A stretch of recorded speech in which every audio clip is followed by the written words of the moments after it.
Sunday morning, everybody. It's your boy, Flame Strike, coming to you live from twitch.tv. Hope everybody's doing okay today. Hope you can hear me. Yep, now you can hear me. All right, sorry about that. Forgot to turn the volume up on the old microphone. I had so much stuff I was doing this morning, guys, you would not believe it. It was so much stuff. I ended up getting up like 2 hours late. Oh, by the way, guys, shout out to Aladar. He did an IRL stream last night. He walked 30 kilometers, man. Walked along the ocean front of Vancouver. And it was fucking amazing, dude. I watched the whole stream. It was beautiful. The place is amazing. I had to give him some money, man, because there was no way he was walking home. So all of us, a bunch of us in the stream got together, donated him some money. Yeah, thanks, Raz. Everybody eats hot dogs the long way, dude. Only Doc can eat them sideways. You know, just to let you know that. But anyway, Aladar, he basically was exhausted at the end of his trip, man. He made it the whole way that he had planned. And we all started donating him money. So he must have got over $100, right? Not including gift subs and whatever else. But we gave him some money. Dude said, take an Uber home, have a drink, relax, you know, whatever. I bet you he's going to be sore as fuck today. So shout out to Aladar. You know, dude, I couldn't do it. I mean, I couldn't do what he did. There's no fucking way. I mean, I would have dropped dead of a heart attack before I got the 10-kilometer mark. I mean, before I got the 1-kilometer mark, probably.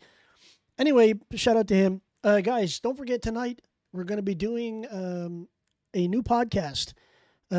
Me, Dawkin, Aladar, Rez, Storm. I don't know if he's got somebody else planning to come in or not. I can't say yet. But there's a few of us that are going to be there.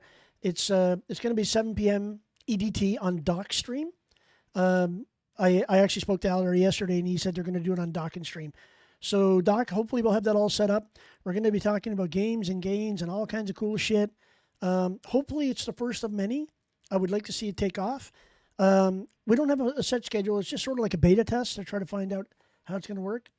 You won't be on the podcast, Raz? Okay, no problem, dude. We'll just put a placeholder there, a picture of a monkey with a set of symbols. You'll be perfectly fine. Don't worry. Yeah, I know you told us it. I know, dude. Don't worry. But anyway, they'll probably have a placeholder there for you, Raz, or something. You know, like I said, a picture of a monkey with some symbols going like this. Perfect image. No problem. Just kidding, dude. I understand. Aladar said he might not make it either because he's not feeling very well after last night's walk. But if I know him, he'll be there because it means the future of Classic, the future of other gaming industries and stuff like that. We want to do a lot of talking about up and coming games and future stuff and lots of WoW stuff and whatever. You know, there's going to be a variety of things we're going to be covering. One of the things I wanted to mention, guys, I got my DSLR cables and I got the DSLR hooked up, but you're not looking at it right now. You're still looking at my webcam. So maybe a little bit later in the stream, when I get a little bit more viewers, we'll go through it. I'll turn it on. For the first time, I mean, I just white balanced it and focused it last night, and I haven't used it since. So we'll see how it goes. Now, I know my cam is a little chunky today. It's really weird that my lighting is normally perfect for my cam, but today it's a little weird. And it could be the fact that I've got both cameras plugged in at the same time. So one really doesn't like the other, like fighting siblings. But we'll see how it goes. I already got myself in looking for group. This is day 2 of the Warlock, by the way. My Warlock is the only one that's not 58 plus. So he's still 56. So I got to grind my Warlock today because my priest hit 58. I hit 58 yesterday on my priest. And I hit 58 on my shaman already earlier in the week. So now the only person left is my luck. And then once I get them all to 58, then I'll make the run to 60 on each one. My rogue is already 60. My paladin's already 60. My shaman is 59. He's ready to go to 60. My priest is 58. And my warlock is 56. So we're getting close, boys. We might make the goal. And remember, pre-patch is not for 2 more weeks. So not next Tuesday, but the Tuesday after. So I've got an entire week to grind them out. And if I can go further, I will. But I also have to have Panthera to 70. She's just about to ding 68. Just about. Really close. And then once I get Panthera to 70, that'll be 3 70s out of the box, 2 hunters, and 4 70s. 2 hunters, 1 mage, 1 warrior. That'll be great. So I'll have tunes that I can choose from when we go live in pardon me, guys, in Wrath. That's another thing I've been dealing with, heartburn, too. I ran out of heartburn medication, so heartburn is like fucking killing me today. It's one of those things that you don't miss until it's gone. So when you're diabetic, one of the side effects of some of the medications you take is you get heartburn from it. So they give you a heartburn medication to offset that. Anyway, I ran out. Now I was supposed to go see my doctor, and I said, "Fuck that shit. I'm not going in until next month. You know, I don't care. I feel okay, and as long as I feel okay, there's no sense having a doctor poking and prodding you. You know, that's my philosophy anyway." But I did re-white balance the Assassin's Creed shirt, by the way, today, boys. That's Assassin's Creed 3 I'm wearing today. I did white balance the webcam, so the color looks a little bit better. I don't look pale as a ghost anymore, which I noticed. I actually had to white balance it. So when I was doing one camera, I did the other one, right? So anyway, let's hope that the DSLR, I had to put a little bit more light on because the DSLR is a little bit more light hungry, and I still have to play around with it. I still haven't got it perfect yet, so it's going to take some time. But a little bit later in the stream, when we got more people coming in, then I'll get people to judge for themselves which one is better. And if the DSLR is not better, I'm going to return it. If it's not better, I'm going to return it. Let's just say that. But if it is better and you guys like the quality of it, then I will retire my webcam and I'll use that webcam for something else, maybe background scene. And I'll take the old cam that's up there that's not working right now because I don't have a long enough cable and take that one and retire it, do something with it. Maybe I'll make it a butt camera or something like that. You take a picture of my ass while I'm taking a fart or something like that. I don't know. Just kidding, guys. Don't take that seriously. Okay? Just kidding. It's Sunday after all. Anyway, so we're going to get started on my Warlock. Like I said, I finished off here yesterday doing some quests here. I'm not taking any of the dungeon quests because, believe it or not, I'm well beyond that now. I actually queued for Dire Maul. So I basically queued for Dire Maul. And obviously there's no one in queue except me, obviously, the first thing, right? So it's early today on the Eastern time. It's only 10 to 12 right now. I mean, for this server, it doesn't pick up until like 3 p.m. at least. But that gives me a chance to herb. So what I'm going to do, my herbing is at, what's my herbing at? My herbing is at 187. So 187, let's see where I got to go. TBC, herb, leveling, 185. Let's see. Okay, so it says 170 to 205 is in Stranglethorn Vale or Arathi Highlands. Well, I'd rather go to Arathi Highlands. So Arathi is on this continent, down here somewhere, right here. Okay, so that means I got to go fly there. We'll go up to Arathi. It's a 5-minute flight, so we got some time to chill and relax. And then, later on, I'll do the DSLR reveal and see how that's working. Oh, I just got invited to a group. God damn it.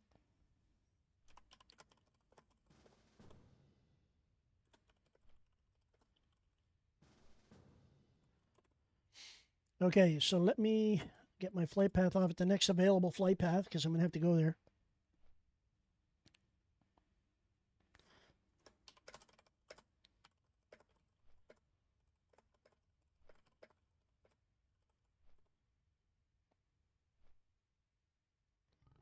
Spire. Spire? What do you mean by Spire?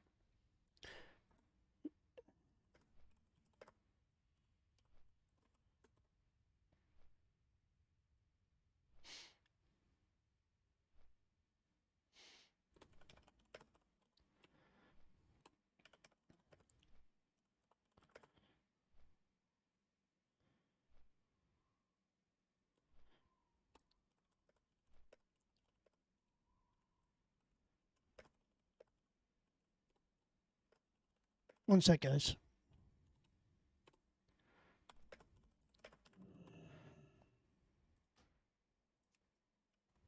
I left the group because I asked for Dire Maul and they invited me for LBRS. And I said, I'm not doing LBRS. I'd rather do Dire Maul. So now I got to re-queue again because these idiots don't know how to read.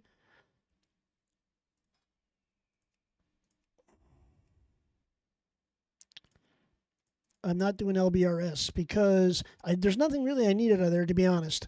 And with the group makeup that we had a druid healer. It wasn't going to be fun. 56 lock. Looking for group. DM. Any wing.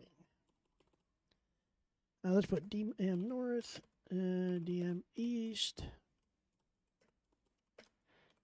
DM. Oh, that's just any wing. Dharmal, any wing. Next time, guys, when I got myself in queue for another dungeon, don't invite me to something I don't want to do.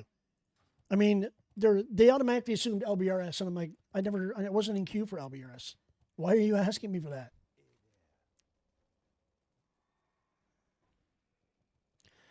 Shani investigate reports continue coming from the Fire Gut Ogres, the Burning Steps, for 3 weeks ago.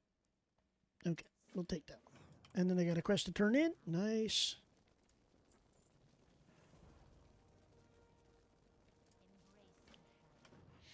Okay, I got a couple of quests here I'll do in the meantime. Anyway, we got herbing that we got to do, so maybe I'll get some herbs here. Let's see. Oh, I got to get herbing set up. 1 second here.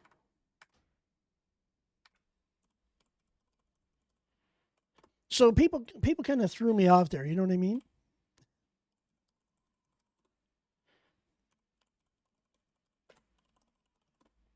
And they keep whispering me saying, hey, why don't you come and do it, man, instead of sitting around doing nothing? I'm like, dude, I don't need Lower Blackrock Spire.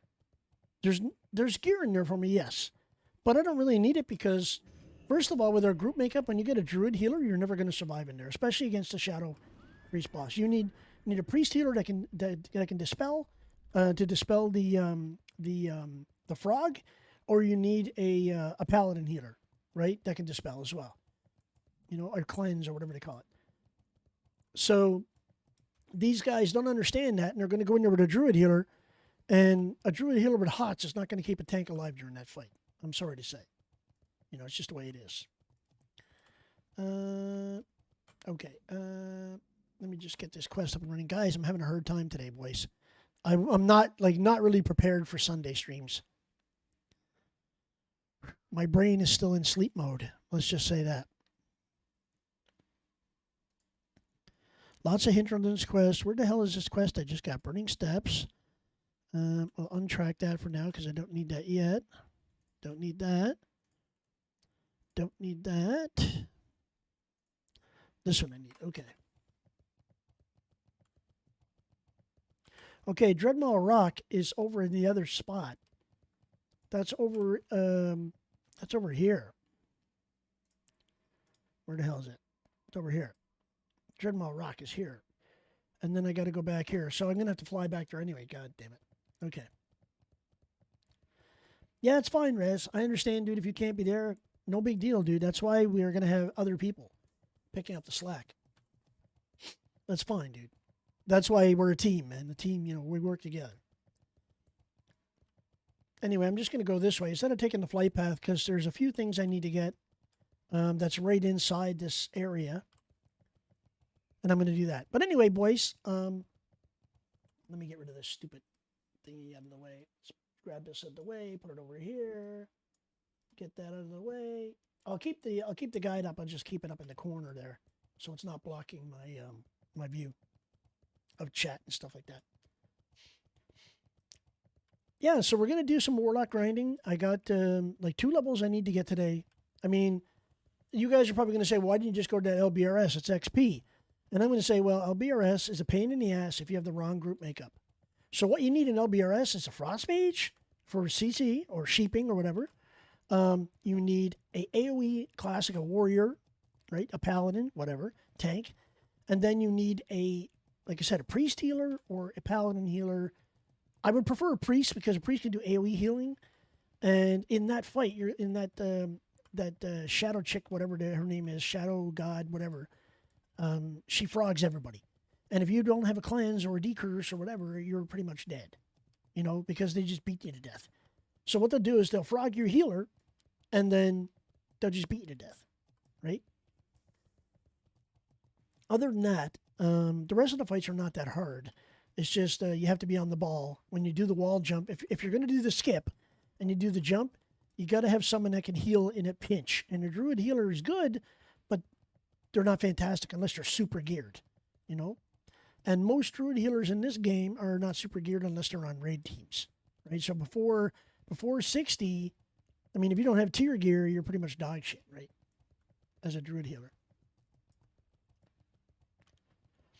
And guys, if you can hear the music okay and everything's fine, you know, just let me know in chat.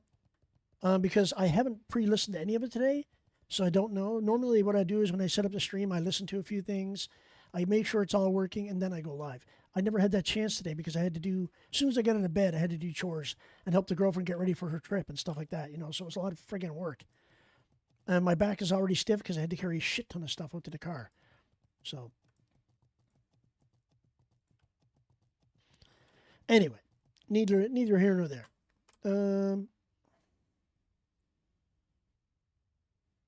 It's not here. Shit. It's down at the other place. Okay.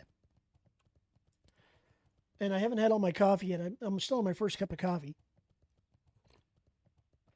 That's gone cold, by the way, which sucks, but it's the way it goes.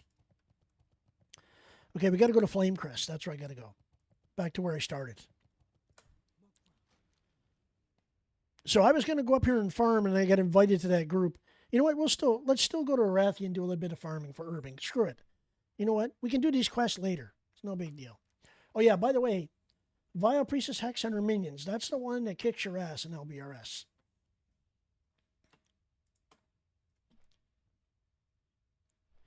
I still need one soul leader for Rune of the Guard Captain too. Shit.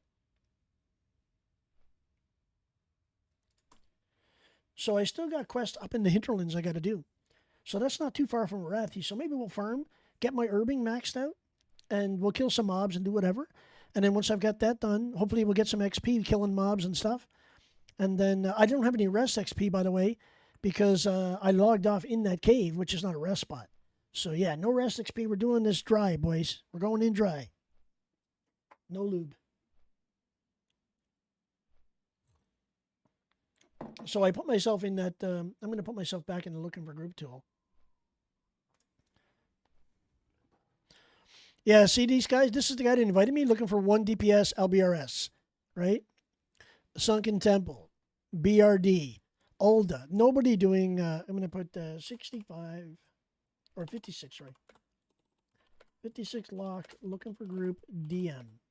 Any wing, EST.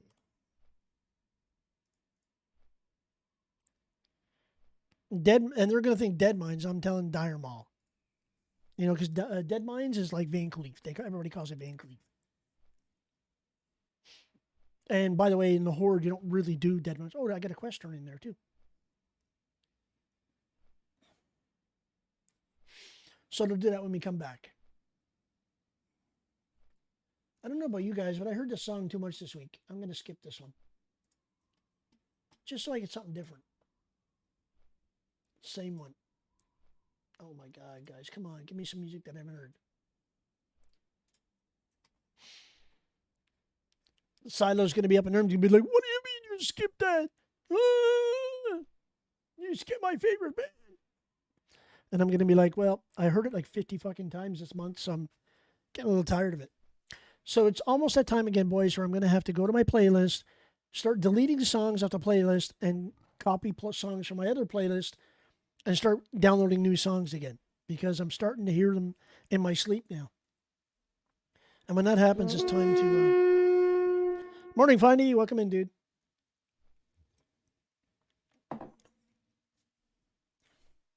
Doing Yonder Warlock stream today, boys. And hopefully I'm not effing or lagging at all or anything like that. It doesn't look like it on the stream. It looks okay. But I just thought I'd, just better take a look.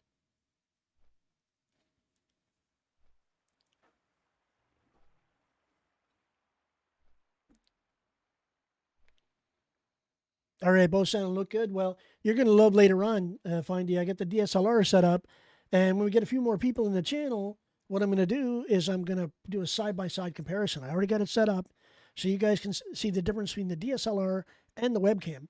Now, I rebalance both. I relight balance both. So we're going to see what I look like on webcam compared to what I look like on DSLR. Now, mind you, without any unforeseen circumstances, hopefully they're both in focus and both of them are looking good, because I haven't had a chance to do side by side yet. So I want you guys to see which one is better, okay? Yeah, we'll see how it looks. I know my skin tone is going to be different because, believe it or not, my webcam has got me looking a little yellowy orange today.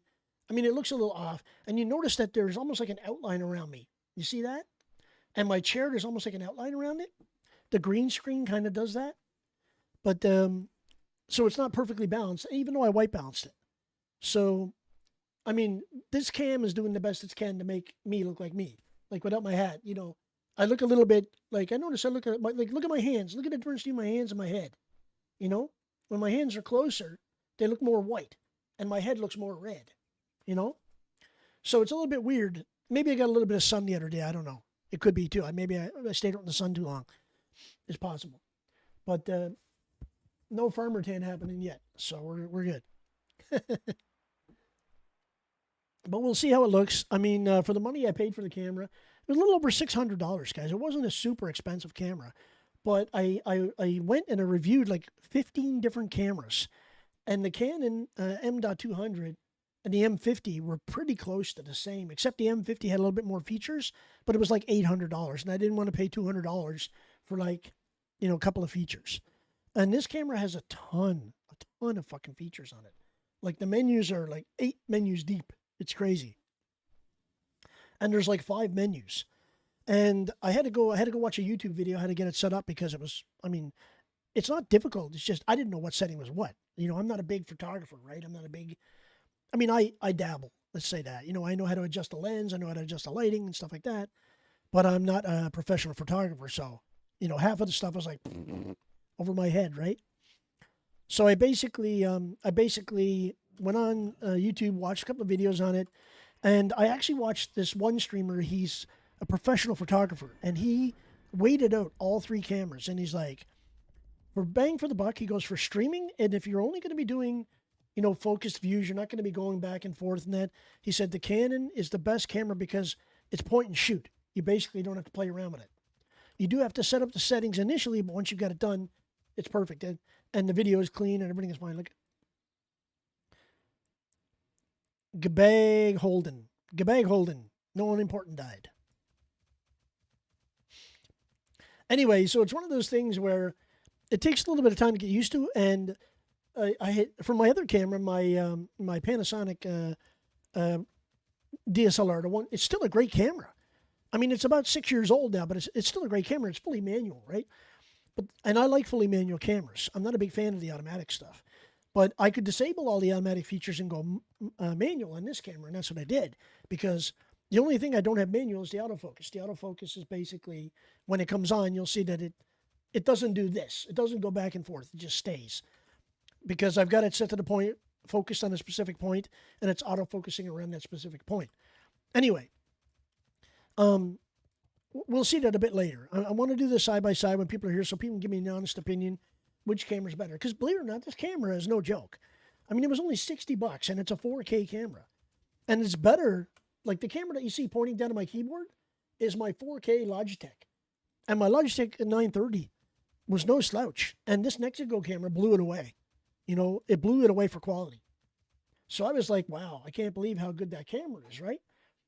So when I got this Nexigo cam and I saw the ratings of it and everything and I bought it, I thought it would be really good. Now, originally I looked like a zombie and that's because I didn't have a white balance properly. The good thing is now it's a little bit, you know, I think it's still a little bit orange for me, but it's not bad for a webcam, you know? And then I had to buy a cam link to link the Canon camera by HDMI to the computer to use it as a webcam. And Canon just came out with a new beta software that allows you to get rid of the cam link. And I'm like, shit, if it works, then I can return the cam and get my $250 back, you know? That'd be great. But I'm not too worried about it right now. Let's just say that. I mean, usually when I buy something, it's an investment for the stream, and I won't have to buy it again for another 5 years, you know what I mean? It usually will last. And people say that, you know, well, you're paying out of your own pocket because I don't get a lot of subs, right? And I'm like, it's not a question of me paying out of my own pocket. Eventually, one day, I may go full-time when I retire. I might start streaming full-time. Is that a bot? Nope. And if that's the case, if this person is herbing, I'm going to be pissed.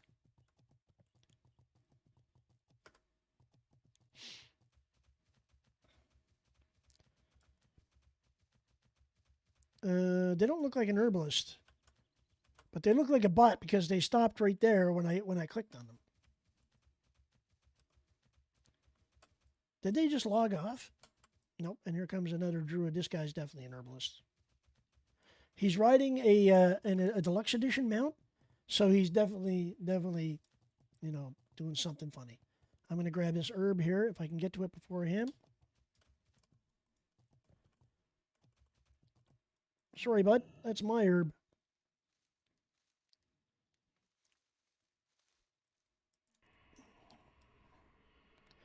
You know what I say to those guys, right? You know what I say to those guys. Don't take my herb. Don't you dare take my herb. Like, I'm skilling up from this. I think that guy's just farming for the sake of farming, you know? Because, was he 70? He looks 70 to me. And if he's 70, he's probably a bot. Because there's not too many 70s that run around in old content. Nice, dude. Okay. Findy. No problem, dude. And I meant what I said, dude. Did Alander end up banning you last night, or did he just, was he joking? Or did you ban yourself? Because the whole walkathon was to ban Findy. If he completed it, he was going to ban Findy.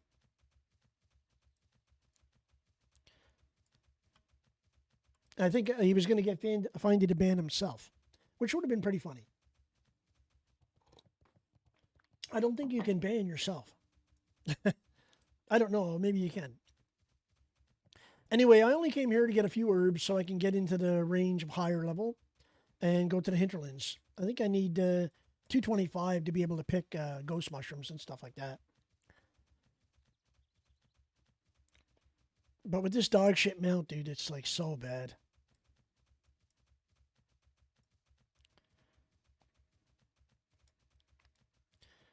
Oh.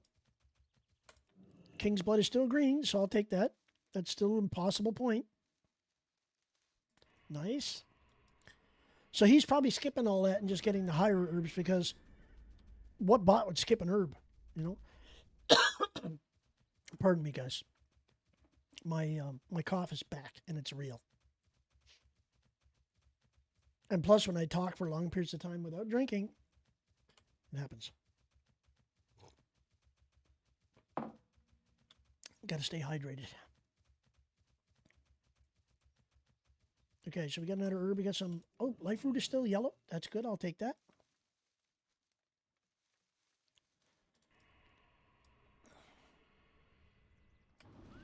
Now, see, when I go around herbing, no, I'm not going to. See, the same guy's trying to invite me now, and I don't want to join his group. No, I'm going to decline because he's going to try to get me to go LBRS.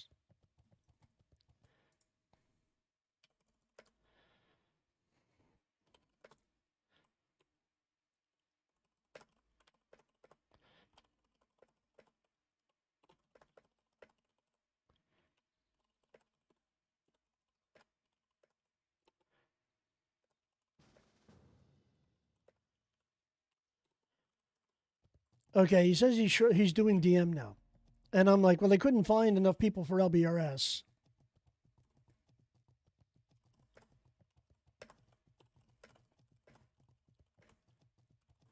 So we're doing DM.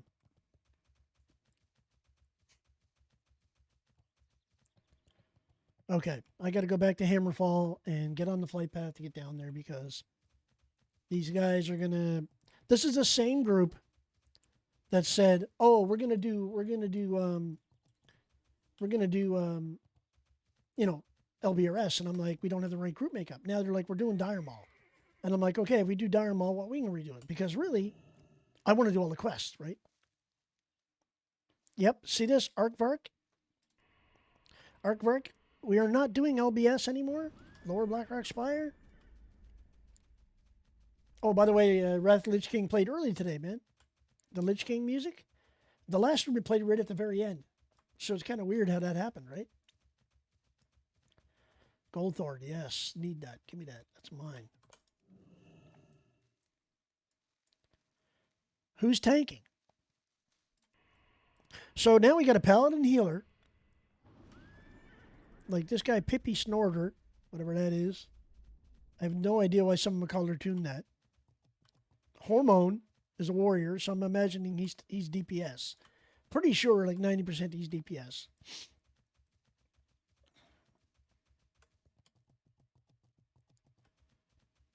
Oh, another herb up here.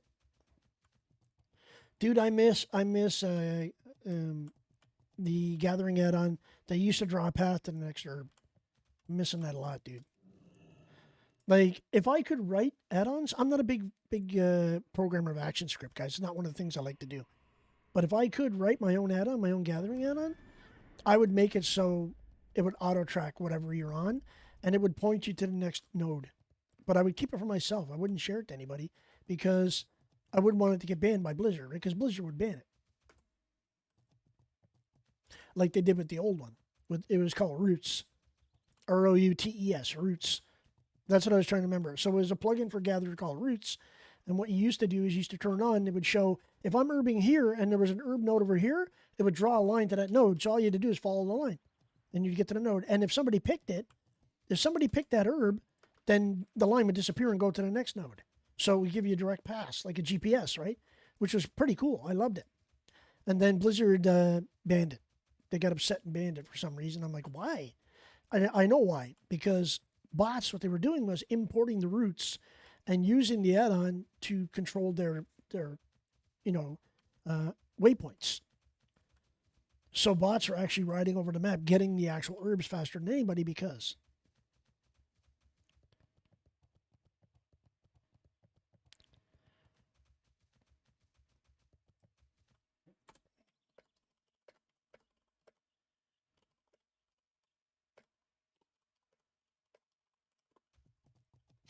As long as it's not. So this paladin is like, I'm going to pick up gear for my off spec.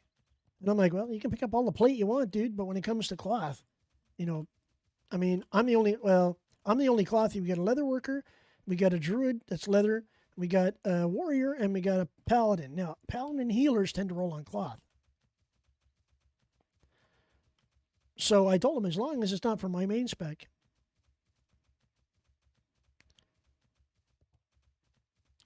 I'm healer, so I'm going to need what you need. God damn it.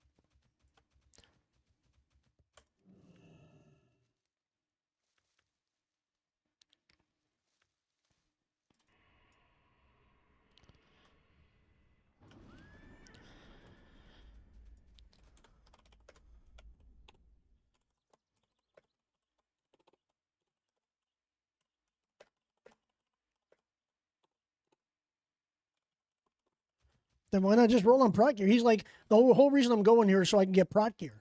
I'm like, okay, well, why would you roll on DPS gear, cloth DPS, if you're going to be, prot? I mean, it makes no sense to me. Basically, what he wants is the best of both worlds.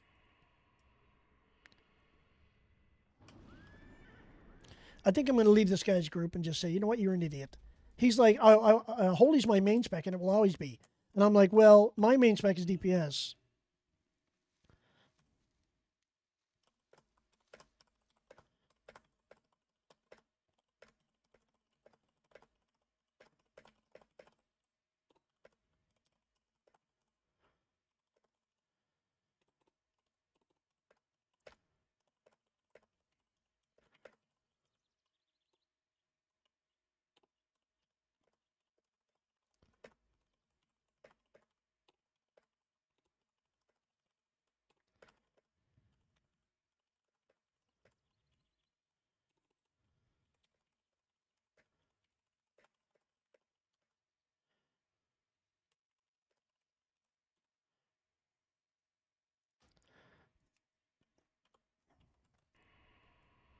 Now I'm going to put this guy in ignore because he's stupid. Oops. I put him on ignore because I'm like, this guy doesn't know what spec he wants to play. He goes, well, I hope you guys don't mind me rolling on gear that you don't need. And I'm like, well, I need cloth DPS gear. That's the whole reason I'm going. And he's like, well, I play holy, so I'm going to need to roll on some of the gear that you're rolling on. And I'm like, you just said you want to roll on prot gear for your off spec, right? And I'm like, well, I don't think I'm gonna come because we're gonna get into a conflict. You're gonna roll in a piece of gear saying you need for holy, and I'm gonna say, look, dude, that's my main spec, DPS, right? DPS and healing, right? Whatever it says. And he's gonna be like, oh yeah, but I need it for my holy set. So I'm just going to avoid that like the plague and just like not even go. And I just put him on ignore because I got a feeling he's just going to message me and say, well, dude, you can have your gear. You can have this and that. And I'm like, no, dude, you already just told me that you want to roll on holy gear and you want to roll on DPS gear. So I said, why not just roll on prot gear, right? If you need prot gear, why not just roll prot gear, like a normal person would do, right? And he's like, well, I need to gear for holy too. And I'm like, well, I'm not here to gear you, buddy. I'm here to gear me. You know, I don't mind helping, but if you're going to take all my DPS cloth and wear it for your holy spec and roll on plate gear for, you know, for tanking, I mean, that doesn't wash with me. I'm sorry. Plus, there's another warrior in the group that's going to need that gear, right? He's going to need on that gear. So that tells me double stack that he's not going to do it. So I'm like, okay, this guy's an idiot, you know. And now he tried to get me twice. So I put him on ignore.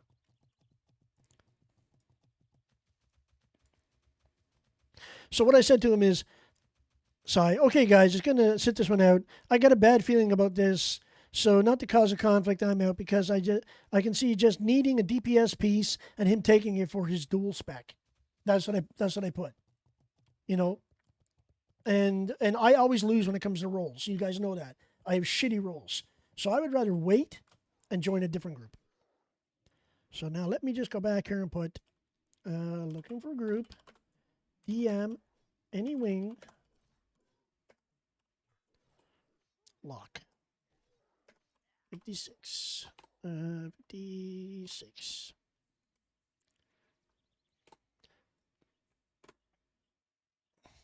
Now, if it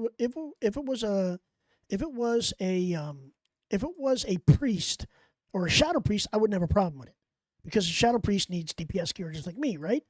But if it's a paladin wearing cloth, I have a big problem with that, guys. And a lot of paladins will say, well, Blizzard doesn't give us a lot of healing gear that's plate. And I'm like, well, that sounds like a you problem, not a me problem. I have to do the same thing on my paladin, you know? But I refuse to go holy because I'm not going to wear cloth. I won't take cloth gear away from a clothy. You know, that's another reason why I won't do that. So now I'm back here. I got to go the other way. Shit. So this guy, Pip, his name is Pip Snorter. Oh, yeah. Actually, let me put him on Discord. I'm going to put him on Discord, People to Avoid. So Silo made this group on my Discord called People to Avoid on Mancrick.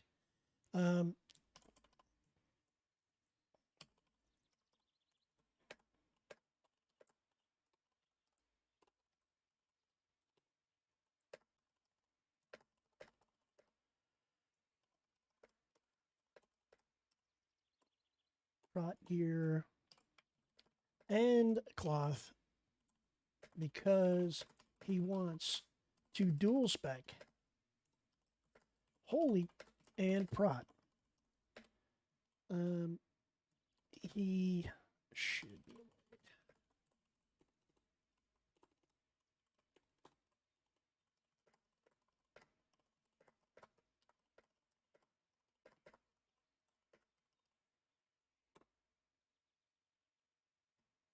be done.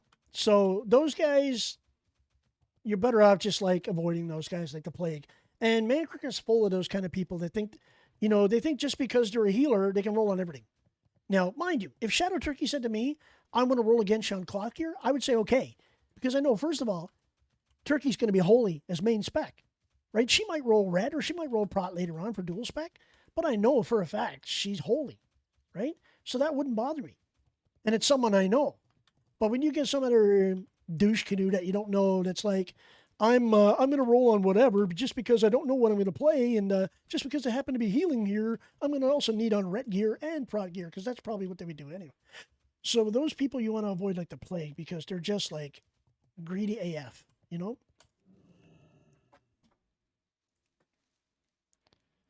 And he just tried to send me a message, I put him on ignore. And I love how Global Ignore says, Global Ignore list, you are being ignored. Because he's trying to invite me back again.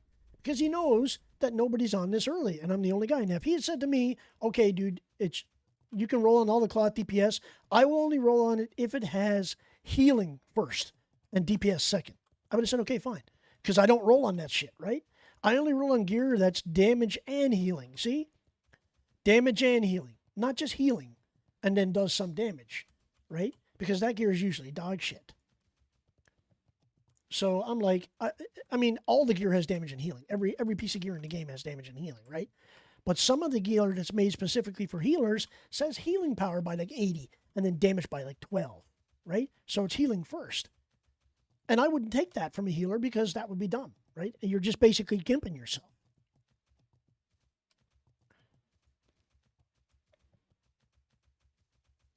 So basically, what I'm saying is, dude, Pip, if you find me on Twitch or if you have a chance to somehow see my stream, I ignored you because you don't know what you want to play. That's basically what it is. When Wrath comes out, there'll be plate gear that has healing on it. Lots of plus healing plate gear. You won't have to wear cloth anymore. Then do it. Don't do it to me in TBC. Because in TBC, the gear that you're going to take from me, I'll need it until like level 61 or 62. And you're going to toss it the day pre-patch drops because all the plate gear is going to be there for you. All the plate DPS gear is going to be available. And the plate healing gear, right? It's just different. It uses healing power or whatever they call it now. So it's completely different.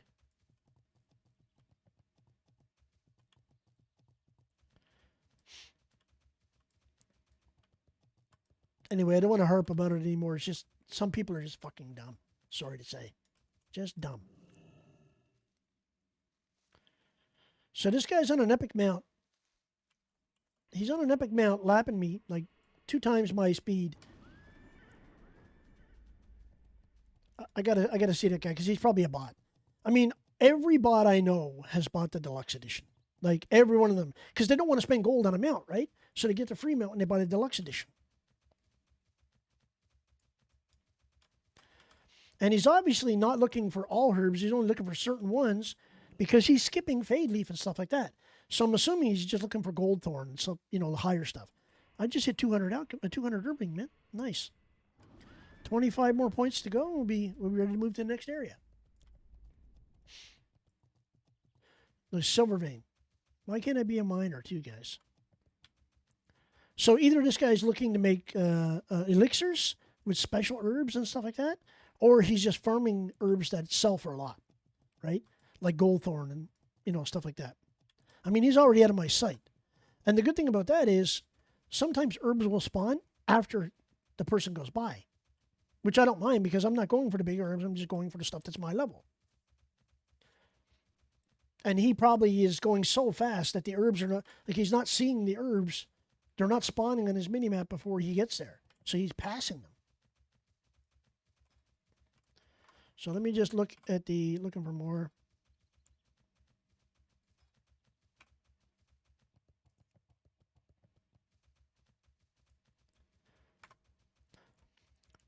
So he finally got a full group. He got another paladin to go with him. Fantastic. So now he's got to fight with another paladin for gear.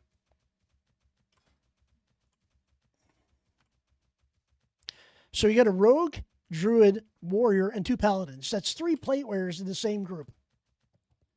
How does that make sense, dude? Like if I was going to run that group, and if you're going for gear, you bring 1 of each spec.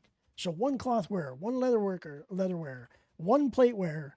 I mean, you can bring 2 leather wearers too, because if one's a healing druid, then he's going to roll in healing gear anyway, right? But then again, healing druids roll on cloth, because there's no leather healing gear. I mean, there's no good leather healing gear. So what do, right? Yo, Dockin, what's up, dude? Welcome in, man. Good to see you this morning. You got out of bed finally.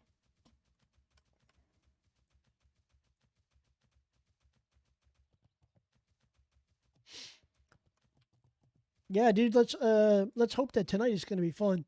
It's going to be fun, dude. So I'm going to take a nap in between. I'm going to end stream tonight at 5 p.m. And then I'm going to take a nap. And then hopefully I'm going to be fresh for when we go live. It'll be fun. Oh, nice, dude. Doc just sent me a message. Let me put myself on Do Not Disturb on Discord. Because if I don't, it's going to broadcast it.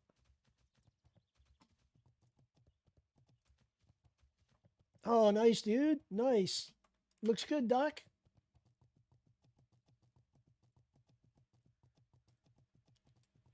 See, you got talent for doing that, man. I don't have any talent for any of that shit. I don't have talent for any of that shit. It's like crazy.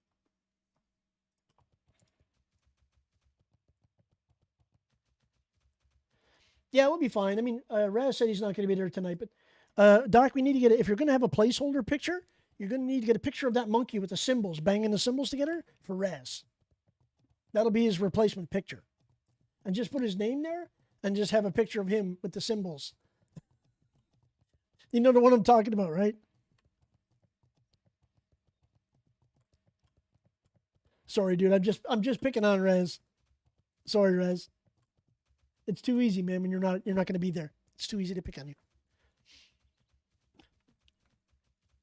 Yo, Doc, a little later in the stream, I'm going to turn on my DSLR. I got all the cables and everything, got it set up. And we're going to see how it works. Yeah. Gotcha, man. I understand, dude. No problemo.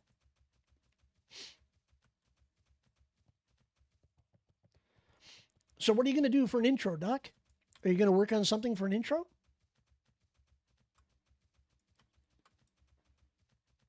I know you like, I mean, I love your President of the United States stand scene and the pickle lounge and all that stuff. So I know you're gifted doing that, man. I'm totally not gifted. The only thing I can do is make people laugh. I don't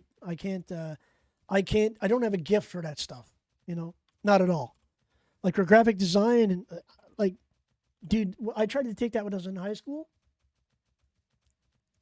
Your personal notes. Yeah, I'm gonna take a little bit of time after I finish today, maybe to sit down and do some notes as well.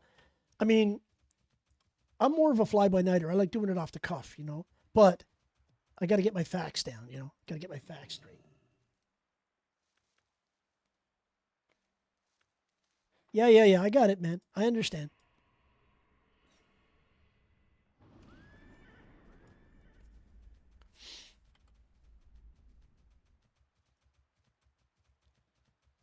Yeah, I got you. That's what I gotta focus on too. I got a bunch of stuff that I captured. I just got to refine it a bit, you know.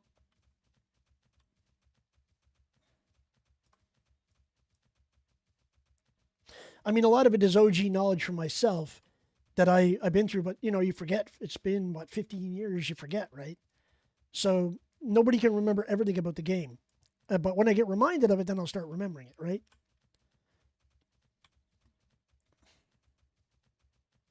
I think it's gonna be fun though, dude. It's gonna be fun. Dude, there was a bot here, a level 70 bot on his deluxe edition mount riding around. I don't know what the hell he's doing here. He's rode by every major herb that I've found. Like I'm finding a shit ton of herbs. And he's just like, he must be riding so fast that he's not seeing them spawn. I mean, that's the only thing I can think of. And Doc, all my tunes are 58 plus now, dude. Except for this guy. He's still 56. So that's why I'm working on him today. Where's that herb? So I'm leveling my herbing. Oh, here it is. Khadgar's Whisker is still orange. Keck W. I failed. So I gotta get at least to 300 herbing on this guy today, while I'm leveling. You know.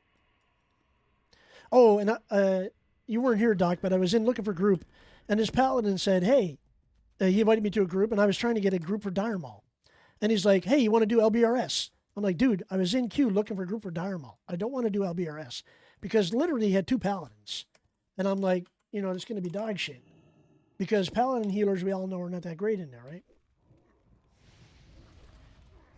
I mean, especially when it comes to getting frogged, right? You get frogged, you're screwed. Whereas a priest can at least dispel people, and then you have a paladin, like your paladin tank can dispel other people. Get on him, Tang.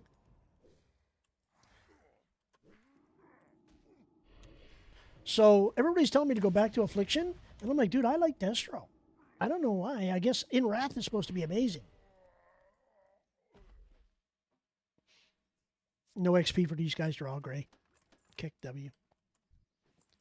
But I am coming here for the herbs. That's why I'm here. Because I still need a shit ton of herbs.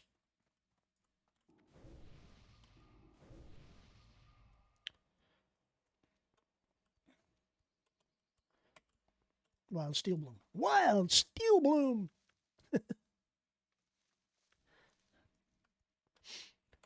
But yeah, I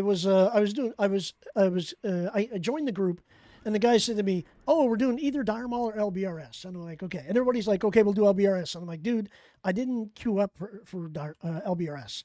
I queued up for Dire Maul because I want to get there's gear in there that I need. You know, I mean, there's gear in LBRS too, but LBRS without the right group is fucking painful, and you know that, right?" So I was like, "Okay, I'm leaving the group." I said, "Okay, guys, you know, I'm out." So literally 5 minutes later, he messaged me again and said, "Hey, now we're doing Dire Maul." So I joined the group again. And then he says to me, "Oh, I hope you guys don't mind. I'm going to be rolling an off-spec gear for Prot." I'm like, "Okay, it makes no sense to me. I'm not a plate wearer." And then I said, "Okay, well, you know, so you're not going to be rolling on cloth DPS gear, right?" He goes, "Oh, no, I'm going to be healing, so I'm going to need cloth gear too." I'm like, what?" He's like, "Well, you know, I might have to roll against you on some DPS, like cloth healing and damage pieces." And I'm like, "No, that's not the way it's going to work. If you're going to roll on prot gear, you're definitely not rolling on DPS gear for cloth.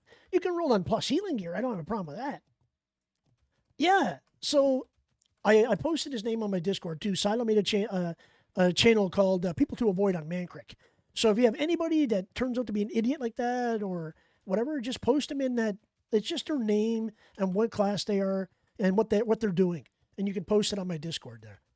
So anyway, we're going to do that because we're going to track them. And by the way, guys, I got another 6 bots this week. I posted them all in Discord, reported from Blizzard saying, "Hey, thank you for successfully reporting." You know, so and that was on different tunes throughout the week. So pretty happy about that too. So anyway, I put the guy on ignore, and then he kept trying to message me. And then he got one of the other guys in the group to message me to say, "Okay, dude, you have it your way." I said, "Dude, he's already on ignore. I'm already done with this conversation. You know, don't talk to me anymore. You know, goodbye. Get fucked," pretty much.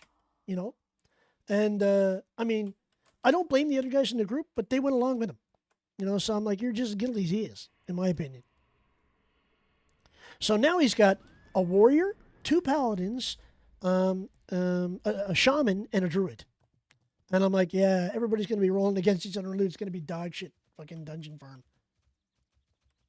Like, this bot never came up here, dude.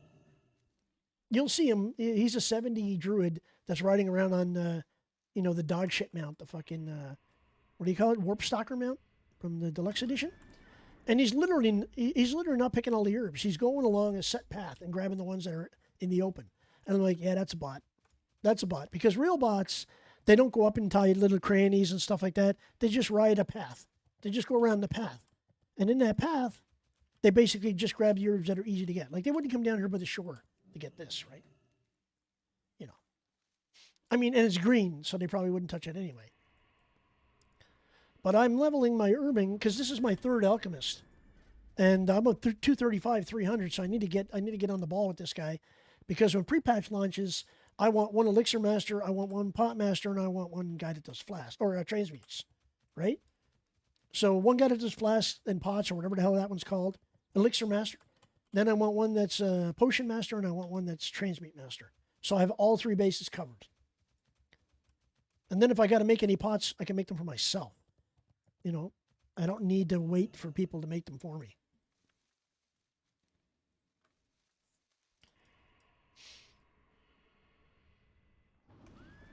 So I literally got I was like 187 when I started. I'm 206, and I'm not even, haven't even done my 2nd loop yet, which is pretty cool.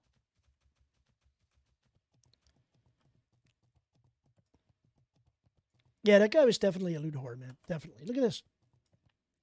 It's green now. King's Blood's gone green, but it's still a point. Now, once I get to 220 or whatever, and I have to get gold thorn or whatever, then I'll move to a higher zone. I'll go back to the hinterlands and get ghost mushrooms and stuff like that, right? Because I still have some quests to do up there. And I still have some quests to turn in.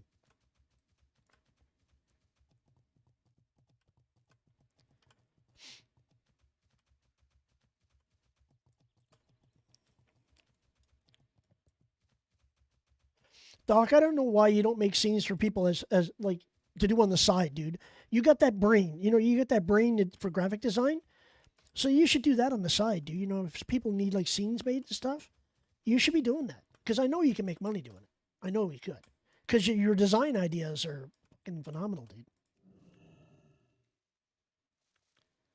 I mean, there's a lot of people out there doing it, but you can do like special request ones and stuff like that, right? Geared to specific people. Like Silo asked me last night, he's like, dude, you need to make like, like a campfire scene for your getting started where the fire is making the countdown. I'm like, yeah, I would love to do that, but I don't know anybody that could do it for less than 500 US, and I'm not going to pay for it. I mean, I already got raked over to Kohl's this year by an artist that fucking ended up spending $1,000 to get some updated artwork, and then I found out that I could have got it done much cheaper. I was stupid, right? So now what I'm going to do is, I'm like, for emotes and stuff, I'll just pay Raz to make them. He makes pretty good emotes. Yeah, it doesn't sound hard to make, but I have no idea how to do it. So basically what I wanted was a campfire, with the fire coming up, making the countdown, my getting started countdown. And then maybe I have to get an artist to do this, I guess. An animated picture of myself, me or my troll or whatever, sitting there by the fire for the getting started, you know what I mean? Or something like that. And I'm like, oh, that sounds cool and everything, but I can't fucking do it. So yeah, not going to happen, right? I mean, I upgraded my DaVinci to DaVinci 18 for doing some videos and stuff. It's free, by the way. They just released it. Excuse me, sir. Excuse me, sir. That's my herb. Get the fuck out of here. Imagine a fucking guy rode up right on top of me and trying to take my herb. Fucking idiots, man. It's not like he didn't see me there. He rode right up on top of me, and I guess he went to click the herb, and I already had it in progress. Some fucking people, man. Holy shit. Balls much? I mean, if I see someone in an herb node, I don't go up and try to take it from them. I just ride past them. Because that's the common courtesy thing to do, right? Unless they're an idiot. Like, I know if they're being an idiot and they're stealing herbs and stuff from me, then I'll just go up and fucking steal them now. I don't give a shit, I mean, if I was herbing here and you came up and I failed and you took it from me, I mean, I would follow you around and steal all your herbs, man. I'm sorry. I'm just going to be an asshole then. Now, if I was a level 70, now I did this lots of times when I was in the Barrens mining on my warrior. I'd be mining copper, to get some copper, so I can make tin. And because my warrior blacksmith is still on bronze. And I saw this low level run up to try to mine it. So I said, hey, you can have it. Go ahead, dude. And I just went for the next node, and he's like, thanks a lot, man. I'm not an idiot to people that are actually trying to grind out their professions. I'm an idiot to level 70s coming up and trying to steal shit from me. And then, then I'll be like, okay, dude, you're an idiot.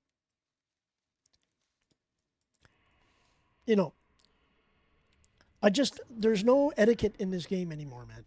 It's dog eat dog. It's like, fuck you and everybody else, and I'll do what I want. That's the way Classic is right now. And I'm sorry that the bots and the retail Andes have made it like that. Like, the bots have driven people to be like that.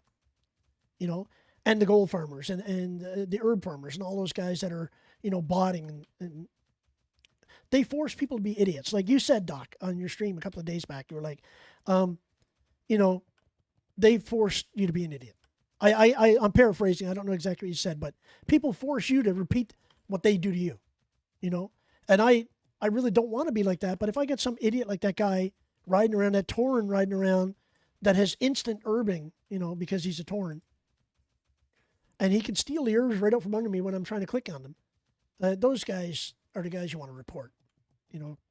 Those are the guys you want banned, because they don't give a fuck about you. They're just there to make money.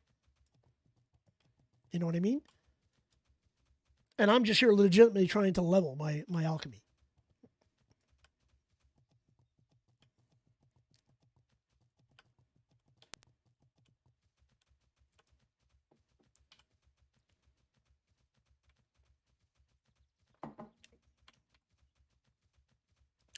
Yeah, I mean, like I said, dude, if it's a low-level guy, yeah, shit happens, exactly, dude.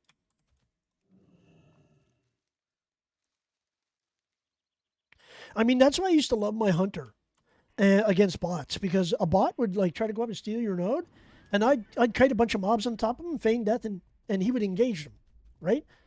And they would die. They would die, and I'd be like, yep, thank you. Yeah. You know, I get mad about it and I harp about it a little bit, but you know what? After a while, it's just like I got a thick skin. You know, I just keep going to the next node. And that guy stole a gold thorn from me when I was trying to get herb it, and it was orange to me, and it's probably gray to him because he's level 70. And I'm like, okay, dude, whatever, take it. And I rolled along and I got like 6 more herbs, you know, that I could level off of. So I wasn't upset at all, you know. And then to piss people off, bots will always go in the same counterclockwise direction. Always. Every zone, counterclockwise. So I'll start going the other way. And that in Syphilis, that pisses people off, man, when you go clockwise and you start taking the order the opposite way, because then it fucks up their rotation. So then they don't get nodes. They have to fly around half the map before they get a node again. I used to love doing that, man. I used to love doing that.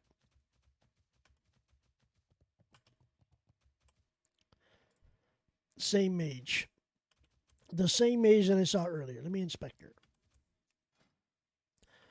Not a bot. Oh, she got a freezing ban. Not a bot. That's an actual player. I mean, a lot of people aren't going to go out of their way to buy a BOE freezing ring, you know, unless you're a PvPer and stuff like that, right?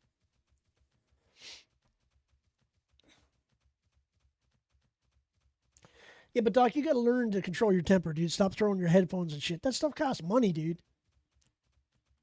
That's why I got this cam on now on my keyboard, so I don't get mad. I don't slam my keyboard because it'll get clipped, right?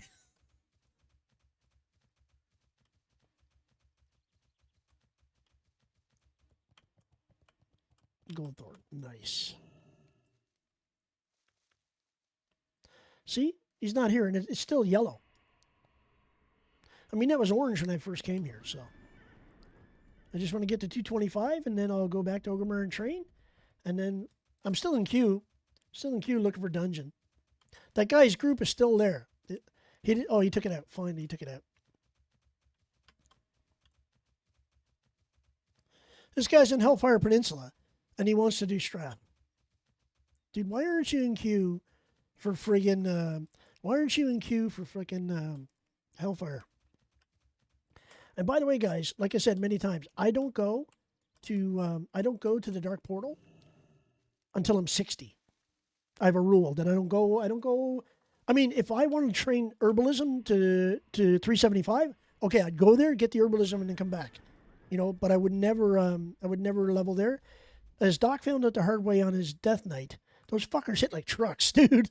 If you go down and you pull the wrong mob and there's 64, they'll fuck you up, you know. And he found out the hard way. He got bum rushed without Vaseline, man, by that mob. So that's another reason why I don't go there.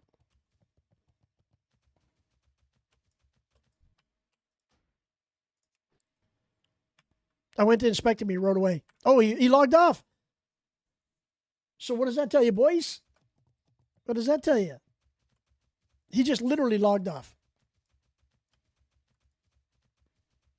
And I didn't get his name. I wish I'd gotten his name. So I clicked him a little bit further back. And I rode up to inspect him. And when I got in range to inspect him, he logged off. That's an Alt F4, boys, if I've ever seen one.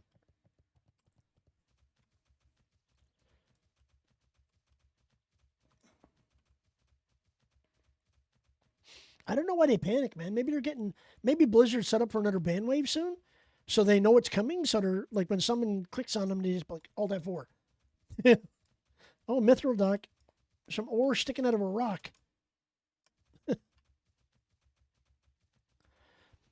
How's the rich thorium farm going, Doc? Are you getting enough?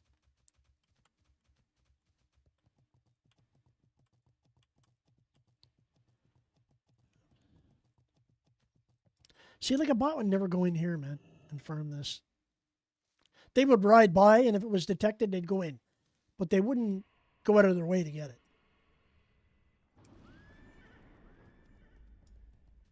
Especially when it's green.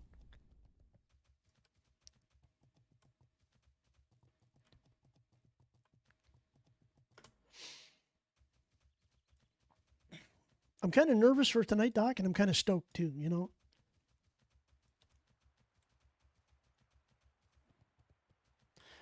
So, dude, I think I would do what Storm said. I think it was Storm that said it to you. I would sell all the ore. I wouldn't prospect it. And after selling all the ore, I'd buy the gems you need. Because I think that's the better way to go, dude, to be honest. I honestly think that's a better way to go. Because really, the gems might be a couple of gold apiece, and you might have to prospect 6 stacks of ore to get the same amount of gems. You know? So, I mean, I'd rather just sell the ore. And I'm at the point right now where I'm just about to start adamantite on my paladin. Just about there. I'm getting close to 300 jewel crafting. So I'm going to do the same. I got a bunch of adamantite yesterday. I went farming ore on my warrior and then on my orc hunter, and I got about 3 or 4 stacks of adamantite and a couple of pieces of corium and stuff like that. So I think I'm just going to sell all that stuff. I'm not even going to prospect it.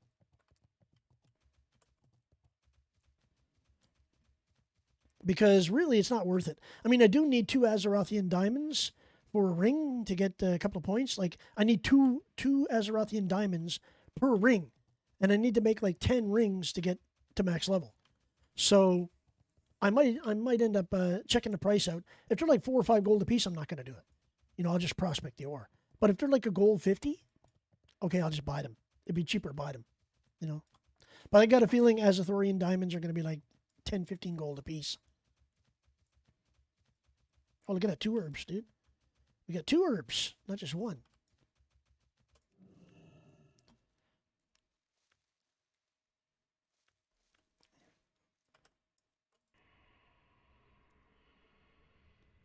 Oh, and if you guys are always wondering why I keep my Voidwalker out, as Destro, I found that you suck generating threat. Like, you pull a lot of threat off your pet. So your pet takes a while to get threat. So I keep the Voidwalker out so I don't have to, you know, life drain. When I was Affliction, I could drain tank. It was easy. But doing it as Destro without the talents and the enhanced life drain is a pain in the ass, dude. So I'll just throw a couple of dots, and I'll let my pet tank it for about 10 seconds, and then I'll start, you know, throwing immolate and stuff like that. Actually, I can cast corruption, immolate, and curse of the elements, or curse of shadow, or whatever the hell it is, and I'm okay. I don't pull threat. But the second I try to cast anything else other than wand, I'm pulling threat. So I just let my pet tank it, and I'll just wand them to death after a few seconds, right? The good thing is here, these mobs don't aggro at all. They're like gray as fuck. Unless you ride right over them. Still green.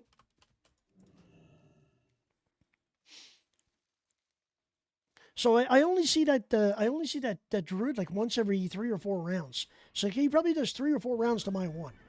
You know, because he's on an epic mount. So it's good because I think he's missing a lot of the herbs, man. Either that or he's just not picking them. He's probably just looking for Goldthorn maybe, or, you know, one of the higher herbs. Which is fine for me. Because I still need this. Khadgar's Whisker.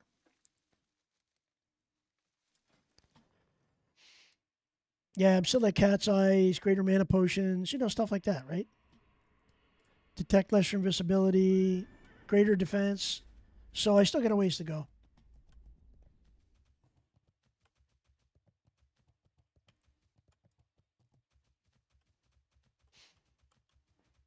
Is this gone gray? No, still green. Okay, I'll keep picking it. Excuse me, sir.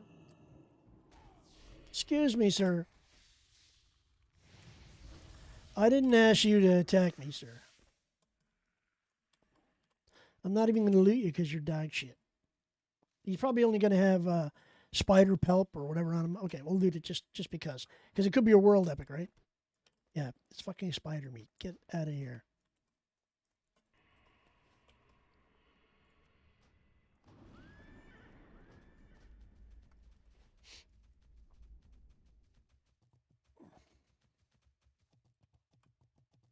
So Storm's an Outland on his warrior too now, Doc. He made it to Outland. So I think he's trying to get to 70 before pre-patch. Gold. Don't see that very often. He's trying to get to 70 on his warrior. And I'm like, dude, you're already playing your druid. Why not just wait and level that with me and Doc? You know, when Doc gets his DK going, I'll have my paladin, and you can have your warrior, and you can go 3 melee DPS, and then get a priest healer and a hunter. You know, John Mann or Raz or somebody else in the leveling group. It'd be good. Dude, John Mann is grinding. He's grinding materials hard, dude. The other day, he told me, I'm just herbing. Whenever he was out grinding like crazy, dude.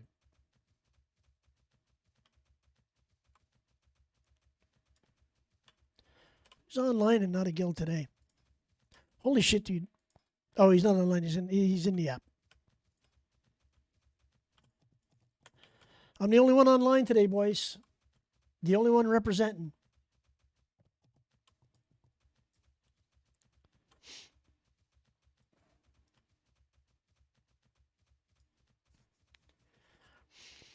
Okay, no herb popped up in the corner there. The battle for Arathi Basin. So, Doc, if AV Weekend drops before pre-patch, are you going to do AV Weekend? Are you going to like do it on your Druid, or are you going to do it on, on one of your other characters? Because I'm thinking, you know what? If I was going to level my Paladin, it would be in PvP. It would be in Alterac Valley. I'm not a big fan of Warsong Gulch or Arathi Basin. I don't really like the capture the flag thing. That's not really my thing, But I do like Alterac Valley, and I do like Strand of the Ancients and Battlegrounds like that to come out in Wrath. And Wintergrasp I really like. I've done Wintergrasp a shit ton. But I'm not a big fan of the capture the flag thing. Never was.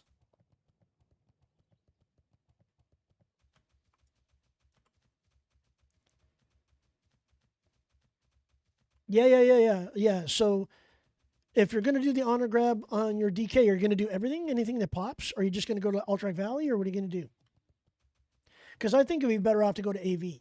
There's going to be a lot more people playing AV than any of the other battlegrounds, And if it's AV Weekend, it's going to be fucking, pop after pop after pop. It's going to be good. I'm hoping.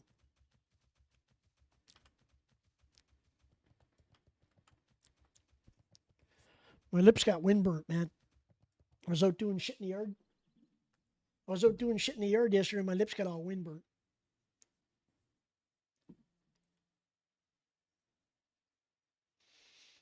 And today I thought it would be really nice out, and it's fucking raining here. And I always get depressed when it rains, man. I must have SAD. I'm pretty sure I have SAD because seasonal attention disorder, whatever it is, or affliction disorder, or whatever the fuck they call it. Because every time it rains, I feel like shit. Oh, there's a nerd back here. So I don't think a bot would go all the way out of his way just to get this one herb.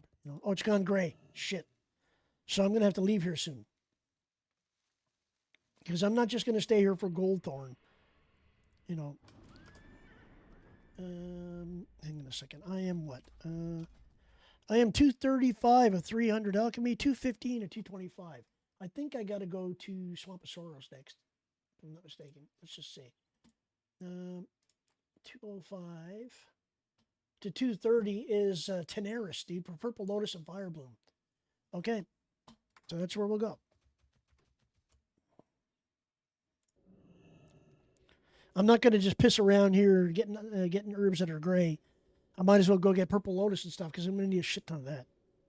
And I can get Purple Lotus in the hinterlands too.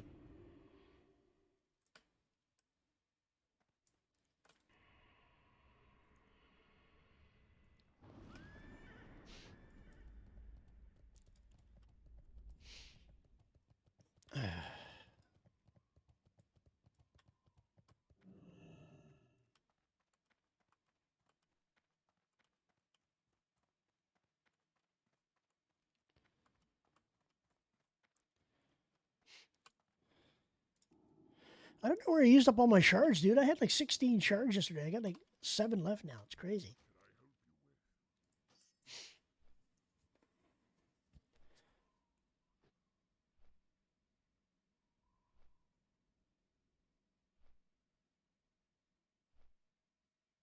Money grind to get the mammoth mount? Yeah, that'd be cool, dude.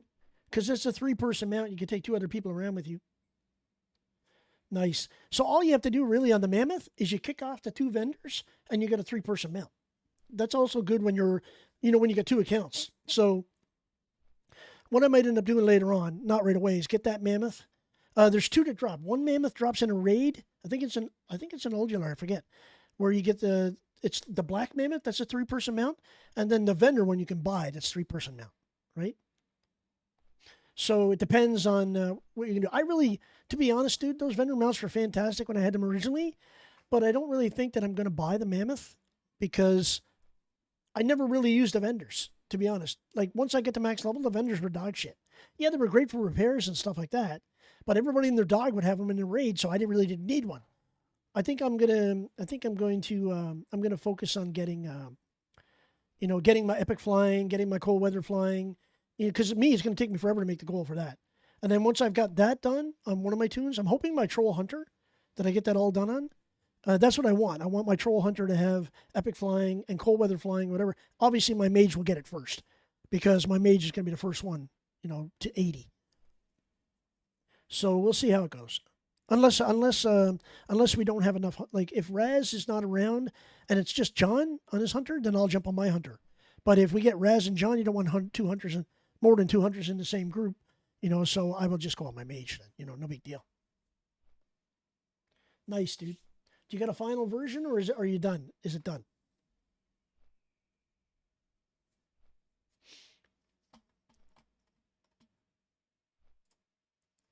Oh yeah, dude. That looks good, man. That looks good. I like it. Nice, dude. Doc posted me a couple of screenshots. Nice, dude. Nice, dude. Doc, you have to put your TV in capital letters, dude. It doesn't match. With everybody else in capital letters, you got to put yours in capital letters.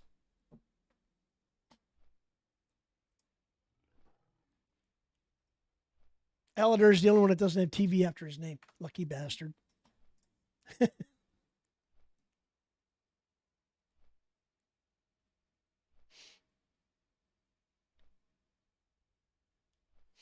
Yeah, this is going to be fun, dude, I think. Yeah, that looks amazing. I can't share it to you boys. It looks good.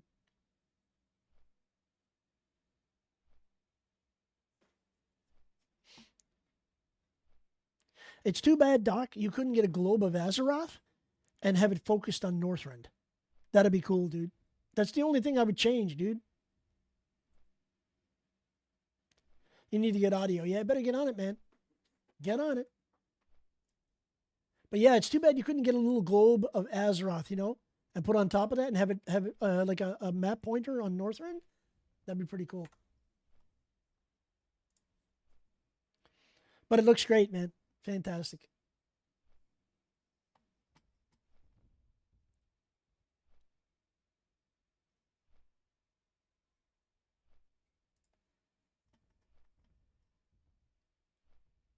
Need to get audio. I don't know what you're going to come up with, but I bet it's going to be pretty cool.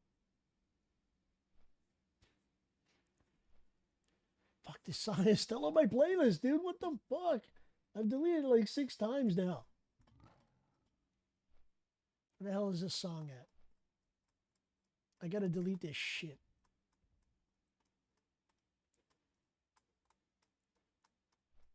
Fuck my life.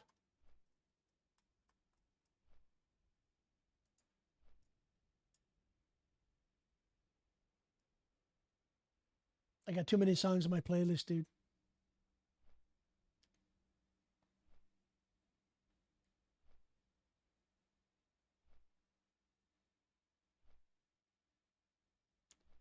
I cannot find it.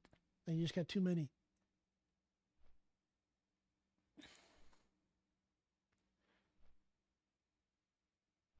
Fuck it. You're listening to it, boys. I can't find it in the list.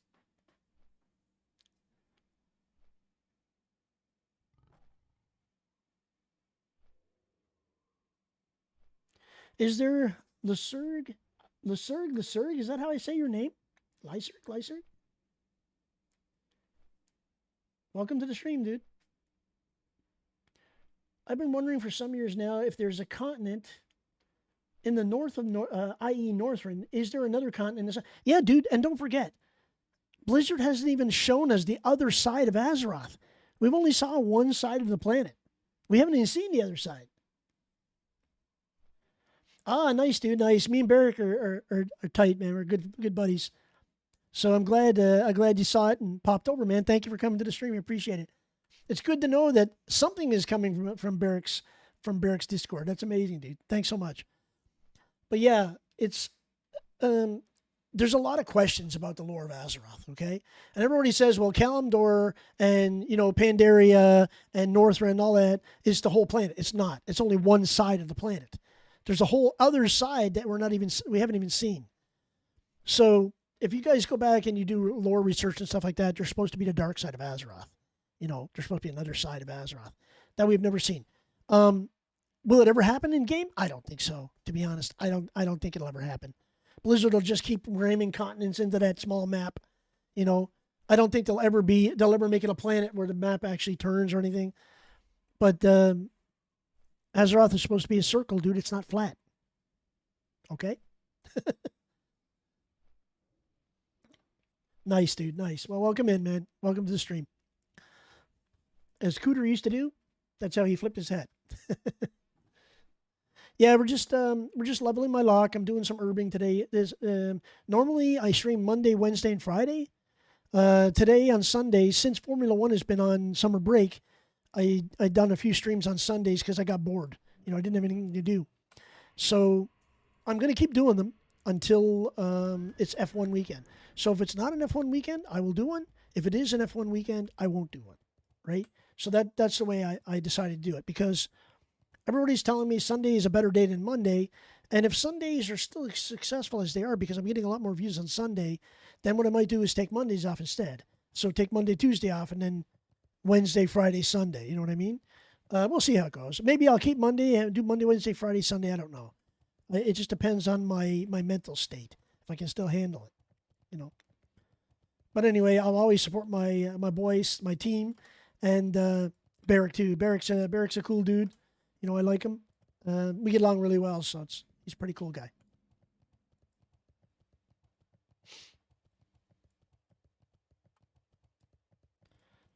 Oh, I gotta kill some of these guys. What? I still gotta kill some of these guys? Seriously. Okay, let me get my pet up. Yeah, just wait, sir. Just wait, sir, while I summon my pet, get my armor up, and then I can send him to kill your ass, okay? There we go, sir. Okay, now you can engage, sir. No problem.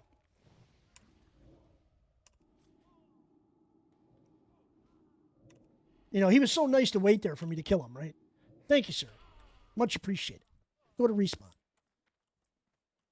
No, dude. One thing you got to know about my stream is I love leveling. I don't find it a grind at all.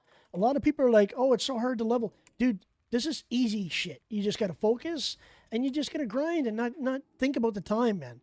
I mean, that's all I do. That's all I do. 99% of my streams are me leveling.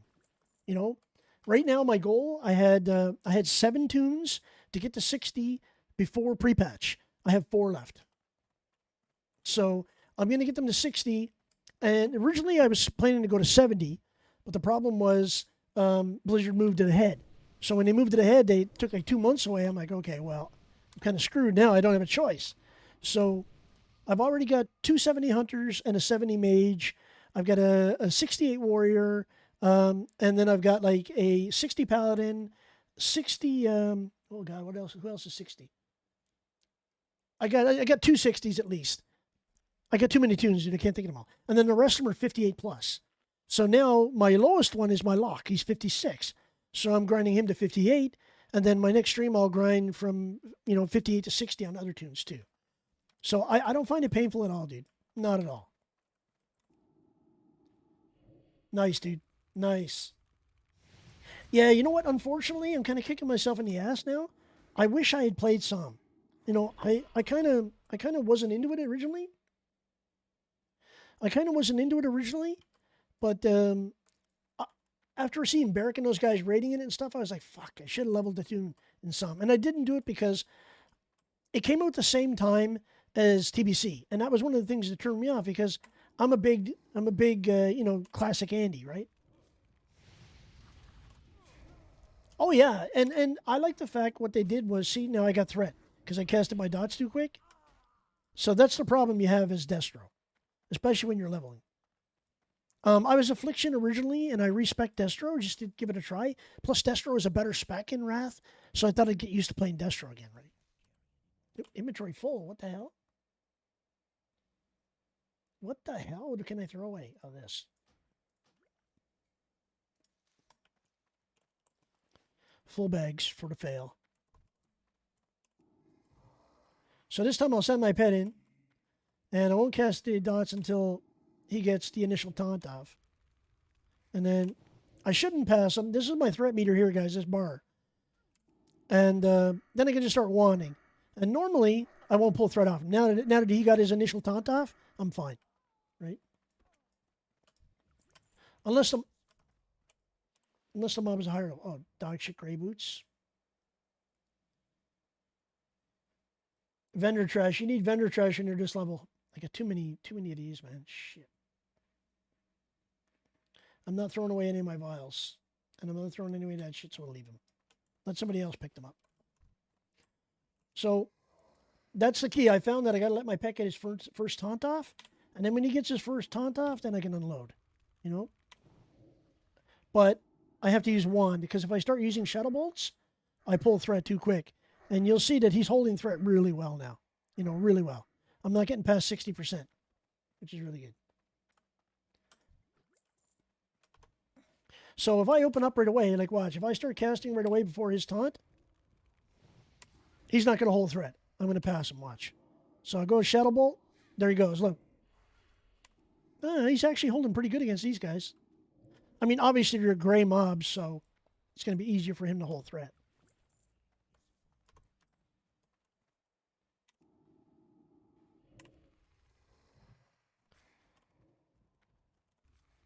This is good.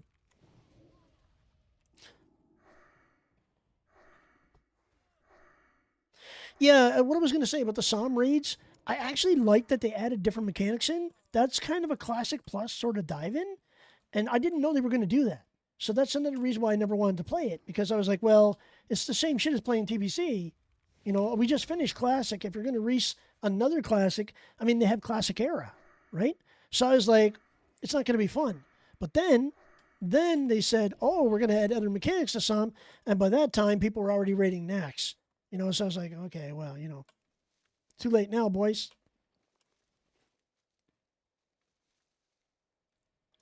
I failed.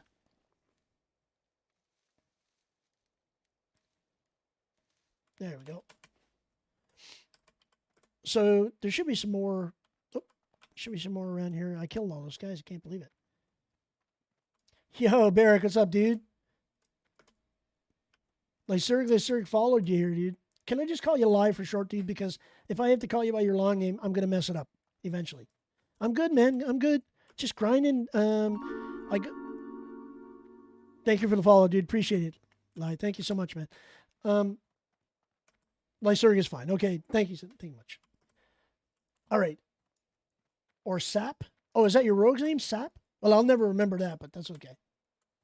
Yeah, he came here from your Discord, Barrick. So I posted going live in your Discord. He came here from there. So he's pretty cool. But I wish I had done Psalm, dude. I'm like so pissed off at myself now that I never did it. I'm like, God damn, why didn't I just didn't do it? You know, why didn't I roll a tune? Nice, dude. Well, I appreciate it. Barrick, today's your day off, right, Barrick? Or did you change your day off to Monday, Tuesday?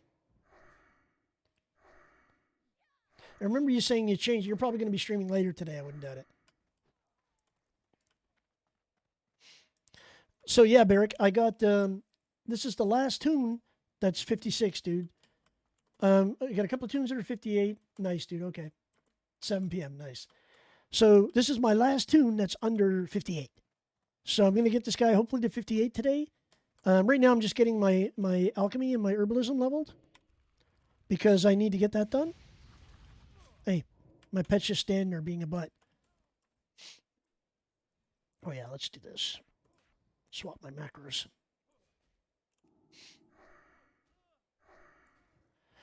Yeah, dude. So I'm getting really close, dude. 4 tunes left to get to 60.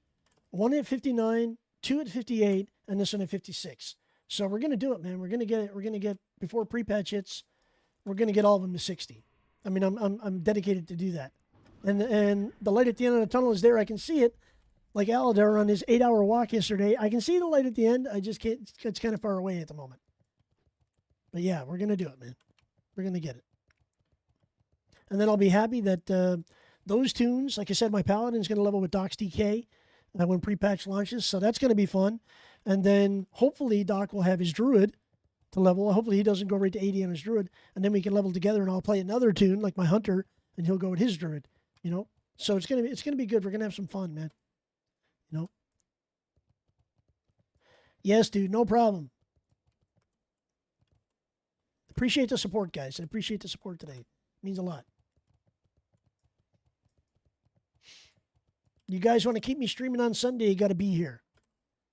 Otherwise, it'll be me just sleeping. It'll be a sleep stream. So oh, that fucking Druid, man. Fucking Druid stole my kill. It's okay. You can have it. Your Alliance, I understand. Who the fuck would play Alliance on Mancrake, dude? I don't get it. Who would play Alliance on Mancrake? It has to be a Horde alt. It has to be a Horde alt. I mean, no, like, and now she's gonna come after me. Look, or she's running away. Excuse me, ma'am. You're not gonna running aggro me. Dumb fucking mobs. You see Psalm rule set, guys. Psalm rule set. There's your Psalm rule set. The mob ran away from her, from that Druid attacking it, and attacked me instead. I need the herbs instead, man. I don't need that gray. I'm here for herbs. I'm not here for those mobs. I was just trying to tag it before the Druid did. But did you see that? That's how dumb the Psalm rule set is. The Druid's attacking the mob. I run away to get an herb. And because my pet taunted it, it runs away from that Druid that's actually fighting it and comes over and attacks me while I'm herbing. No sense, right? Makes no sense. Like Blizzard, the worst dog shit decision they ever did was put the Legion client in TBC.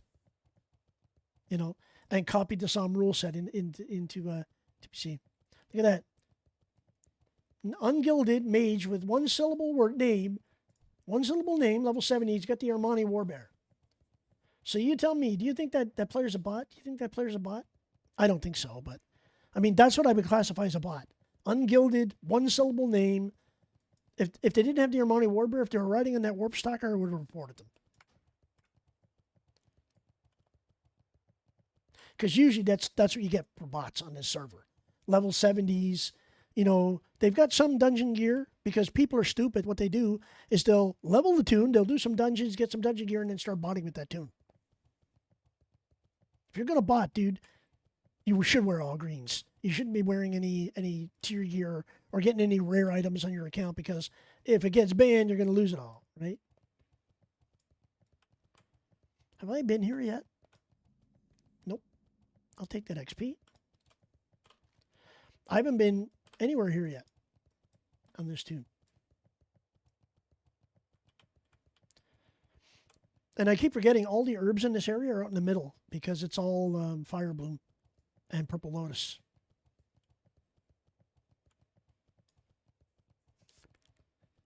Oh, and you notice, Doc, I'm not going the same way as you. I'm going the opposite way to everybody else. So everybody comes here and they go this way. They go counterclockwise around this map. Everybody starts doing this. Well, I do this just to fuck people up.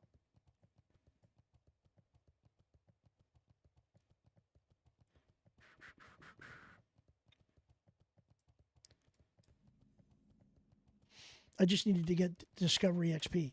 Hey, wait a second. I haven't discovered the shore down here? What?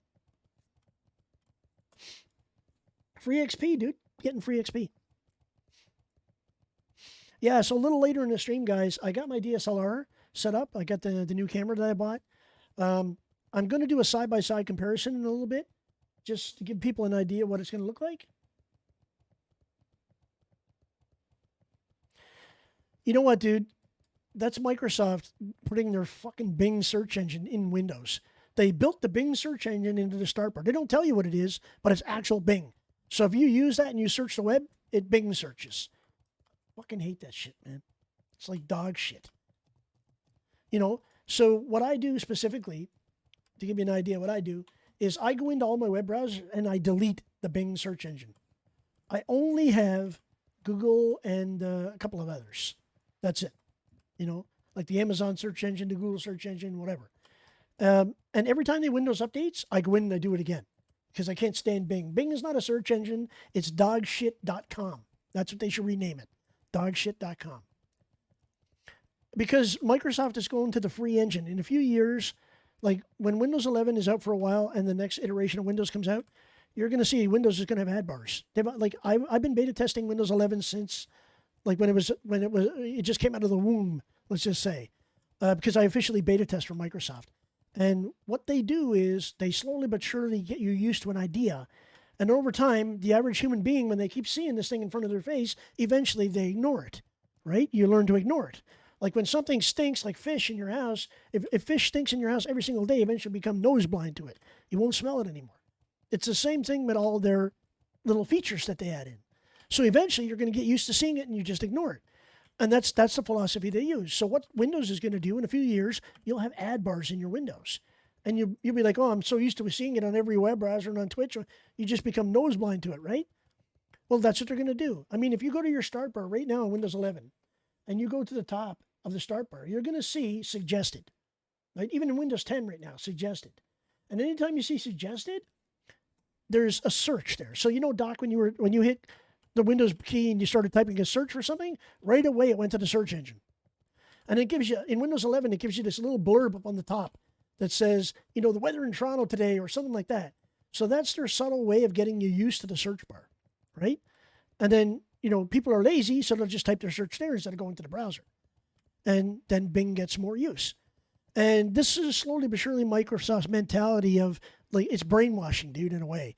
Because they want you to get used to it and ignore it, and it eventually becomes second nature to you just to use it, right?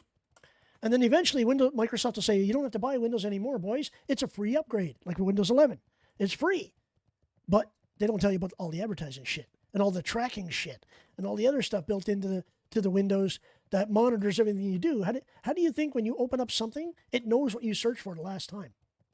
Because it's all built in fucking analytics dog shit. That's why when I have to do something and I don't want them to know about it, I use Tor. I use Tor browser because Tor browser doesn't track any history or whatever, right? It's like the deep web secure browser. Because the worst thing ever, I stopped using Google Chrome for that purpose because Google Chrome, all it is them giving you analytics. You're basically feeding their analytics every time you use that browser. So say, for example, you search, you know, pink marshmallows. Well, the next time you go to Amazon, you're going to see pink marshmallows. The next time you go here, you're going to pink marshmallows everywhere because the analytics is passed from site to site. With all of Google Analytics is all linked together, right? So, yeah. Eventually, like you go to TikTok and you search for something, next thing you know, in your favorite searches are that topic, right? Same with Facebook. It's all analytics. That's why I hate it all. And that's why I use in private browsing as much as possible because I can't stand any of that stuff. It's just, you're paying them by you searching for stuff. That's how it is. Google doesn't make any money off any of their products. It's all off their ad bars and their analytics. That's where they make their money, right? I mean, you go to Amazon, you buy something, the next day in your email, hey, this is related to what you were looking for. You know, here we have this on sale, right? And then people impulse buy that shit. Because they're like, oh yeah, I was looking for something like that. And they go and open the page and look at it. And Google Analytics is like, yoink. Or Amazon Analytics is like, yoink, thank you. Now we know how to gear more advertising to you. So they'll start, you know, and the next thing you know, you don't think. It's just there.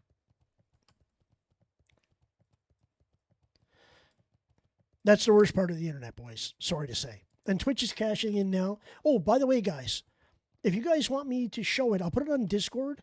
How to 100% block Twitch ads, those random pop-ups now. I was doing some research and I found a JavaScript that actually blocks that random pop. So I'm actually using it right now in my browser. I use Firefox, by the way, guys. I don't use Google Chrome.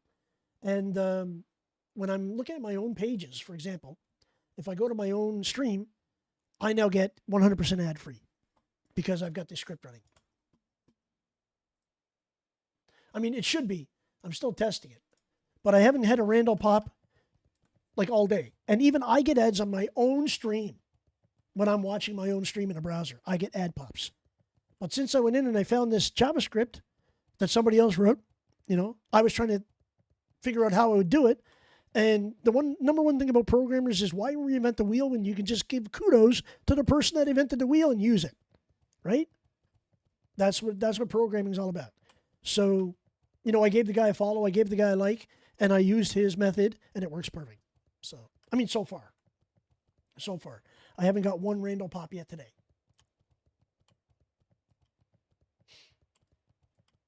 No VPN, no bullshit.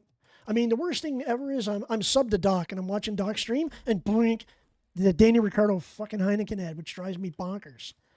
I mean, I honestly have to say, I hate Danny Ricardo now because of that ad. How many times I've seen it. It just makes me nuts. So every time I see that ad, I just want to change channels. I just want to leave, right? And now I'm not seeing any of it. Fuck Heineken. I hate Heineken.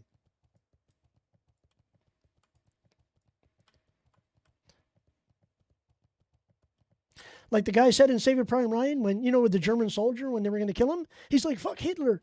I'm like, fuck Heineken. It's the same shit. No, dude, remember what I said. The analytics of your pre-rolls, you can't change. You have to set that to 32 minutes. They will always run at 32 minutes, but ad block blocks those. Me too, flame wet. I don't hate the beer, guys. I hate the ads and the company. I would never hate the beer. Beer is good. Ads are bad. I mean, they couldn't pay Danny Ricardo to stay there long enough to put his ad with him riding a scooter because he's like, fuck that, I'm never going to show me riding a scooter. So they superimposed his face on someone else's body. And if you look at the guy's arms on the scooter, Danny Ricardo doesn't have any of those tattoos that he had. Just to let you know. So if you go look at a picture of Danny Ricardo, his tattoos are not the same as the person's arms in that Heineken video. So yeah, they kind of dropped the ball there. And the person that did that, I mean, that would be a Dawkins joke. Dawkins would paste his head on somebody else's body, and that would be a Dawkins joke.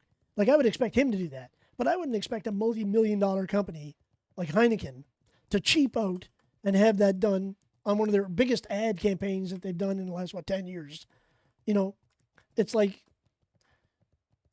maybe Danny Ricardo came for the first day and they did like 1 million takes and he didn't get it right. And finally they ran out of time and they said, don't worry, we'll CGI it. Nobody will know the difference. Right? And they did, but you can see it. I mean, I wish I had the ad running right now just to show you. You zoom in and you can see his face is pasted on with Photoshop. It's like so funny.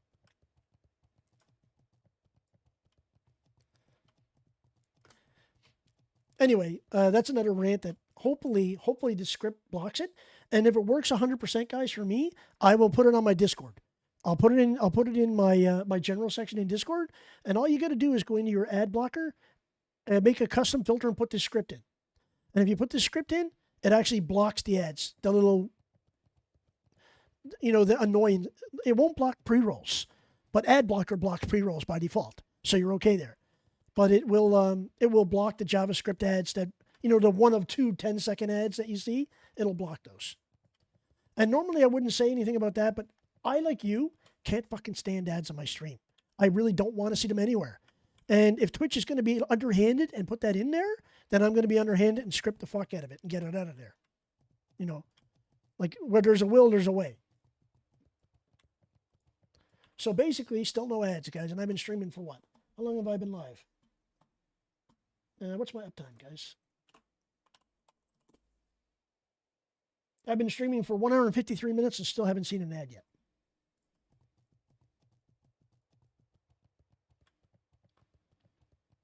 Yeah, I'm the same, dude. I make like $3 a month, okay, off ads. Literally, guys. Like $3 a month off ads. I don't really care if I don't make that $3 a month. But I'd rather Twitch not make it at your expense. I'd rather me not make it and you not see any ads. So if Twitch said to me, as an affiliate, you have to give up 2% of your earnings per month and we'll block all your ads. I'm like, do it. Do it. I wouldn't care. Do it. It's not like I make thousands of dollars a month anyway. 2% of $8 or $10. Wow. Dude, I'm going to go to the bank for that. For big streamers like Asman, I understand. He doesn't want them blocked because he probably makes, $5,000 a month off the ads or more, right? But different story. I mean, if I was making that much money, then I'd be like, yeah, guys, here, watch all these ads. I wouldn't do it, but I'd have my pre-rolls running so I could get it. And then I would say to you a disclaimer, if you don't want to watch the ads, get an ad blocker, which I always do anyway, and you guys know that. I always say, if you don't want to watch them, get an ad blocker. Because I, like you, hate when I'm watching someone's content I'm really into, and all of a sudden the screen goes small and I see this dog shit ad. Like Google did it right, believe it or not. Google brings up the AdSense bar at the bottom. I wouldn't mind that because it goes out of the way once the ad's done, right? That never bothered me. What bothers me is my screen getting minimized up in the corner. I get muted and you get this big old ad in your screen. That annoys me.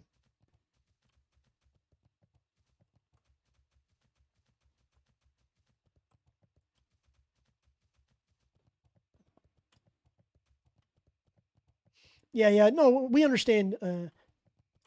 Listen, we understand, dude.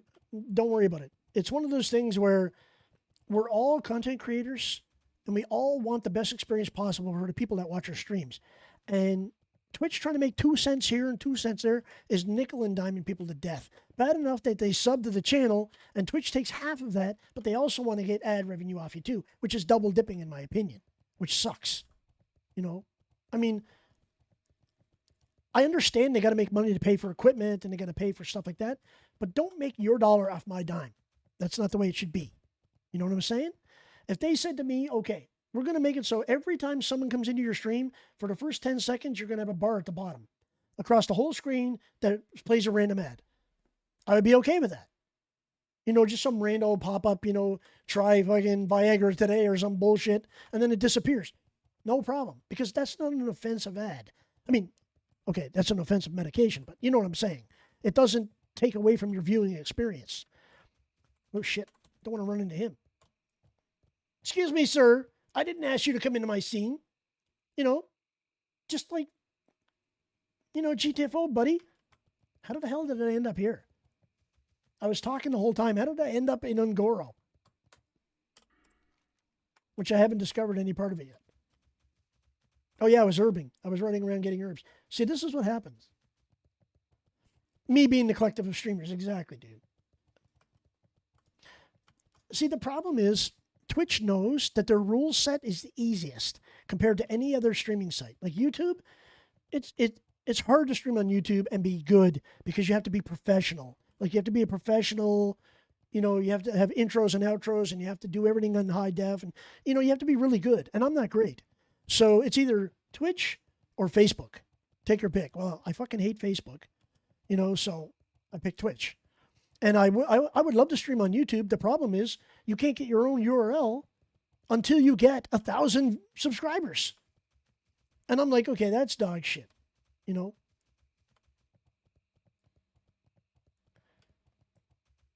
Yeah, exactly right. They don't care. They don't care because they got, 5 million people that stream on Twitch. Yeah, exactly. Basically, the whole streaming platform on Facebook is just their way of catching analytics. That's all it is. We're going to make money off you because we're going to gear all the advertisement towards you. That's it. Yeah, dude. And all the, even when I upload my VODs there, getting demonetized is fucking dog shit, dude. Okay, I had an entire stream get demonetized for a 10-second clip of the Titanic flute. The Titanic flute, that fucked up flute sound, I got demonetized for that. And they said, oh, it's copyright material owned by this person. So you have to either edit it out, replace it, or now they have a new beta feature where you can just mute it. And I'm like, okay, mute it. And then your video takes 2 hours to process that one mute. And I'm like, okay, so now I got to wait 2 hours to upload my video. And there's a chance that I'm going to lose views because in that 2 hour window, people can't watch it. Right? And I'm like, this is bullshit. So what did I have to do? And poor Toby loved to play those sounds on my channel all the time. I had to go ahead and delete the sound. And the same with the Star Wars Cantina. Toby used to play it all the time. Got demonetized. I had to delete it. because I can't upload it to YouTube without removing those sounds, which sucks. I mean, it's bad enough I have to totally exclude all the music that I play in my stream for it, because I'm afraid of copyright strikes. Well, on YouTube, if you have any music, it just gets demonetized instantly. Like, so you're not going to make any money, right? Even if I did have 10,000 viewers or a million viewers, like that's why Asmon has a professional editor now. He pays an editor to go through and do all that shit before he posts anything, you know? I mean, I can't afford to pay $60,000 a year for an editor, you know, when I've got like 8 subscribers on my YouTube, you know? Yeah, exactly, dude. I mean, it's gotten to the point where the law is fucking dumb. Let's just say that. Like, music companies out there don't realize, get with this millennium, boy. Stop. You're still thinking last millennium when people used to buy albums. Okay, Sato buys albums. He's one of a few. But what I'm saying is, put the content up digitally and allow Twitch to license it. So you can actually play music on your streams, and everybody would make more money, because then it wouldn't be any dog shit worried about copyright strikes. You know what I'm saying? So, I mean, Twitch made their own music plugin, which was dog shit and failed miserably. So what I had to do, I had to go out and find an artist, a producer, that actually allowed me to use their music, digital rights free, and in the future, if Twitch cracks down, I've got that playing set up, ready to go. So I'll still have music in the background on my stream. It won't have any lyrics, but it'll be like background music, and it'll be completely DRM free, right? All I have to do is give kudos to the guy that wrote it. That's it. And I talked to him the other day about it. His name is Paradox Gaming Network. His name is Jalon. Really nice guy. And he said, dude, just get with me on Discord. We'll discuss it. And then he said, all you have to do is give me kudos on your Twitch page or a banner or something like that, and you can play all my music for free. Cool. So, and he goes, if I want any intro music or anything made for my own channel, he'll do that for me too. And I'm like, whoa. So it's pretty cool. So I actually have a path out if Twitch decides to get crazy, you know, and starts, you know, copyright striking people for just playing music in the background, right? Which is what they're going to do. I mean, obviously they're not going to do it to me, because the amount of subscribers I have is like, I'm a microscopic speck of dust in the world that is Twitch. Like, they don't even see me. I'm so small, right? So they don't care. But if I was like a 10K Andy, okay, I would be getting copyrighted striking like crazy, because now I'm preventing them from making money, right? You see what I'm saying? So that's why all the small streamers have to get together and say, you know what, this is fucking bullshit. You need to license this shit. Okay, if you want 1% of our revenue to be able to play, you know, digital rights music on our stream from any artist you want, okay, everybody would give 1%. They wouldn't care. But don't put advertisers in and fucking try to work your way around it and make your dollar off my dime, you know, that I make, right? It's like, it's fucking dog shit. Let's just say that. You know what I'm saying? I mean, guys, I'm ranting again. I don't mean to do that, but I'm like so disgusted with the way these guys make money. And Twitch can't say they're making money. You're making hundreds of millions of dollars off people on Twitch with all of their, you know, Amazon is making hundreds of millions of dollars every like month off people that are actually, these herbs are too high. What the heck? You know, so they can, if they don't make 50 million a year off Twitch, they're lying through their teeth. You know, I bet you they're making close to $1 billion a year off Twitch, believe it or not, with all the advertisement and with all the promotional streams and all the guys' merchandise and all that bullshit. I mean, I'm sure they're making money, head over fist off all that stuff. You know, I mean, they wouldn't do it if they weren't making money. Or at the very least, it could be a write-off for Bezos. He might be writing stuff off, you know. Oh, I need to write off 100 million. I'll just put that on Twitch, you know. I mean, you know, people don't buy things just to lose money. They do it to make money, right?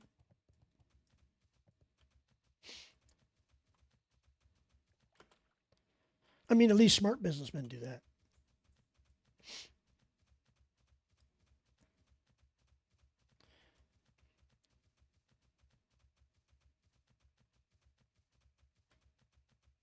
Yeah, exactly, dude. I mean, okay, say for example, Asmon. One stream Asmon does, okay? Just think, Asmon does like 6 to 8 hour streams. If he's got 25,000 people watching, like you're saying, and I know Asmon's got like at least 20,000 subs, if not more. Okay? Just think of the money. $2.50 per sub. No, actually, I think he gets 60-40 because Asmon's a big streamer, so he gets 60%, Twitch gets 40%. So think, he gets $3, they get $2 off every sub. Okay? Multiply it, and then do the advertising money he's making on the back end. Just think of the advertising. Now, I know Asmon, for example, on YouTube, he doesn't take any of the money from YouTube. That all goes to his editor because that's how he pays his editor. He's a smart man, right? All the ad revenue or whatever money goes right to his editor. That's smart business. But just think of the money that he's making. If Asmon's not making $250K a month, I'd be very surprised. Very surprised. Don't forget, not including OTK, he has a percentage of everybody else because he's one of the owners of OTK. So they get percentages. So all the new streamers that they signed over the past few months, they get a percentage. Like Method used to do the same thing, right? So if Asmon's not making $1 million a year, like clear, tax-free, I'd be very surprised. Like very, very fucking surprised. And if he's making $1 million a year, Twitch is making, say, $2.5 million off the ad revs and the money they're making from him and whatever. So, I mean, and you multiply that by the 5 million plus, big streamers on Twitch, whatever there is, say 100,000, that's like literally $100 million a year they're making, that's not pocket change, boys. That's real money. And sure, they have to pay for equipment upkeep and they have to pay for internet bandwidth. You don't think they have a deal with like, say for example, this is hypothetical. Say for example, they got a deal with Dell. And they're like, well, Dell, we'll put all your ads on the site. You have to pay for our bandwidth, whatever, or a percentage, 50% or 20% or whatever. That's how companies do it, man. It's exchange of service, right? That's how they make money, So, I mean, I'm just looking at the tip of the iceberg here, boys. I mean, somebody out there is making money. It's not me, and it's not you. It's Twitch making the money. And obviously the streamers are making the money too, the big streamers. Now, mind you, they work hard, 60 to 8 hours a week. Just because they're not on stream doesn't mean they're not doing shit in the background. Like I know, for example, Tips, he's working like 60-hour weeks, man. Tips out. 60-hour weeks doing promotion and development and getting all the contracts set up and doing whatever. I mean, that guy is like, blows my mind, dude. How much money he's probably making now for OTK, doing all this stuff. I haven't found one goddamn herb here that I could herb. Welcome to my riding around Azeroth stream, boys. Yeah, exactly, Doc. Just think, and people don't take into account that production time is your time. You're not making money doing that. Like, I mean, I tried to do a little bit of editing myself. I spent 6 hours trying to make a title screen. 6 hours, and I'm like, fuck this. I'll just pay someone to do it for me. But my time is more valuable than that, I just don't have the mentality or the skill set to do that. My skill is talking. That's my skill, right? Now, if I only had a deep voice like some of those baritone guys on Twitch, I could be making money in radio or something like that. But I have like 50-year-old man with a 20-year-old or a 16-year-old guy going through puberty's voice, Fucking, all these herbs are too high. Yeah, you're building a legacy. Doc, the best trailer I'd ever seen on Twitch, the best trailer was your Undead Army one. I fucking love that, dude. Now, mind you, production quality is sketchy, but I think that's what you meant to be sketchy. It's meant to be sketchy. So people don't get that. They're like, oh, this looks like dog shit. I'm like, dude, you got to look at the idea behind that. Now, if he had a professional editor that was doing it, like one of those guys that works on television, that would be a kick-ass fucking, like, it'd be blowing away World of Warcraft trailers, Yeah, exactly, dude. I mean, but that takes skill. The way you got that laid out is skill, man. I mean, it gets the message across. It gets you thinking about the Undead Army. It gets you thinking about docking as a streamer. And that's your goal, your target audience. And then this is what I want to get across to my target audience, And you do it. It works perfect. And I'm like, fuck, how come I can't do this shit, man? I mean, How come I can't do this shit? I get so pissed off. And I even got like the best software you get, dude. I got DaVinci Resolve. I got fucking version 18, upgraded to 18. And I'm like, I don't even know how to edit an image in it. All I can do is do clips. I know how to do a clip. I know how to merge a clip and do cutscenes and stuff like that. But I don't even know how to do, like I even got Krita. Somebody told me to get Krita. Krita is a good image editor. I want to make an animated GIF. That's all I want to do. But I don't want to use some goddamn web plugin to do it. I want to do it with a program and make my own animated GIFs. I can't even do that. I have no fucking clue. And I read the manual. By the way, DaVinci Resolve manual is like 6,000 fucking pages long. It's ridiculous. Yeah, exactly, Doc. Exactly, dude. I mean, and that's why I like it so much, because it's done not professionally, on purpose, to be funny, to get the point across. You know, and like you say, you didn't have to reinvent the wheel. You took what you needed and you made it with whatever, right? I mean, it makes perfect sense. And if I could do like those shorts that you do, if I could do fucking shorts like that, I'd be a happy man, dude. I'm like, how the fuck do I do that? I have no idea. Like, no idea. Literally.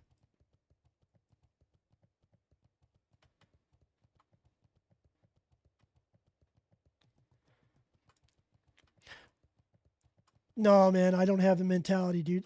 I think what it is when you get older, you don't have the patience. Like, as people age, like 20 years ago, I would have sat there for 10 hours a day trying to figure that out. You know, like what I did when I coded, when I started learning programming. I would code constantly, 40, 50, 60, 70 hours a week, coding until I got it right. But nowadays, if you ask me to learn a new programming language, I'm like, I really don't give a shit, man. I don't care now. I make money doing what I do. If you want me to learn a new language, you pay me to do it, and I'll do it. But if I have to do it myself on my own time, I'm like, nah, if it's not going to get me a better job, I'm not going to do it. If they offered me a job paying me double if I learned a new programming language, I'd be like, okay, I'm in there. Send me back to school. You know?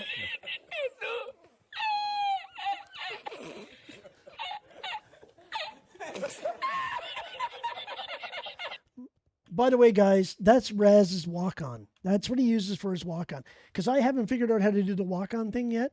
And Raz is always giving me a hard time about it. And I'm like, Raz, you're an editor. You fucking do it yourself, dude. I don't want to do it. You know? But he's home now, finally. But he uses that in my channel as a walk-on. Well, I mean, I make good money doing it, but it's only a part of my job, dude. It's only a part of my job. Like, the best thing I can do with my Stream Deck, the best thing that I've learned how to do is this. I'll show you in a second. So, for example, I can do shout-outs like this. And Rez taught me how to do it. You see? Now I got to do them for everybody, because they're all going to get upset if I don't. So this is Doc and dying on his hardcore paladin, by the way. And it's probably going to show him getting upset, because this is where he died doing the, at 58, I think it was 58. That's it. Let's see if it's the one where he starts throwing shit around. Oh, it's the one where he died, put his hands over his face. That's the stream where he had to shave his head and his beard and everything, boys. Just to let you know.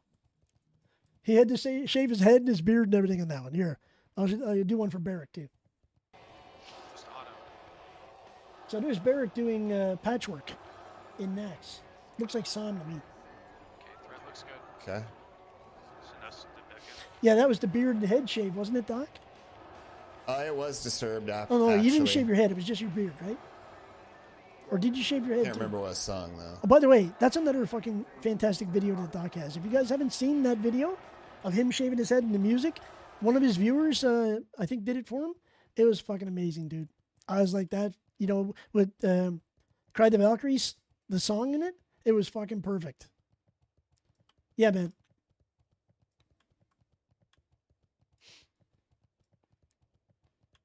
So I'm still looking for herbs, guys. All this fucking time. And I'm still in queue looking for dungeons for Dire Maul.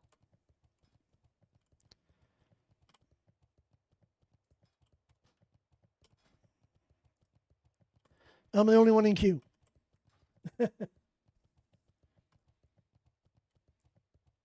Oh, dude, it was so good. He made it to the beach, Raz, at the very end, and he sat down and he looked like a fucking zombie, dude. He looked like a zombie, like he was fucking exhausted.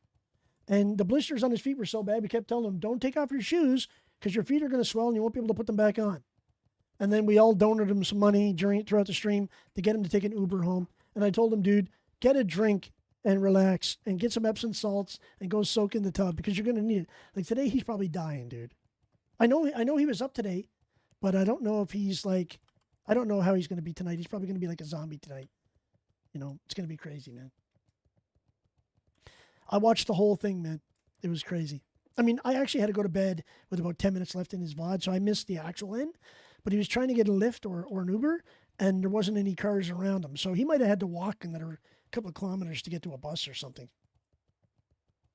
But I'll have to watch it again. I mean, it was a good stream, and power to him, dude. 30-kilometer walk when you'd never done it before? I couldn't do that. I would have dropped dead, dude. I would have been like, fuck this. I'm just going to hire a car to drive me to the end.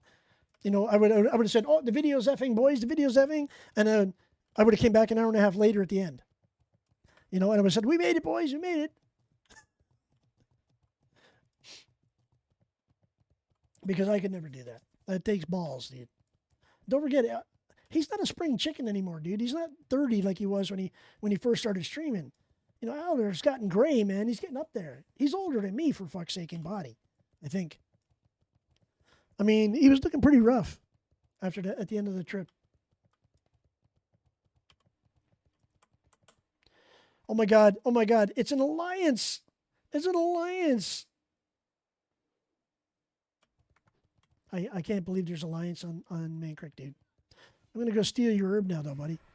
Hopefully you don't get upset at that.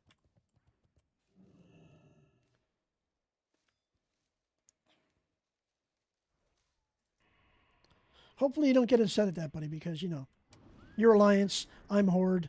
If you got a problem with it, flag up. Let's see. The Zurich says, serious music question, though if an individual plays sheet music or something, a slightly change the musical plays, Garbage Band does it, yes, because the music itself is copyrighted. So, just to let you know, that sound clip, the Titanic one, was a Titanic one played by an amateur person playing a flute. Totally sucked. It didn't sound anything like the original, but it was using the actual music, and it got copyright striked. So, yes, even if you rearrange the music or whatever, you can still get hit. But you have to put a special twist into it. Like, for example, I'm surprised that Toss a Coin for Your Witcher, that sound file that I love Barrett playing, I'm surprised that the music doesn't get him a strike. Because eventually it will, right? But for now it doesn't. But I told him, record a metal version of your own, and then they can't say anything because it's your own, right? You know, I mean, they're probably not anal enough to do it because it's getting playtime. Amazon, it belongs to Amazon, right? Amazon owns the rights to it. So I don't think they're going to give you a hard time. But if it was Sony Music or someone, I think they would give you a hard time. You know, if it was Disney Plus, which is who does the Star Wars stuff, immediately I was getting demonetized. Immediately. You know, proactively. So I think because The Witcher actual TV series belongs to Amazon, or does it belong to Netflix? I forget. Is it Amazon or Netflix? If it's Netflix, I don't think they care either. You know, but they could in the future. And I think Raz, the Eye of the Tiger one, they probably don't care about. You know, it's Netflix. Okay, so if it's Netflix, I don't think they care, to be honest. I mean, if you're making money off of it, if you're like Asmongold and you're doing it, they might say something because you're actually making money. But for small streamers like us, I don't think they give a shit because, you know. But Disney Plus, they have a blanket policy. Anything that they use that's copyrighted by them, they hit it. They hit everything. Yeah, it has nothing to do with the streaming service, I know, Barrick. But, I mean, I've had to edit hours and hours of video on YouTube because it got demonetized, you know, and on Twitch it gets muted. So I watched one of your streams, Barrick, last week, and it had segments of it that were muted out. So that tells you right away that they're watching it, right? So the algorithm is watching it, and it's muting out sections. So what I do is I go and I trim those out of my VODs. I trim those sections out.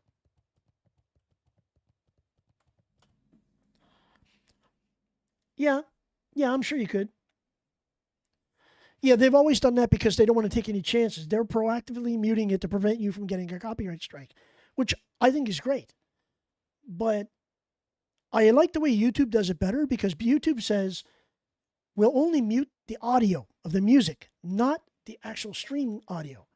Well, Twitch mutes everything. And I don't like that because it screws up your streams, right? So when someone goes to watch your VOD, you're talking for 5 minutes and they don't hear anything you say. But at least on YouTube, you can go and either trim out the music, delete that segment, or you can actually go and mute the audio of that clip that's playing, and it doesn't affect your voice. So it doesn't really screw with your stream.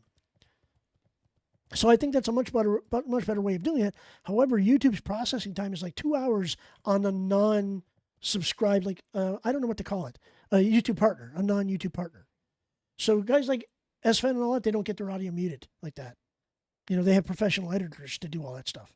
Whereas, like me or you, we have to go and edit it ourselves, which kind of sucks. But that's just the way it is, right? That's true. But the problem is, when you're not putting music in on your stream, it would be just me talking for 2 hours. People would be like, resident sleep ring, right? So having the music in the background for me on Twitch, I don't record the music to my VODs. So if you go and watch the VODs, there's no music at all. It's just me, right? So that's perfectly fine to Twitch. They allow that. But I would like to have music in the background. Like you can have in-game World of Warcraft music, or you can have in-game DRM-free music. But I don't know about you, but most of the DRM-free music out there sucks ballsack. I'm sorry to say, it's just dog shit, or it's techno or trance or something. And I don't really want that in my stream, right? I'm a classic Andy. I'd rather have classic rock, you know. So it's tough for a guy like me because I know that they're waiting there with the hammer to go smack. You know, as soon as I break the threshold, I'm gonna get nailed, right?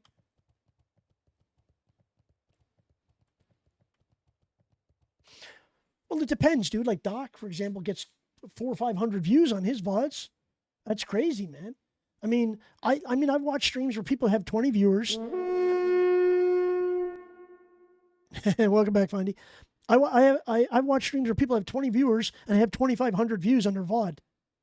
You know, to me, that's huge. That's people liking the content. And believe it or not, I get much more.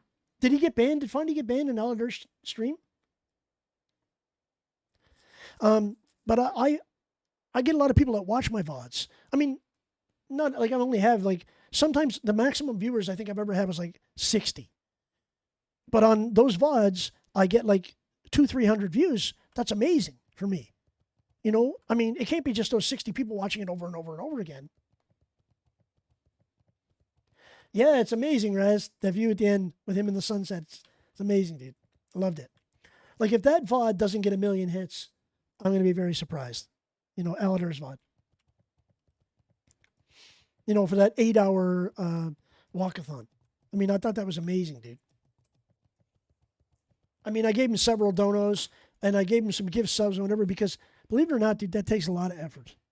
And he's doing it on his own dime, don't forget. He's paying for his own internet. He's paying for his own cell phone data. You know, I mean, it's going to cost money. That 8-hour stream is probably going to cost him a couple $100 in data alone, right? So, yeah, but Findy had to ban himself, dude. And he's not even mod, so he can't ban himself if he's not mod. You know.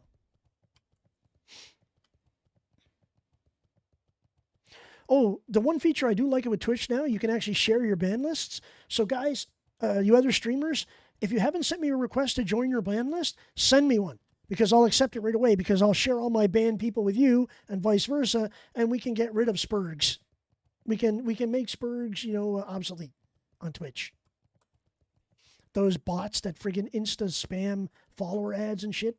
I mean, I have my Fossa bot, man. He's like a ninja. He pops out, banned, and then disappears.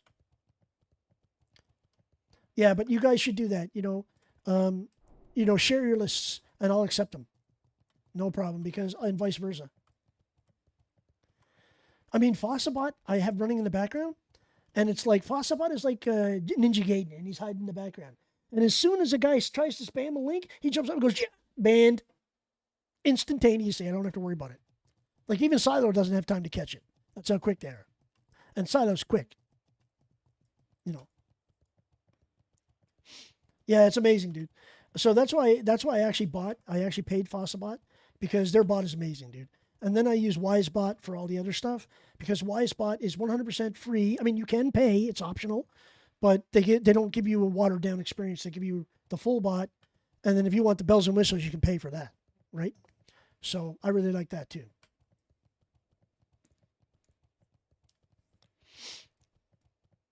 Yeah, you can rename it whatever you want, dude. Mine's called Flamebot because he likes flaming, people that are, stupid, right? Yeah.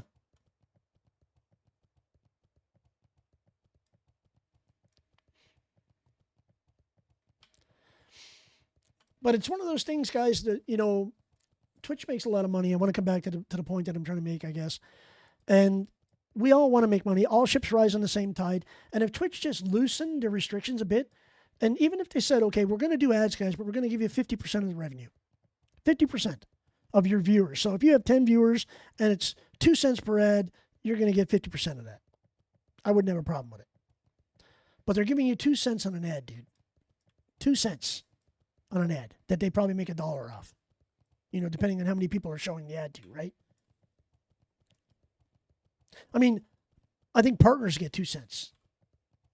I don't even think affiliates get anything, to be honest. I think I might get a couple of dollars a month. Doc, how much you make off ads? You make some revenue off ads.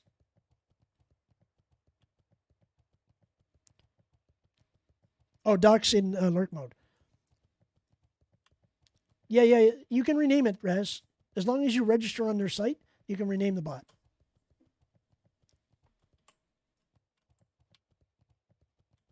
You get 55% if you do 3 minutes an hour. Oh, well, fuck, I should be getting 55% then. That's cool because my pre-rolls are there every 32 minutes. So that's twice an hour, right? And each one of mine is 1 minute 30 seconds. So that's 3 minutes an hour. Exactly. Actually, every hour and 4 minutes. So I won't make that. Like the algorithm, if you set it to 32 minutes for pre-rolls, by the time the timer's up, your next pre-roll won't run for another 10, 15 minutes or whatever, the way it works, the way I've got it looping. So I can't go any longer than that because then Twitch throws the randos in. I can't go any shorter than that because Twitch throws the randos in, to fill the gap because there's a gap there. So I timed it out multiple times trying to figure out the algorithm, and the optimal is 32 minutes. That's your optimal for pre-rolls. Now, that doesn't mean Twitch rando ads, the rando ones, they pop up for 10 seconds here and there. Those ones, like I said, I've got a script to block those now. I'm quite happy about it. So, and I still haven't gotten one. By the way, guys, watching my own channel, so I'm pretty happy about that. And I think that's working. But I'll have to try it in someone else's stream like Barrick and stuff like that. We'll see when I start watching you guys. Because you know how many, like Doc knows, Barrick knows, I'm like, fucking ads. Every time an ad pops up, it annoys the shit out of me. What are we at for my herbalism now? I need 3 points, guys, and then we can go and try to get into a dungeon. 3 points. I can go back to Ogrimmar and train, and then go to try to get into a dungeon. And then we can finally start leveling this shit. And guys, don't forget, tonight on Doc's stream, we're going to be doing our little podcast sort of beta test. It's 7 p.m., right, Doc? 7 p.m. EDT? I don't know. He's here somewhere. But I'm pretty sure it's 7 p.m. EDT. So Raz is not going to be there tonight, but me, Aladar, Doc, Storm, and I think a couple others are going to be there tonight. So you guys should pop by and at least give us a view, guys. If you're not going to do anything, mute the tab and give us a view. It'd be much appreciated. We're going to be talking about some shit. I can't give you any more details than that because really I haven't seen the script myself yet. So I don't know. And we're still trying to get a name for it. So if you have suggestions, post it in Doc's Discord. Please keep it like legitimately serious. It's not going to be like 3 old guys and a young guy, podcast, or it's not going to be pickle podcast or banana podcast or anything like that. I mean, I've passed through 1,000 ideas, and you know, my favorite idea is the White Tabard, because our guild is not a guild, right? White Tabard. So I thought, Doc, I said, for the guild tabard, don't make it like, take the tabard, the default one, change it to be full white, you know, and don't put a logo on it or anything. Just leave it as white and use that as our guild tabard. And then everybody would see these guys running around with white tabards and be like, what the fuck? And we're not a guild, right? So we're not actually a guild, so we don't actually have a tabard. So I thought that would be pretty cool.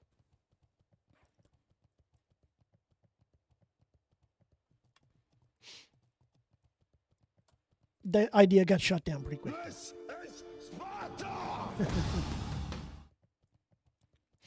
So if you guys come up with a better idea or a better name, post them in Doc's Discord, because I'm sure he's like me, him, Aladar, and a bunch of others. Raz, we all sat down trying to think of names, and all we could come up with stupid dad names, like weird names.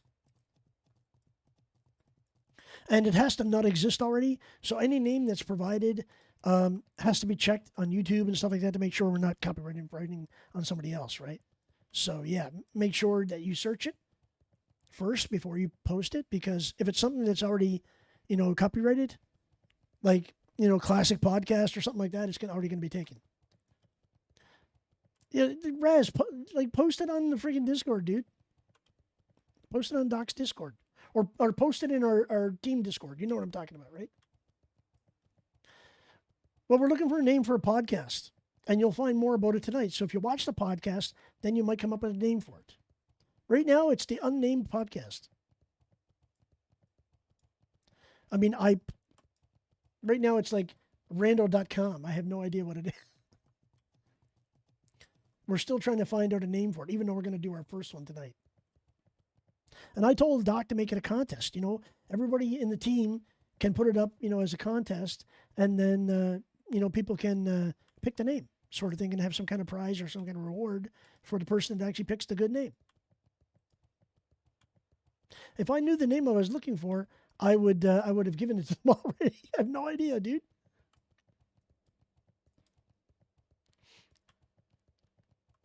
It's a gaming podcast, guys.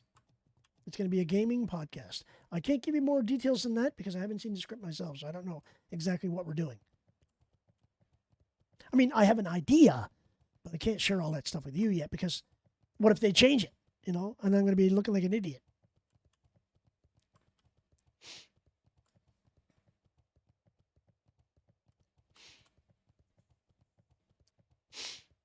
Anyway, I think I've done enough herb farming. I'm looking for fucking herbs, and this desert is exactly that. A desert that doesn't have any herbs. I mean, you know what? I bet you I didn't turn on herb tracking.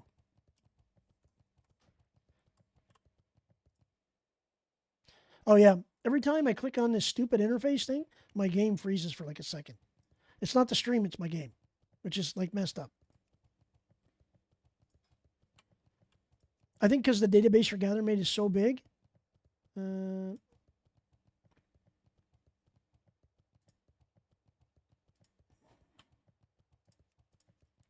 I think I have herbing turned off. Of course I do. That's why we're not seeing any, because I had it turned off.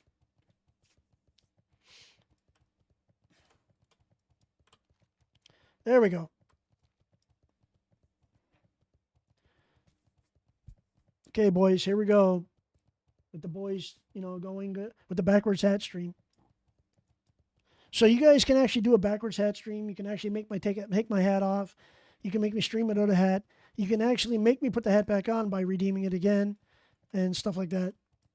You know, it's just some people need humor. You know, I'm okay with humor. It's not a big deal. You know. So I haven't seen an herb, even though I got this thing detecting herbs all over the place. I haven't seen one yet. Have you guys seen any herbs yet? I haven't seen any. I mean, I still wish I had roots, man. That old add-on that used to draw a line on your mini-map from the herb that you're at to the next herb that you could farm. If it was a node that popped, I used to love it. And then Blizzard banned it because bots were using it. So, yeah, they ruined it for everybody.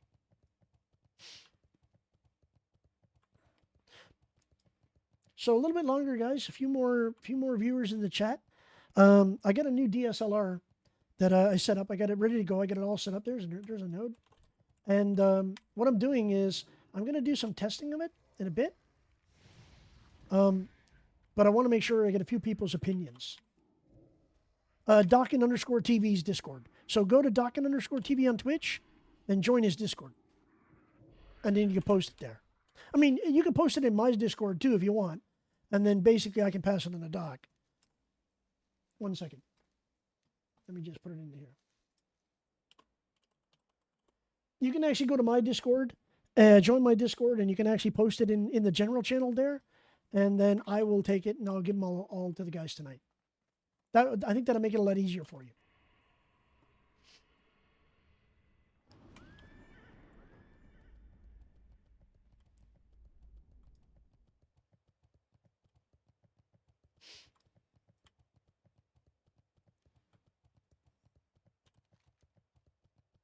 Oops, I don't want to go south. I want to go this way.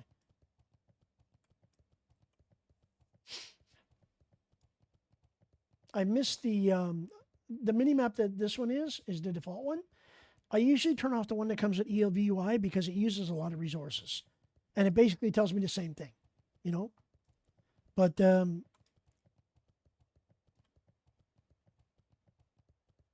as you are requesting them, get people to post them to you. Yeah, Rez. So if you guys want to join my Discord, post it in my Discord, and then I will take them to Doc's Discord. I'll actually take them to the team. We have our own Discord for the team, which is not published, and it's still private for now. And it's just the team knows about it, and then I'll post them in the team Discord later, after the stream.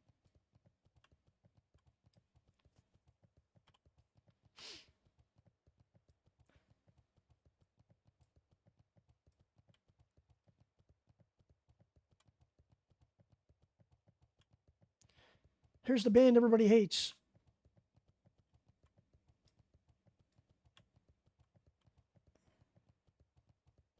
I don't know why. I kind of like them. This is Five Finger Death Punch. And a lot of people are like, they don't like Five Finger Death Punch. I think they're amazing, dude. They have their own natural sound.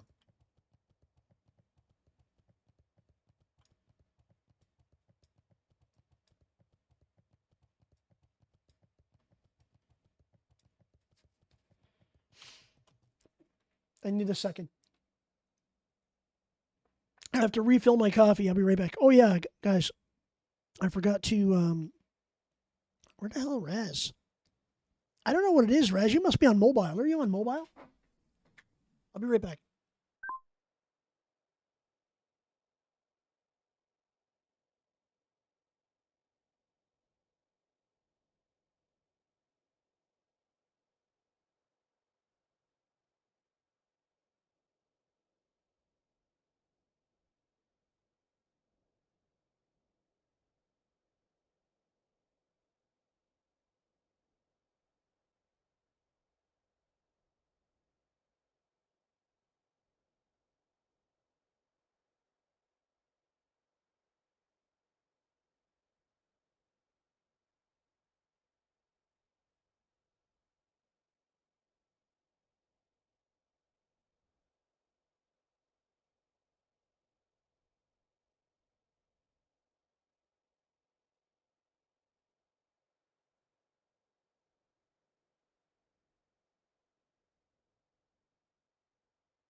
Okay, sorry, boys. I had to go up and get some fresh coffee.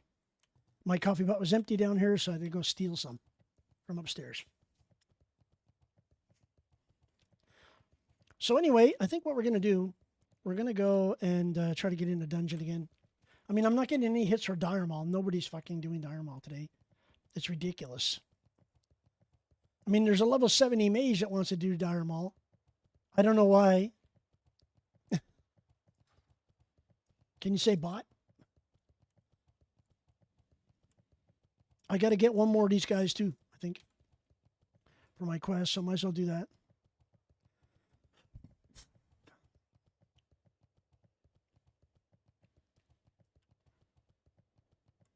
This is the worst place to come for herbs, man. Like, literally, herbs are supposed to be all over this place, and I found, what, 2 herbs? Messed up. I need 3 more of these guys, too. One thing I love to do here, I love to put my pet on the guy. Let me get off my mount.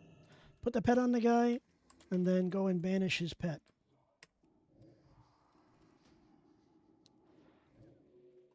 And then kill him. Even when I was lower level, that's what I would do to these mobs. Banish your pet. Now, with Psalm rule set, it's different. Back in the day when I first used to do these way back in Classic, if you ran out of combat range, that mob, once it broke, it would despawn. It wouldn't attack you. So as you can see now, they attack you.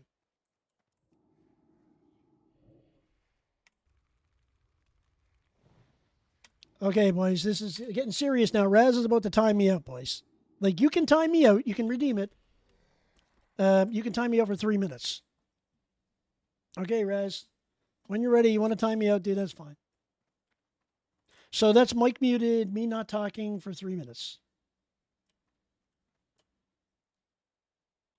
Oh, okay. You haven't got enough. Okay, good, excellent. Okay, good.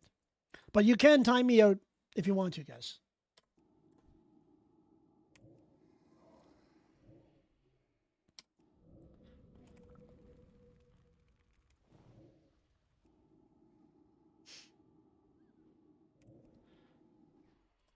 Oh, by the way, guys, if you're wondering what this is, I'll explain them to you.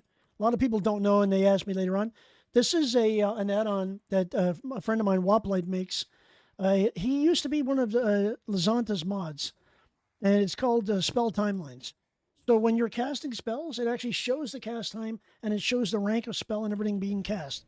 So, for example, it shows Corruption rank 5, it shows Immolate rank 6, and it shows the timeline up to 10 seconds of the dot ticking. So it's actually pretty cool. Wanding, it shows everything. The other cool part about it is if you turn on frames, because I have threat plates enabled, it actually shows the cast time of the person casting against you as a timeline above their head. So what'll happen is in PvP, if you got a mage that's casting, say, Frostbolt at you, you can actually see how long it's going to take for that Frostbolt to go off, right? Once they start casting it. So you'll see if this guy goes to do something like a cast or whatever, it would show up here. The spell timeline would show up. So you can see all my dots, that's normal. But you would also see, if he cast evasion, you would see a cast bar. You know, there's all kinds of cool things. I need 3 more of these guys, 3 more pouches. So let's just do this again. So I got to get close enough so you can see it. There you go. So you can see the timeline of Shadowbolt, 3-second cast. So I know that mob takes 3 seconds to cast a spell. So I can time my interrupts and stuff like that, right? So it actually helps quite well. And then the other one that pops up right here is called Action Mirroring Frame. It just shows the spell that I'm casting instantly, you know. I have a macro that I'm using right now. So you can just see me spamming the macro. It basically casts Corruption, Immolate, Shadowbolt. Curse of Elements, and then Shadowbolt. Basically. So you can see that I'm not spamming the hell out of keys, right? Or that thing would stay there the whole time when I'm spamming. Plus you can see my hands too, you know.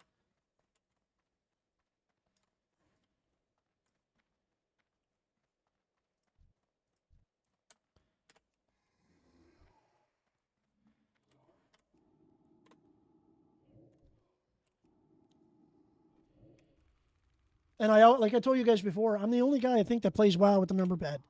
There's not many people that play with the number pad. So I cast all my spells with my number pad, and I just use WSAD. That's it. And then my mouse for everything else.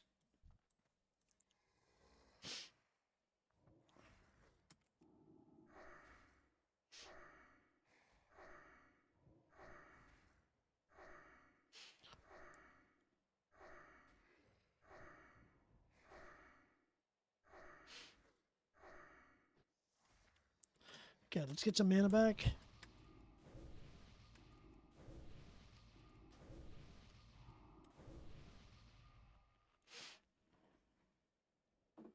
I can have some coffee.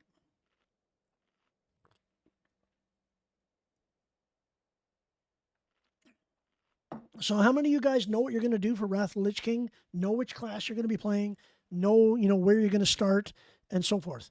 Like, how many of you guys are you going to dungeon grind? Are you going to just do leveling grinds? What are you going to do?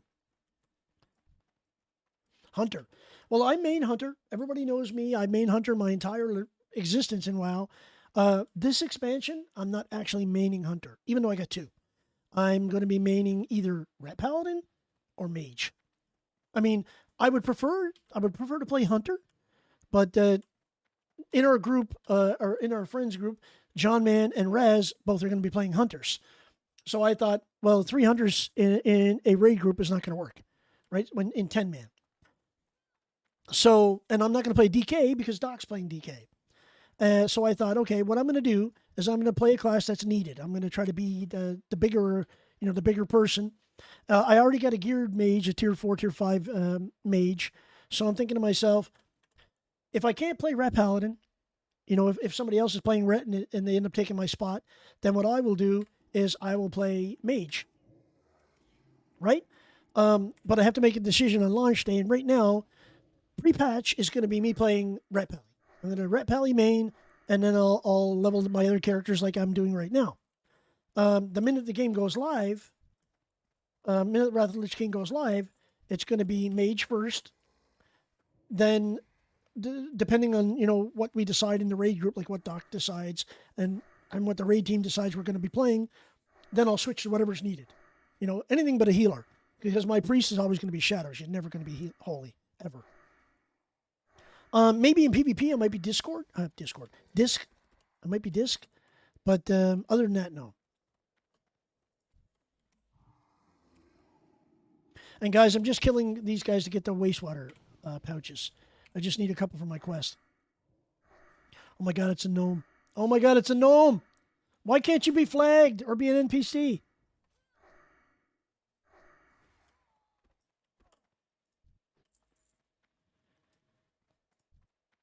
All right, same thing.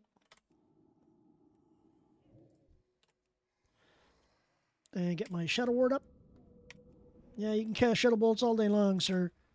It's not going to matter. And then I have my my dot trackers down here, guys. For those guys that want to know.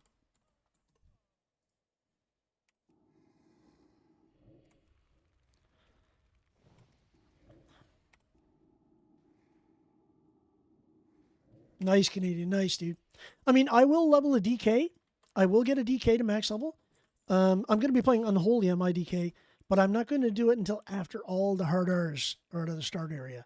So, like 3 months later, then I'll level 1, because then I'm going to have no competition for gear and no competition, for people starting out. I mean, there'll be DKs leveling constantly throughout the expansion, but there'll be a lot less people, doing DK stuff, let's just say, at lower level. So I did this. I leveled the DK originally in original Wrath at the start, right at the beginning. It was the biggest mistake I ever made, because on my server at the time, you couldn't move. The server kept crashing because there was too many people doing it. So I said, F this, and I stopped playing my Death Knight, and I waited for a couple of months later, and I went back and I leveled no problem, had no issues, and I enjoyed it. I loved it. And to this day, on retail, I still have a Blood DK because I like blood. This time around, it's going to be different because I want to play Unholy this time. But I can only play Unholy. I need 3 more pouches.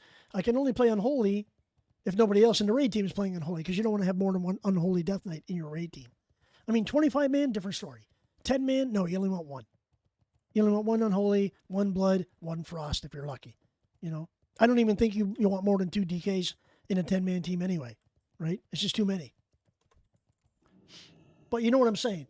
People will play what they play, and I'm a little bit more flexible because I can pretty much play any class. So I'm like, I'll play what you guys want. I mean, that once I get my character picked for the rating, that's it. It's picked. But if people say to me, well, on our 10-man team, we already got 2 hunters, we already got 2 mages, We already got like, a warrior, a paladin, a priest, whatever. And they're like, the only class that we don't have is, say, shaman. Okay, then I'll play my shaman. No big deal. No big deal. I mean, it's going to suck because the only shaman to me that's good in Wrath is elemental. I mean, enhancement shaman's really good, but I'm not a big fan of it in Wrath. There's just too much to do. There's too much bullshit to do. It's not like it is in TBC where it's just like Storm Strike, your fire thing and drop your totems and just blow people up with DPS. You know what I mean? There's a lot more involved with it. It gets a little bit more difficult. Let's just say that. I got no space, so I have to throw water away. Can you believe that? And then throw the cheese away. I'm trying to get these wastewater pouches, and they're just like not dropping. So yeah, I'm going to be very flexible, but I'm also, once I've picked my main, that's going to be my main. I'm not going to pick anything else. So I already told the guys, I already told everybody, I'm going ret, guys. I'm going ret on my ret paladin. That's what I'm going to rate on, unless, of course, somebody else is better at ret than me, I mean, like if Barrick joined the team, which I'm not saying he's going to, but if he did, I would give him ret paladin because obviously he's a much better ret paladin than me, right? You know what I mean? Oh, I didn't banish this guy this time. It's okay, though.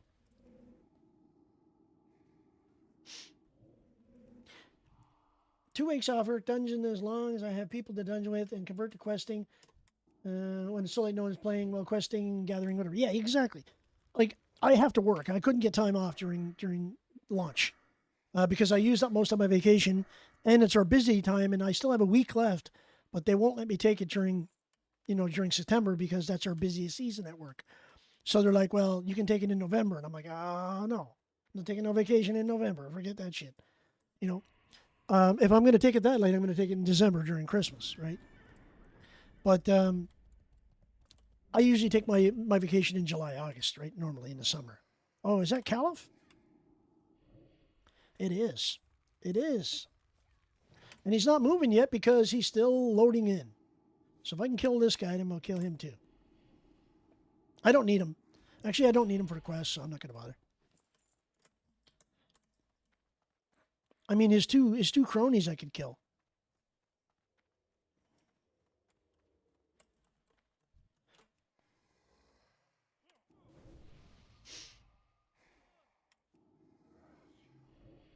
Nice. Yeah, see, that's a different story, dude. My vacation's different at work. Like, I get X amount of hours paid vacation, and I have to pre-book them. So you can't come back, like, in the middle of the year and say, okay, I want to change this and do this. The only way you can change it is if nobody else is taking it, right? And then when they have a really busy time, what you call all hands on deck, nobody gets to take vacation. Like, nobody on my team gets to take vacation. So what I had to do was I either take the vacation when I book it. Hey, did he resist my friggin' banish? Seriously, dude. Another thing I can't stand is the saw mechanics. Like the way they resist so much. Like I remember back in the day, mobs that were lower than you never resisted your shit. Never. Now it's all based on a formula, which is another thing that came from Sam, which is dog shit. So you can be max level and Blizzard puts in, what, a 20% failure rate on your spell cast? Like if it's a banish or if it's a spell or whatever, which is like ludicrous. Especially when the mob is like 20 levels lower than me, you know?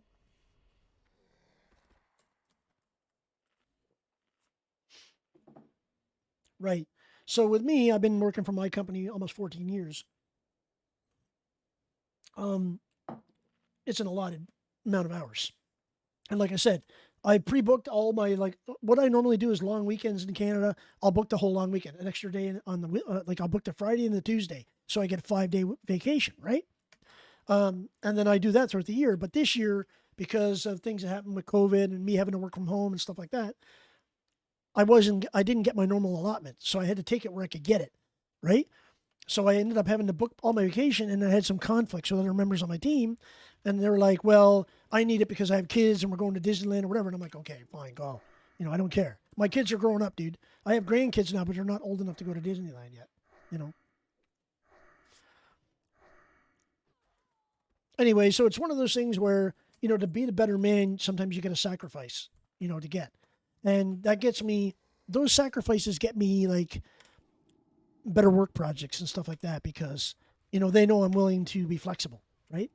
Or there's a lot of people that are not flexible and they want their days off.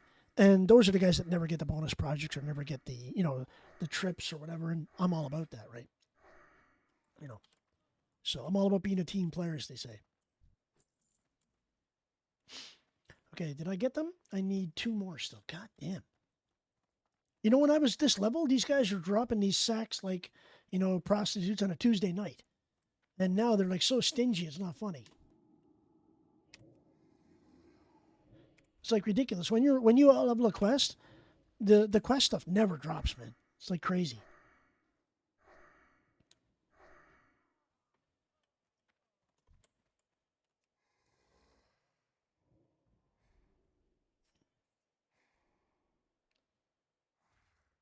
Right, right. No, it makes sense, dude. I mean, I worked a long time for this company, you know, and you get rewarded for loyalty and stuff like that. I mean, you don't get a lot of stuff for free. Let's just say that, but you get rewarded with other things, with like, you know, time off, special projects. I get 2 weeks mandatory stress leave per year, you know, and that's on top of your vacation. So, for example, if you are stressed out at work and you need time off and the company psychologist approves it, you'll get 2 weeks off with pay. It's pretty cool. They give you time off. And then with COVID, when COVID happened, I got COVID, you know, way back at the beginning of the year, and I got 2 weeks off with pay on disability, right? They just give it to you. You know, no questions asked, whatever. Take 2 weeks and get better, right? So I work for a very good company. But when it's their busy season and it's all hands on deck, they're not flexible at all. It's like, you know, we were there for you during the lean time. Now you got to be here for us during the busy time, right? Which I respect. So I don't have any issues with that. So when they say to me, hey, you got to work extra time tonight because this project needs to be done by Wednesday, okay, I just do it. You know, I get paid overtime. So it's not like I don't get paid for it, but it's not like a voluntary thing. You have to do it, right? Well, travel during COVID stresses me out immensely. I mean, I like to this day, I still won't go anywhere on a trip because you can leave Canada fine, but when you come back is when you get all the bullshit. You know, then you got to have all your COVID tests and all your immunization cards and everything updated, or they won't let you back in the country. So it's tough, right? Like I know a lot of people, a lot of my family went to like Mexico on vacation, and they came back and they weren't allowed in because they didn't have an actual PCR COVID test within 24 hours before their flight, and they couldn't come back. So they basically had to return to Mexico. They had to take the next plane back to Mexico because they weren't allowed into the country. And then they had to get a PCR test and then book another flight and come back again. You know? I mean, it's okay if you're going to the U.S. You're just stuck across the border for a night.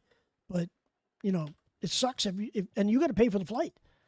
Like the return flight, they're not paying for it for you.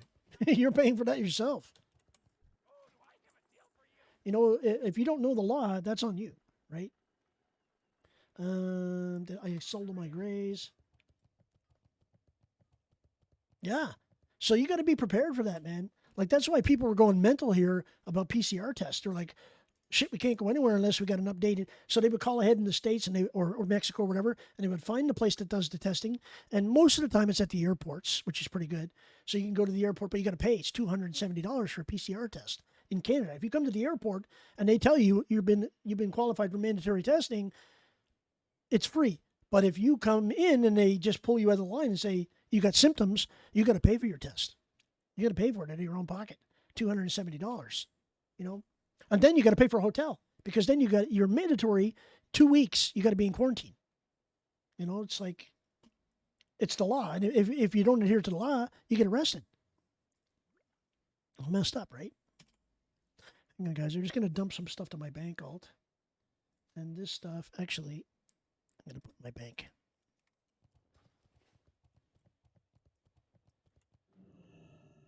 Yeah. Can you imagine, dude, how much money that is? And to me, I'm like, do I want to spend $2,000 on a trip to Mexico and then have to pay another $1,000 in tests and stuff just in case? No, I don't think so. Homie, don't play that game. Oops, this is got to go to my bank. Do I have any of these pouches in my bank? I don't.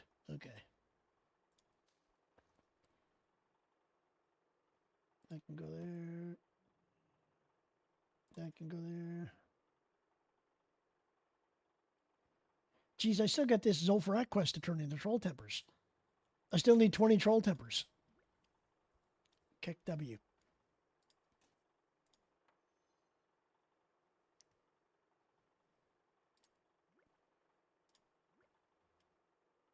Those I can put in here too. I'm just trying to clear as much space as possible.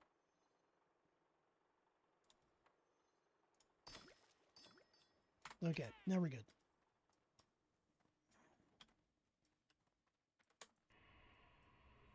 Yeah, not to mention the inflated prices, you're right. And the chance that you pay for your flight and it gets canceled for some random reason. And then you got to scramble to rebook, right? So that's like so messed up, dude.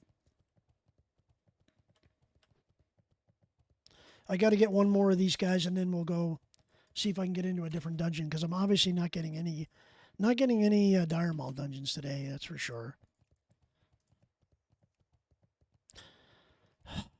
Oh, maybe I can go to Strath. That'd be cool. Let's get rid of this. Let's get rid of this. And let's just try for Strath.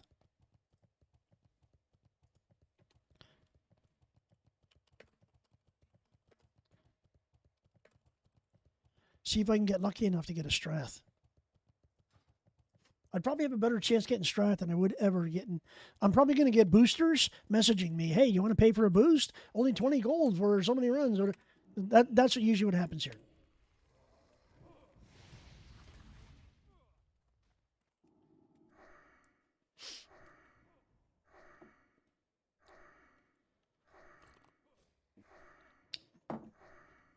Wow, it's almost 3. 25 to 3, dude. What the hell? The day's going by so fast. Like crazy. I started streaming at 11:30, and it's already like getting close to 3 o'clock. Yeah, I report all the boosters, all the bots, anybody buying boost, I report them too, you know, because they're all the same type of people to me, man. I mean, GDKPers I don't report because GDKPs are not illegal in WoW. But I don't like it either, you know, because 90% of the people that actually do it, yes, Barrick, 90%, not 100%. 90% of the people that actually do it buy gold from gold sellers, which I don't approve of. So if RMT people want to, you know, buy the gold, then you know the crime, you do the time, as they say, right? So if you're going to buy gold and you get caught, you should be permabanned. None of this temporary 3-day bullshit. None of this 6-month bullshit. Permabanned by IP. Take care. No more World of Warcraft for you on that account, buddy.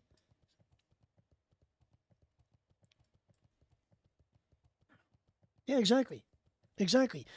Dude, I don't care what anybody says. If you were in a GDKP and someone bids 20,000 gold for an item, they are buying gold. I don't give a fuck who it is.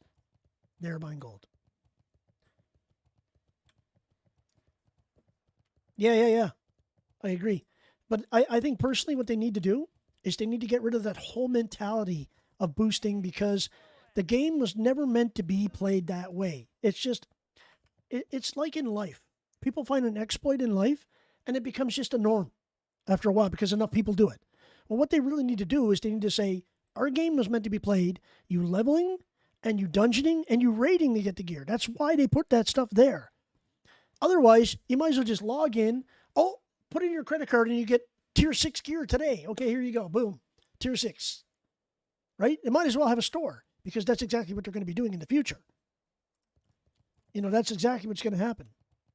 Because you guys RMTing, don't be all upset. Oh man, I'm against the store. I'm against buying mounts and I'm against buying gear because you were paying for GDKPs the whole time.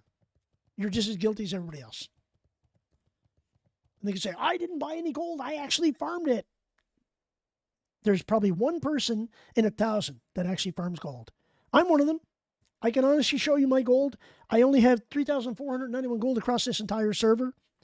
I don't have a lot of gold in all my toons, but I'm not a farmer. I don't farm gold. I farm herbs. I farm ore to support my own characters. So I have an herbalist, I have a miner, I have an alchemist, I have whatever. You know what I mean? So I'm like, I actually do it. And I know Barrett farms his own gold because I've actually watched him, you know? And I know other players farm their own gold, like Doc. I've gone with Doc, and Doc does questing for gold. Like, he goes on his prop warrior and he'll grind out fucking every quest and every zone to make gold. I personally don't have the mentality to do that. I started like Resident Sleeper after 30 minutes. I'm like, you know, when I'm doing that, it just, like, when I follow Doc around and I can DPS or heal him or whatever, power to him. I could do that all day. But if you ask me to go out and do it on my own, I'm maybe like, my brain power's gone. You know, I just like start fading. And people are like, well, why don't you buy gold then? I'm like, because buying gold is the problem. You know, bots are the problem. And until Blizzard realizes that, until people start, why am I having to do this? I already got this power source. I can turn them in here. Okay. That's what I wanted to do. All right. And then this one, this quest can go get F'd in the A. Okay. So now we're going to go somewhere I can actually get herbs and I can actually turn in my quests. Because this is getting ridiculous. I mean, I've been streaming for, 3 hours and I still haven't gotten a level. Dude, can you believe this? I don't have the flight paths up here on this Warlock.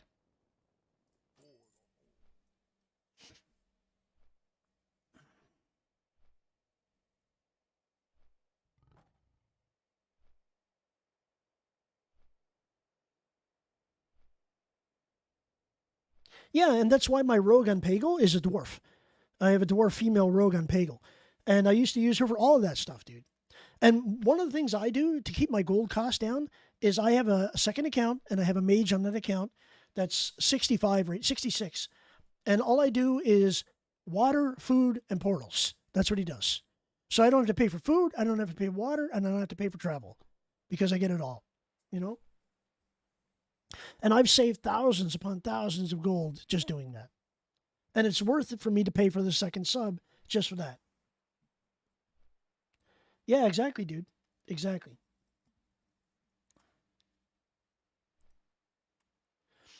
So you said if my Twitch you know what sucks? Sometimes my Twitch conversation won't scroll up. It goes up and then comes right back down. So what Lysurg said was, I played TBC as a dwarf rogue, mass farmed herbs to make a ridiculous consume stockpile of consumes, then dropped herbs for Alk and NG and stayed NG Alk potion. As a dwarf, I can then just track the chests and farm clouds. Chests, you get herbs, leather, cloth. But yeah, true, dude. And I did the same thing. That's why I love the dwarf racial treasure finding. It was amazing, you know, especially in dungeons, because you can go in dungeons as a dwarf rogue and chances are you can open up all the chests that are locked. And what I would do is I'd go to a dungeon, and if there were people I didn't know, I didn't open the chests. I'd just say I'm not high enough. And then after the dungeon's over, I wouldn't leave the group. I'd invite my mage, keep 2 people in the group, and I'd go back in and get the loot. You know, I mean, if you want the chest bad enough, bring someone that can open it, right? Now, mind you, I didn't do that all the time. That was just one of the things I did on Pagel to make money, because on Pagel, it was dog shit to try to make money. You know, there's too many people there. And then I found out, oh, you can just keep resetting the dungeon. Once you can reset the dungeon over and over again, I would just stealth through the dungeon, get the chest, and get out, right? Pickpockets. That's another big way. Like on my Blood Elf Rogue, I'll go around all day picking pockets. And you get lockboxes, you get potions, you get whatever, right? But I'm not into the whole BRD rogue farm. Oh, yeah, let's see. Let's try this.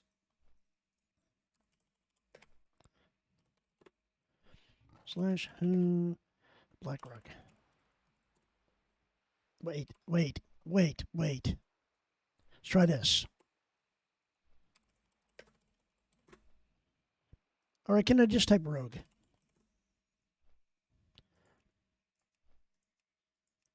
I always try this / who, and it never works, man. Okay. So, slave pens, for example. How many of those guys are not bots? Seriously. 1 sec. Let me check my Discord.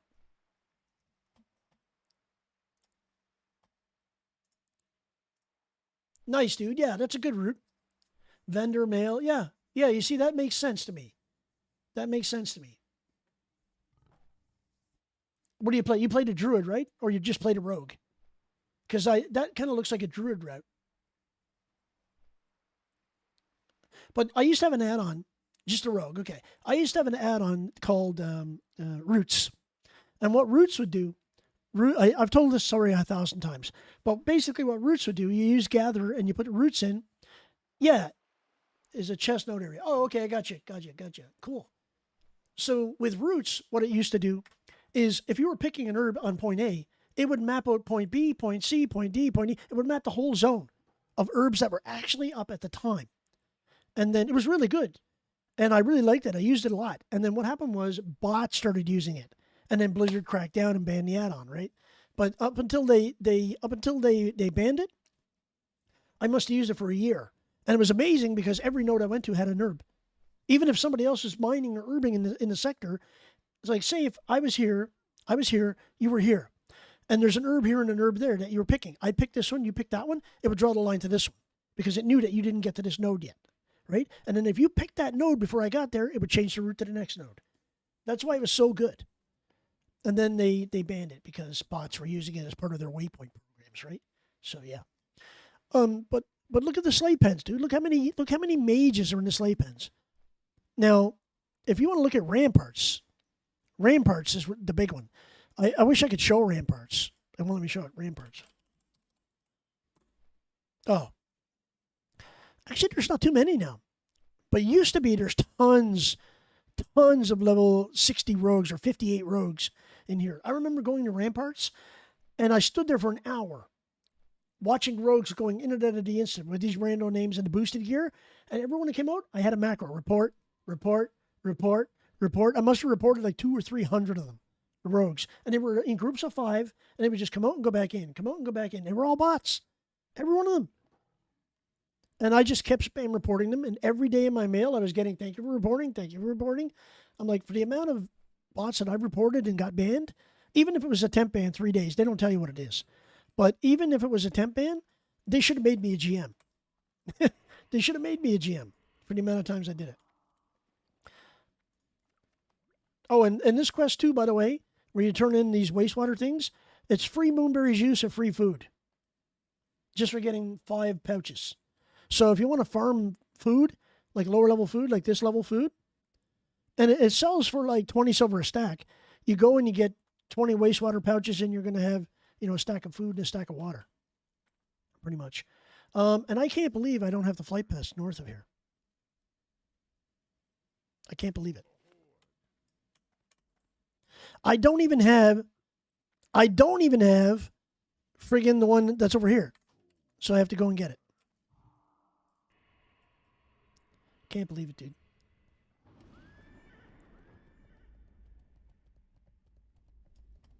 Yeah, exactly. And world epics. Don't forget the world epics you can get from chests that are rando. I mean, one friggin'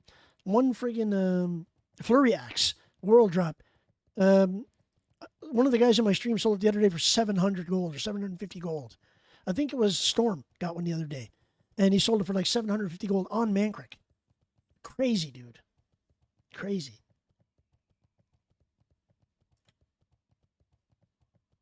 I mean, that's Abyss offhand for Warrior, right? Holy shit, dude. Holy shit, dude. Fucking bank full of Primal Life, Primal Shadow, Primal Water? You sure you're not botting, dude? NR tank mats, FR tank mats. Holy shit, Primal mats. Oh, I gotta show you guys this. Just 1 second. If it'll let me copy the picture. Yeah, it won't let me copy the picture. Here, I'll just bring Discord over. This is his bank, dude. Look at his bank. Look at this shit. Look at this shit. Now these I can farm easy. That's and these you can farm easy by herbing. But the waters, the fires, like all the mats, like that's a lot of fucking mats, dude. And this is really hard to get. Like really hard to get Eternium. That's hard to get because you only get 1 or 2 off maybe a Corium node if you're lucky. That's crazy, dude. That's a dedicated farmer, boys. That's a dedicated farmer, for sure. Dedicated farmer. Yeah. Oh, on Fairlena, that's even worse, dude. Holy shit. I mean, what I've always done in the past, guys, if I want to farm a shit ton of mats, I transfer a tune to a dead server. Welcome back, Raz.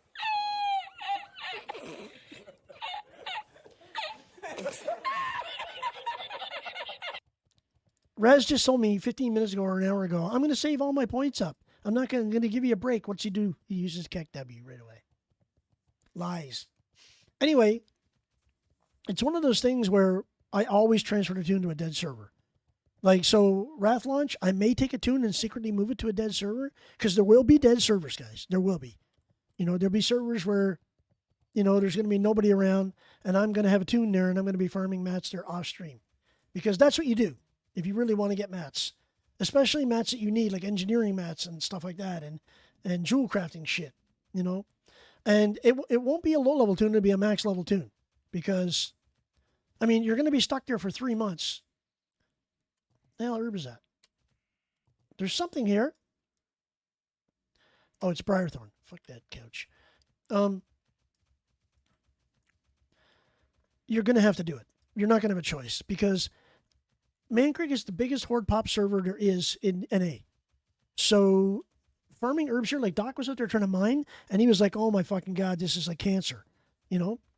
It is cancer because this server is like loaded with people, right? So I would say if you're going to farm mats and you can afford it, transfer a tune to a low pop realm and do it on the low pop realm, right? And even if it's a PvP realm, it doesn't matter, dude. It doesn't matter, you know? Because believe it or not, most PvP realms are heavy dominated one side or the other anyway. So they're either all Alliance or all Horde, you know? Let me get my Void Walker up.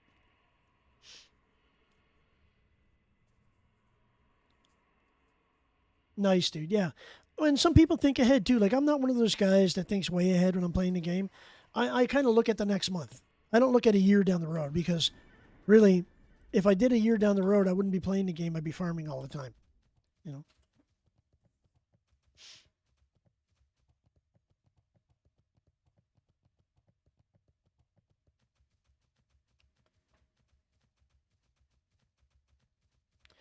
Yeah, exactly, dude. The one problem I always ran into with being like that is when you gear up somebody, and this has always happened in WoW, you gear up someone that's not you, like somebody else, and they get a better raid team on another guild and they G quit and they leave.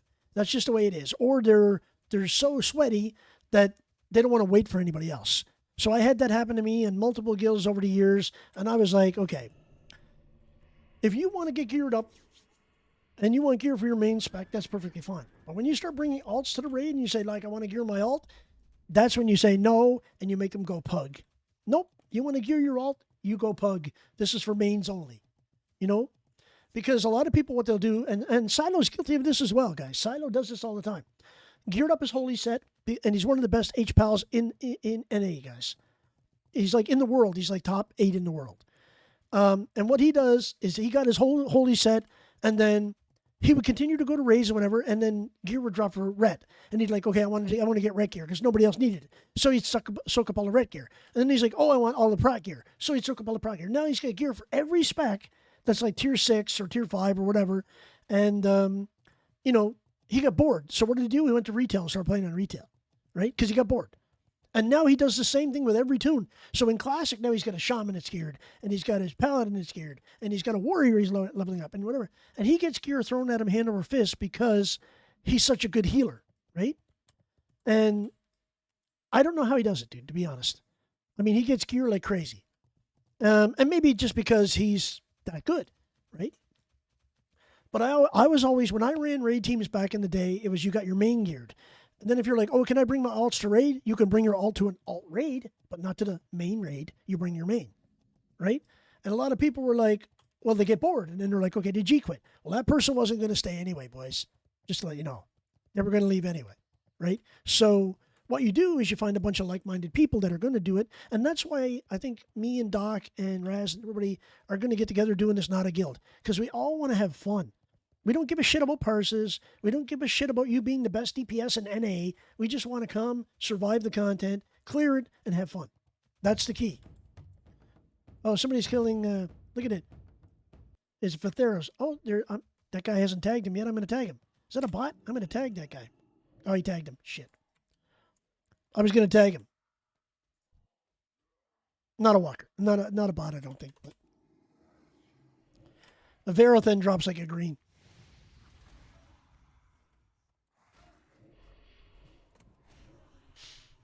Of course, my pet didn't get any threat. Oh, he's a bot, dude. That's getting reported right away. Cheating bot. That's a bot. He came over and stole that herb when I was doing that. Dude, what the fuck?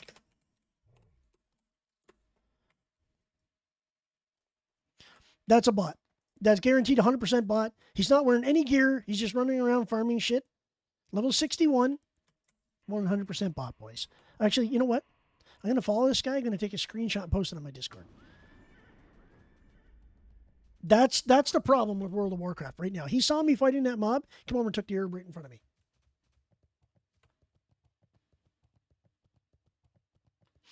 Hang on a sec, the Cirque. I just want to get a picture of this guy's name. He's going to run up and fight this mob.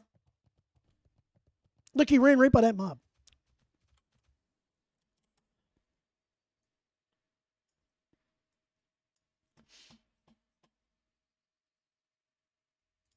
Just one sec, guys. This is how annoyed I get at bots. Like, this is how annoyed I get at botting.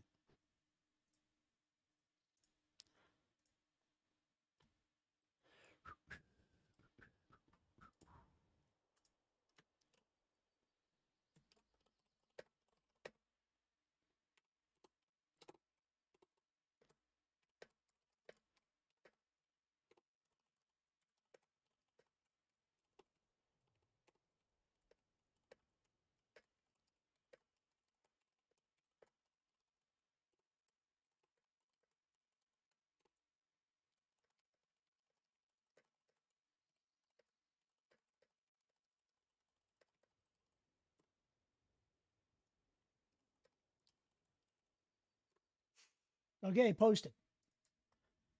So that shit annoys the hell out of me, guys. Hey, everybody knows me. I'm the bot king, man. I fucking report bots. I'm the king of the north when it comes to bots, dude. And this is guaranteed a bot because he's got no gear on. Like 100%. 100%. You couldn't tell me that is not a bot. Oh, there's a rare here, too.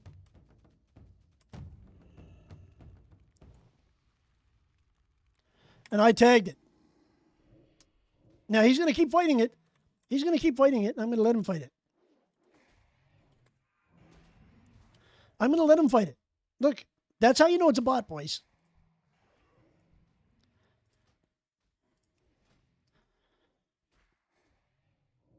Can you say boosted gear much? BOEs, greens. Thanks for the loot, dude.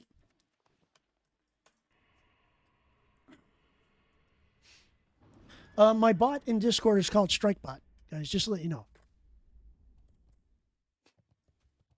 So anyway, another successful report. I'll probably get a mail in a couple of days in my mailbox.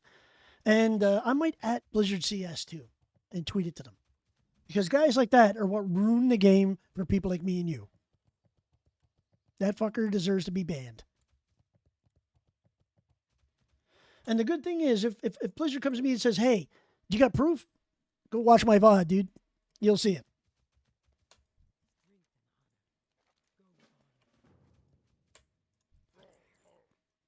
That's all the proof you need is my VOD.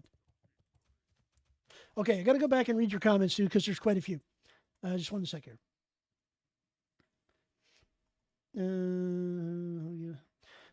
Yeah. It's personal responsibility. You never know how long people will drop. Okay, I read that already. I hear you, but paying it forward so much as anticipated. Paying it forward is different, dude. Paying it forward is a good thing, okay? I do it a lot in game. When I'm crafting stuff, you know, that low-level friggin' copper armor or whatever, I went to the crossroads, I handed it all out to warriors that were there. You know, that stuff is so good. That's good karma. But there's giving people a free ride, and there's people taking advantage of you giving them that free ride. And that's what I don't agree with, okay? And saving the guild time and stuff will secure your spot. That's a good thing. But you have to understand that eventually they're going to start taking advantage of it. So you have to know when to say, okay, dude, you need to go and farm this part. Because, like with my kids, dude, I said, look, you want to go to university, you got to pay half. You got to go and get a job, and you pay half, and I'll give you the other half. No problem. But you got to show me the effort. So that's what I would say to my guildie is say, you got to get out there and show me that you can actually farm some of the materials, and I'll give you the rest. But I won't tell them I'm going to give them the rest. I would just do it. That's your paying it forward aspect. You know what I'm saying? What you going to do when he comes to you, bot strike? Yeah. I am the bot hunter.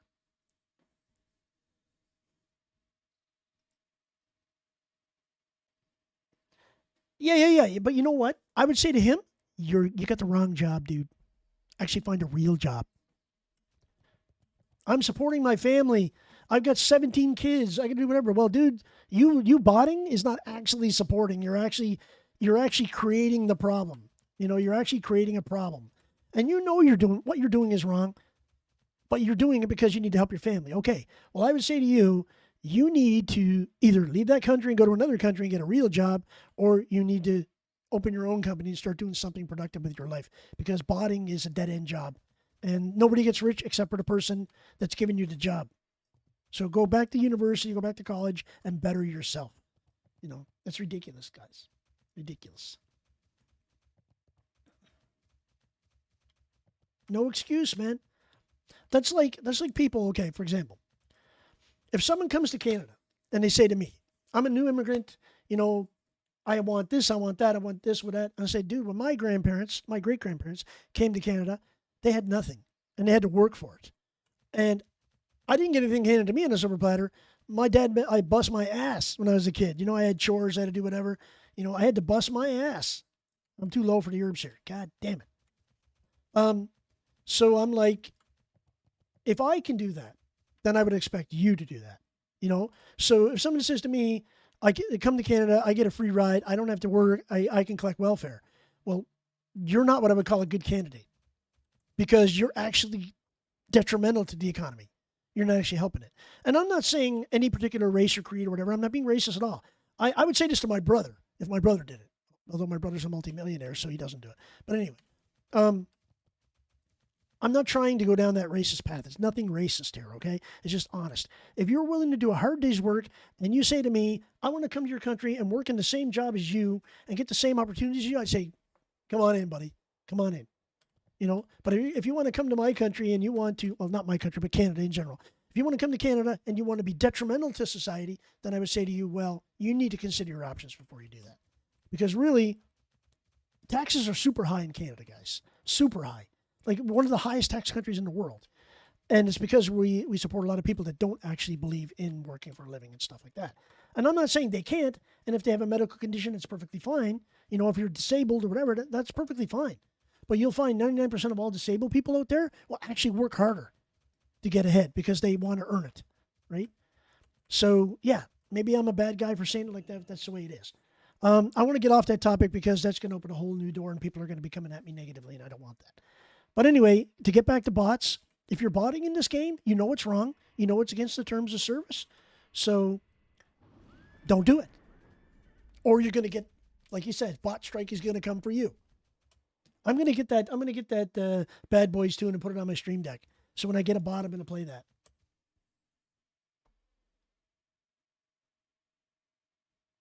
True.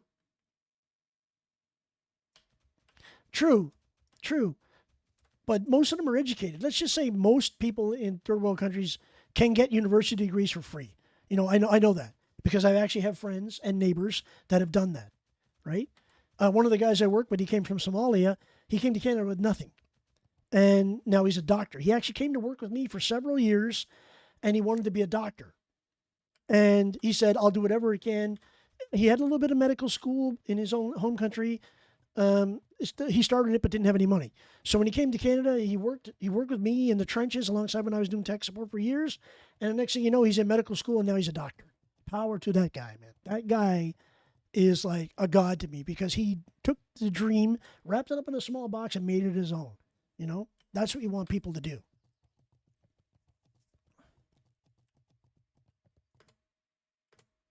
You know, it's just, there's no excuse for being lazy. Like, my father always said, ignorance is no excuse, educate thyself. You can say, I don't know this, I don't know that, whatever. You don't know it for a reason because you're not willing to do it. Now, mind you, I've done that my whole life. And when I said to Doc earlier that I'm too fucking lazy to learn how to do all this graphic stuff, that's true because I'm too fucking lazy to learn now. I'm getting older. I'd rather pay someone to do it than me do it, right? But that doesn't mean I couldn't do it. If I really wanted to learn it, I would do it, you know? Exactly, dude. Exactly. And there's a lot of cases like that. A lot of people come to Canada that want to get ahead. They want to do better, you know, and they work hard, like really hard, harder than I ever would to achieve it. Those are the guys I pat on the back because those guys are contributing to the economy, contributing to society, and making the best of a situation that they were in. You know, those guys are the ones that you got to give the kudos to, you know. Now, I'm not saying there are people that come here that are politically prosecuted, stuff like that. Like, for example, the war in Ukraine. All the people that came here from Ukraine, I actually met an Uber driver the other day who was from Ukraine. He was one of the refugees that came to Canada. And he actually has a full-time job, his own company in Dubai that he owns. Plus, he's here in Canada. To get established in Canada, he's driving Uber to make extra money. And I was like, that guy deserves a pat on the back. Those people deserve a pat on the back because they're actually bettering themselves, right? So, yeah. I mean, getting back to the bot subject, though. Bots in general are bad for the game. I understand, like, there's loopholes in every law.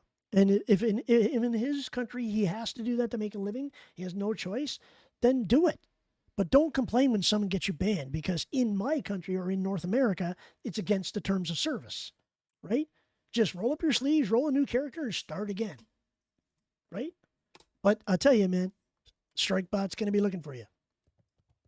And I'm going to be actively pinging you, looking for you.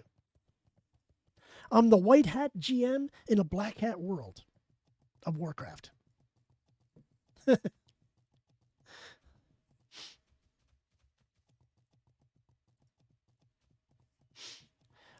And that's true. And believe it or not, retail is even more toxic. Even retail is even more toxic now. I mean, I can't even log into retail on Illidan without having to add on block Chinese. If you don't have the block Chinese add on Illidan, dude, you are not going to have a moment's peace. Because it's all gold farmers and botters and whatever else and GDKP bots. Believe it or not, guys, there's GDKP bots out there that actually run GDKPs. They're botters. And gaming sites that do it and stuff like that. It's ludicrous. I mean, I wish Blizzard would wake up in the morning and say, you know what, boys? We're going to ban every bot account. We're going to ban every RTM person that we find through an active investigation. It has to be legitimate, right? And then we are going to start over again. And we're going to make it so we're going to put the WoW token in because we want you to buy the gold from us because it's our game. You know, we should be making the money because we developed the game, and I don't have a problem with that, right? But the problem I have is when people complain about it. And they say, well, you know, you can't get ahead unless you're buying, like you're doing GDKP. Like, for example, I can't get my full tier 6 because I can't do Sunwell or whatever it is, you know, tier 8 or whatever the fuck it is right now. And I'm like, well, dude, I don't have it. Do you hear me complaining about it? No.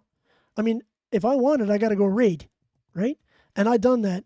And this expansion pretty much for me is done. I'm like done. Why am I herbing gray herbs? I don't know. I'm just running around like a chicken with my head cut off now. Oh yeah, I came here for the flight path. That's what I came here for. The flight path. Anyway, this is what happens to me, guys. I get sidetracked and I start going off in tangents and my brain goes into bot mode and my body goes into just do whatever mode, you know? So, yeah.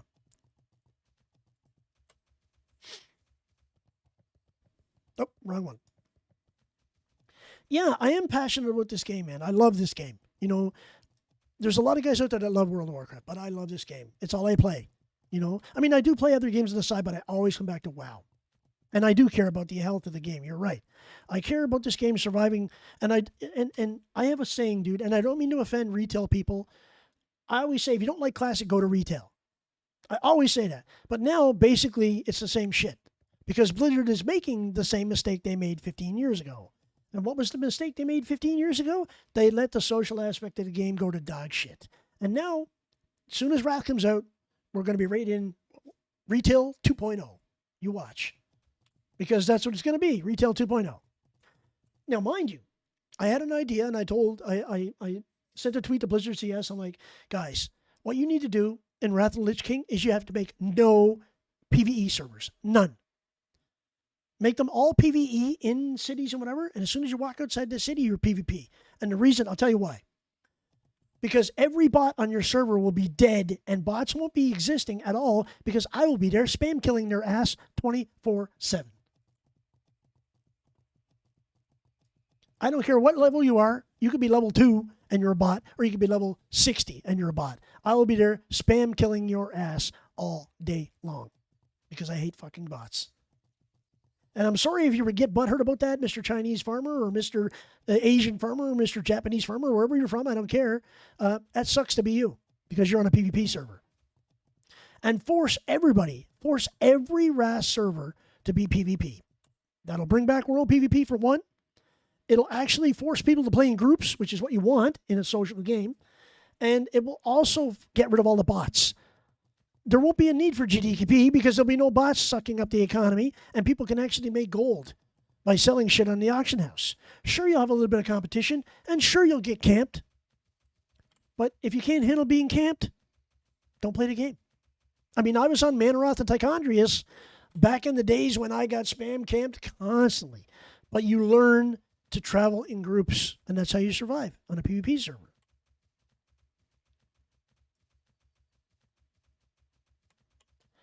Yeah, exactly, dude.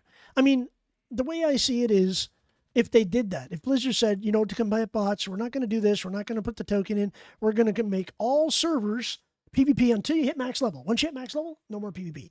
You can go. You'll be changed like the non-war mode, let's say, for example. So you can do what you want then. But while you're leveling, because bots have to level, and no boosts on those servers, no boosts, they actually will be like, fuck this. This game isn't worth the botting on because we're not making any money because the Horde are always there killing our Alliance Toons, or the Alliance are there killing our Horde Toons. So we can't make any money on the server. And what are they going to do? They'll transfer to an RP server, right? And even RP, I would make all RP PvP. I would make every one of them RP PvP. Everyone. And that would prevent bots. I mean, when have you ever seen a bot on Mancrypt that's flagged? Ever.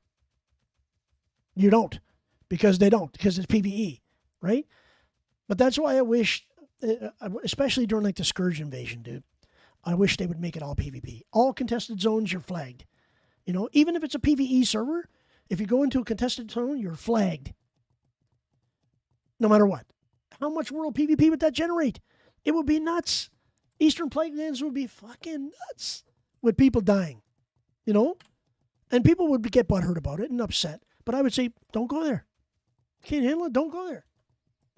Avoid. But I want to be a part of that. Well, enjoy the PvP. Because if you want to be a part of it, you have to PvP. Right? I mean, would that not bring thousands of people back to Classic? I think it would. Because all those PvPers that left the game that love World PvP, that are Classic Indies, they would be like, we're going back. We're going back to Classic because it's worth it. Then the multi-boxers would be back, right? You have Prepared WoW and guys like that coming back. Like Sander and all those guys be back because they're like, yeah, we can PvP again. Yeah. Okay, bring him back. I don't care. If there's a 40 boxer PvPing and he's kicking your ass, go get a 40-man raid and come back and kick his ass. That's what they used to do back in the day. So why not do it again?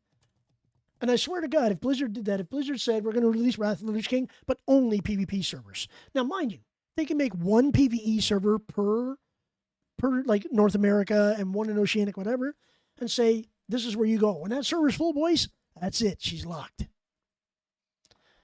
And then the botters will be on that server. Like the whole server will be full of bots. But actually it won't because there'll be nobody to sell to, right? So they won't be there. And then they're going to be like, oh, we want realm transfers. The next week on the forums, you'll see, oh, we want realm transfers from PvE to PvP because they're going to want to move all their gold and move it over. Right? Are you not entertained?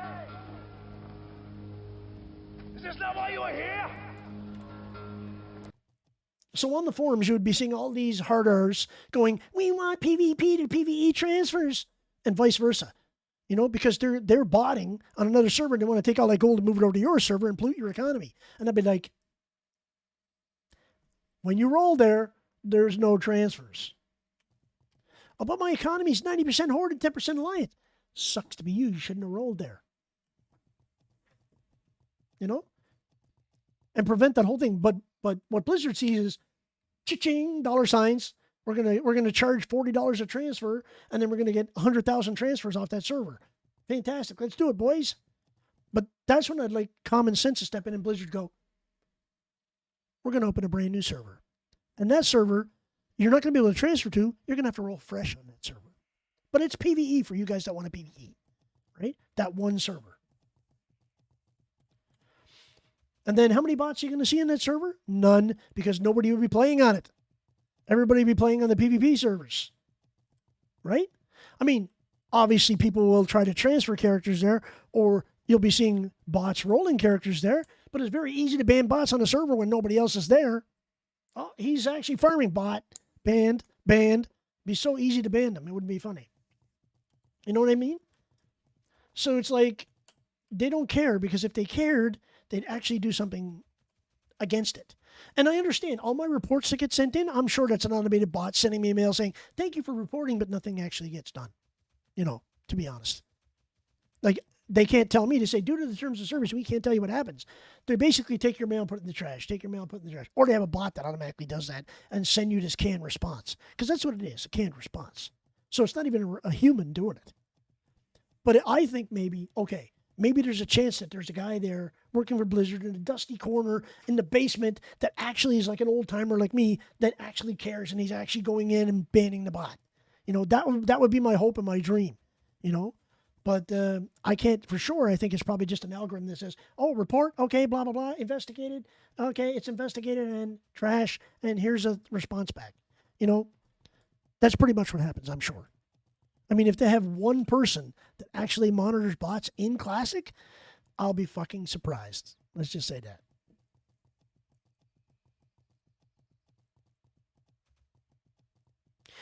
So Asmund had a really good idea. Asmund said what he should do is take people like me, for example, that report bots constantly, whatever, and give them free access to the game. You don't pay a sub, but you have to spend 3 days a month, 3 days, actively playing the game 8 to 10 hours a day, patrolling for bots as a GM. And I'd be like, yeah, I'd be into that. Sure, no problem. I would do that. I would have more pleasure. It'd be like Craigasm. Hey, dude, talk to the guy. Oh, he's a bot. Okay. I appear to the guy in my GM thing and say, hey, buddy, you're banned. Like Trump, you're fired. And perma-banned by IP. See ya. So you're not rolling a new account because I banned you by IP address. So now you have to get another internet provider or a new subnet, right? So, okay, he uses a VPN, no problem. Just change VPN source. That's fine. But at least I banned an account and that IP address can never be used again. So he can't just roll a new account if he's botting from home, you know, on his home internet provider. Say he's a guy who lives in Canada and he's botting in Canada and I ban him by IP. Well, there's only like 10 providers or 20 providers in Canada that are big enough. So once he gets all his account banned for all providers, what are you going to do? He's not going to have internet access anymore. He's not going to be able to play the game because any subnet, like each internet provider gets a subnet. And if you ban that by IP, it doesn't matter what subnet you're on. You still can't play the game because you're banned by IP, right? And then eventually, if the person keeps doing it or whatever, you ban by subnet. And then if you ban by subnet, that entire provider gets blocked from accessing your game. And if people call in reporting, I can't play WoW. Why can't I play WoW? Well, this idiot over here was botting on the same IP subnet as you, so we banned the whole subnet. So if you're going to get mad at him. Because he fucked you, everybody, you know? And I'm talking about like really, really, you know, right-wing, left-wing sort of thing, right? But I'm just saying, well, I mean, how do you think botters do it? They do it by stolen credit cards, dude, so that wouldn't work at all. Like botters, they don't use legitimate credit cards. They use all stolen credit cards, right? Just to let you know. Like, you know, back in the day when I used to wear black hats, way back in the day, we used to have rando credit card generators for that, right? I mean, I'm talking 30 plus years ago. They used to use rando credit card generators on the internet. And it would fool any account system into doing it, right? And they would get like, it would take 30 days to investigate it, so you'd have 30 days of playtime for free. sort of thing. That's what happened back in the day. You know, I'm not saying that I did that. I'm just saying that I know that that happened, right? So that sort of thing still happens today, but they actually steal credit cards en masse. Like those botters, like the guy that owns that botting company, wherever it is, whatever country it's based in, whatever island he's on or whatever, you think they actually do that with clean credit cards? They're all stolen. They're all stolen. So you can ban that credit card and the same day he's got 500 more, you know? Because they're organized. That, like, to me, a botter or a botting schemer, that's an organized crime scheme, dude. They're actually getting real world, they're actually laundering money out of a system. True. But they could just go to their bank and say, hey, my credit card got banned. I need a new credit card. Or I want to cancel my credit card and get a new one, right? And they would be given a different number, you know, or go to a different bank and get a different credit card, right? So, yeah. So, guys, I think I waited long enough. I got a little experiment I want to do. It is a huge hassle to deal with, but they don't care, dude. They're making millions of dollars, these botters, millions and millions of dollars, right? And you think they're not, but just think if everybody paid $1,000 for 10,000 gold in game, say hypothetically, and there's 250,000 people doing that worldwide, you know, that's a lot of money. $2.5 million right there, you know.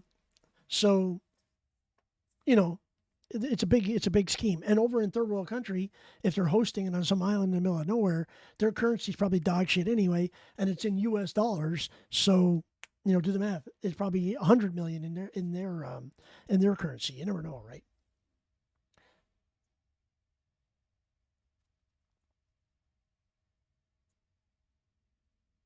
Yeah, that's what I'm talking about. IP ban, dude. So when you ban by IP or you ban by subnet, that person can no longer connect to their local provider because it goes through a gateway on the internet. And basically you can block by IP, you can block by subnet, you can block by thousands of different ways, right? You can block by credit card, like you say. You can block by ID. So my real ID is offered by Blizzard. You could ban the real ID and that person can't use that real ID because that's tied to your BattleNet. And your BattleNet account would be banned. So any account you have linked to your BattleNet would also get banned, right? So they'd have to start up a new BattleNet account. Now, they will do that. Botters will do that. The next day, they'll just get a starter edition. They'll level to 20 and they'll buy a new account. No problem. But they're buying that account with stolen credit cards, or they're buying it with your money that they've hacked into your account or whatever, you know? So they're not paying a penny. And then either that or they'll have a retail account somewhere, and on that retail account, they'll have like 18 million gold, and they're just buying WoW tokens. You know? Which is what they do on retail. They buy WoW tokens on retail, they get all the gold, they get some idiot on Classic to transfer. Like, we'll give you 1 million gold on retail if you give us 10,000 gold on Classic. And they get real idiots to do that. And those idiots don't realize that they have a chance of having their getting identity theft or whatever, because they do it through a third party like Discord or whatever. And what if it's a hacked server or whatever? They get your information, they know your login, next thing you know, your ID has been, you know, yoinked, as they say. So I don't do any of that shit because I know that little tiny mole can turn into a big giant mountain pretty quick. Anyway, I want to do a little bit of an experiment. I got a new DSLR, and I've been dying to turn it on to see how it looks on stream now, because it's a little bit later in the day. In the morning, it was a little bit weird, but I want to turn it on. I'm going to do a side-by-side comparison of the cameras, and I want you guys to tell me which one is better, okay? So I'm going to turn off my cam for a second, and then I'm going to turn them both on, and I want you to tell me which one is better, okay? Oops, as soon as I get the other one to come on. Oh, it went to sleep. Give me a second.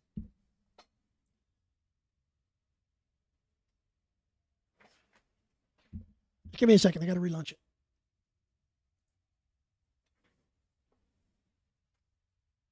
It's over 9,000! Of course. Now it's going to make a liar out of me, right? Let's see if I can get it to work. Okay. Which one is the actual webcam? Which one is the actual DSLR? You guys tell me.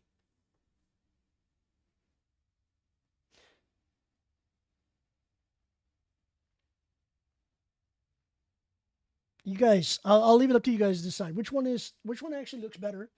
Which one actually looks better? Which one is the actual webcam? Which one is the DSLR? You tell me. Now, mind you, I didn't tell you which one I was using this morning, so let me unlock them and move them a bit.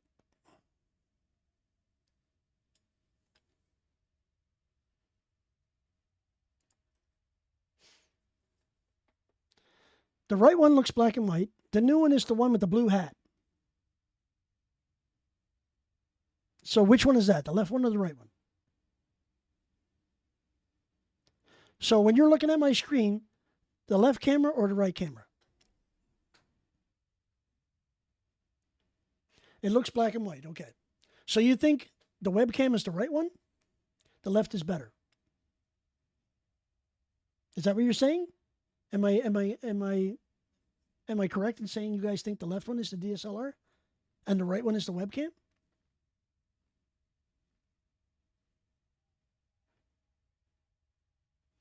Okay. What if I told you that the right one is the DSLR and I just haven't got it focused in properly? The left one is my $60 webcam. The right one is my $600 DSLR. And my hat is not blue, by the way. My hat is super dark navy blue. So you see how the letters, see how it looks like the crest is like orangey color here? The right one is actually the right color. It's red. It's not bright. It's not bright, like super bright. It's actually, and I've got the DSLR white balanced. So it's actually balanced the way my skin looks. So when you look at the webcam, my skin looks all flushed. That's not actually the way I look. The right is how I actually look. So that goes to show you, it's a little bit deceiving. It's not a refund, dude. It's the way I balance the camera. So it's not worse. Okay, let me get up from my chair. Look at the actual chair. Look at the actual chair. My chair is black, by the way, guys. Can you tell like the color difference? The cushion is black, the writing is gray. Okay? Now, mind you, the DSLR is a little darker. Okay? It's a little darker because that's the way I balanced it to be. So I don't get a glowing, like when you're looking at my bald head, it's not actually glowing. And the DSLR is not in autofocus mode, it's in manual mode. So that's why it could be a little bit off.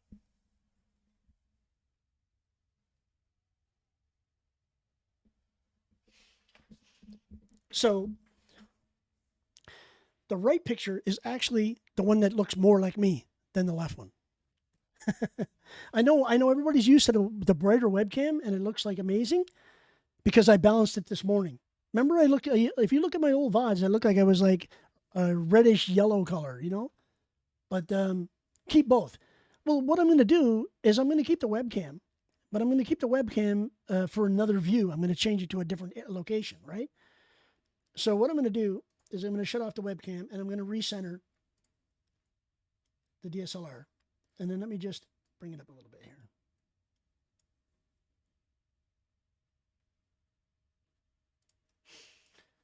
So basically, if I hadn't said anything, and by the way, my shirt is black, guys. It's not blue. It's actually black. Like, scale it back up to size. Is it too small now? Let me scale it back up. Let me scale it back up. One sec.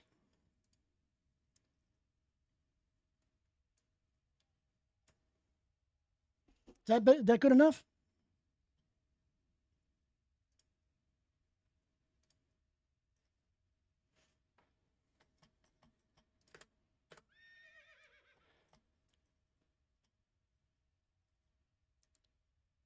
Scale what back up to size? Actually me or actually the camera? I actually have to zoom it manually because if you have autofocus on your camera, it puts that stupid square. So that stupid square follows your eye tracker and stuff, and I can't stand that. So they tell you if you want it. I'm giant on screen. Okay, let me scale it back down. Let me scale it back down.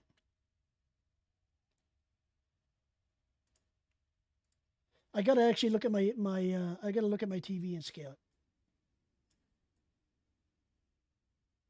because it's actually quite big for me too. The box, the view box I have is quite large. Is that better? That a good size there?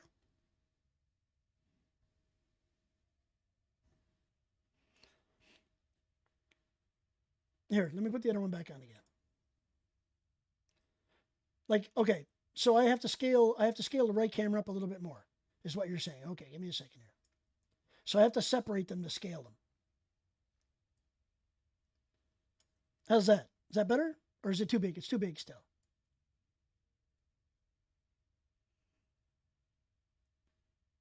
How's that? Is that better? I mean, to me, it still looks a little bit bigger. Okay. So because I make what they call a scene group, so all my cameras are grouped in one scene, and the blue hat is actually not the color of my hat. It's the quality of the camera, dude, the camera depth.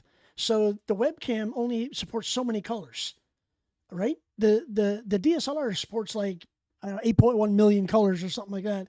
And the webcam only supports like, I don't know, 600 colors, say, or 6,000 or whatever. So it automatically determines based on its autofocus sensor what the color is. And I've gone in and white balance both.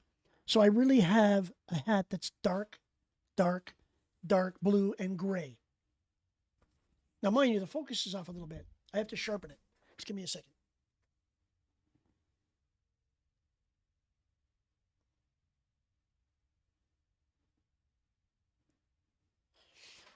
That's the hardest part of a DSLR is focusing it while you're on stream, and it's still out of focus. Shit. So I'm doing this based off my t-shirt.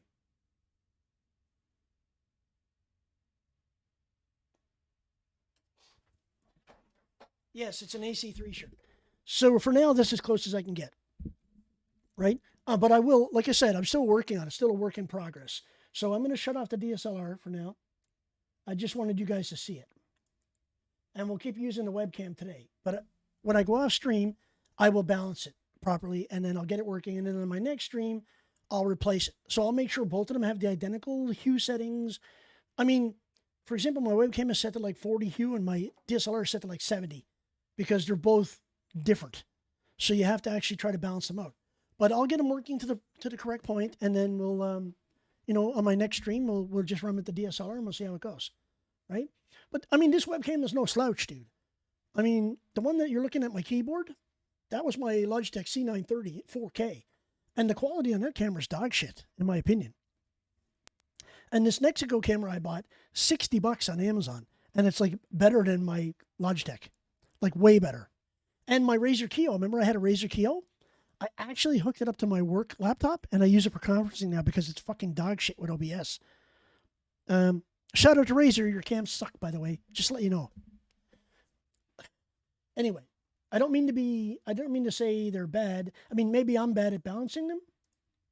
But I got to tell you, the Razer camera uses proprietary software that has to load or the cam doesn't work properly, which I think is dog shit. Anyway. So for today, we'll keep using this camera for today. I just got to get the other flight path, guys. I need to go up here and get the flight path. But anyway, thanks for that little experiment, because really when I look at it on stream, it's really difficult to see the quality side by side for me, because I'm not the best judge of photos. You know what I mean? So what looks gray to me might be black to you, and vice versa. So I always like to get a second opinion, and that's why I asked. But I think the investment, the camera quality will be better once I get it set to the way it's supposed to be set. And then once I've got that set up, it's great. And don't forget, the DSLR is like a foot behind the webcam. Well, I'm not colorblind, but the human eye can only see 64 million colors, okay? 64 million or 64,000, whatever the hell it is. And anything beyond that, the human eye can't determine what it is. So when you see 64 million colors that are all the same color but different shades, your eyes are going to mix some of them because you can't tell the difference, right? It's almost like a person's colorblind. They only see like a grayscale, grayscale colors. So black and silver look almost identical, or any shade of black or any shade of silver, like RGB, right? So red could look gray. You know what I mean? Yeah. Yeah, pink and gray look the same, exactly. So when you look at color, like to me, to you guys, I might look perfectly normal, but to me, I look like I have a reddish tinge on my face in the camera. Like it's just too much. And the red on my hat is like really bright. Well, on my hat, it's not bright at all. It's dark red. It's just the camera interprets it as bright. Dude, if I was colorblind, I think I would poke my eyes out and just go completely blind. It would drive me insane.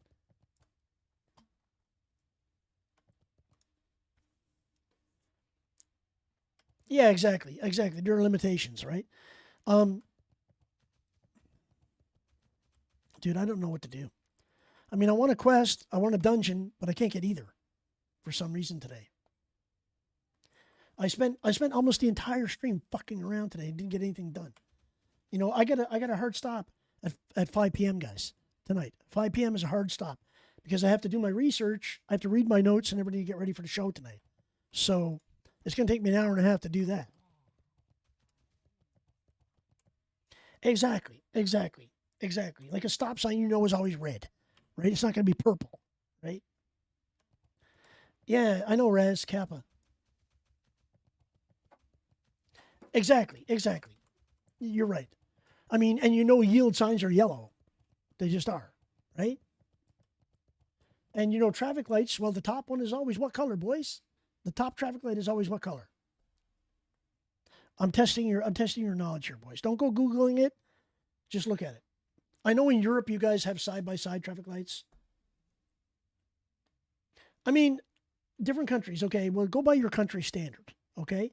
I know in Canada we have stacked traffic lights, except for in Quebec. Quebec has horizontal traffic lights. You know, they follow the European standard here for some reason. I don't know why. But in Ontario, you have 3 lights. You have green, you have yellow, and you have red. Okay? That's the way it is. Now, mind you, in Quebec, their lights are fucking cockeyed, so we won't even go there.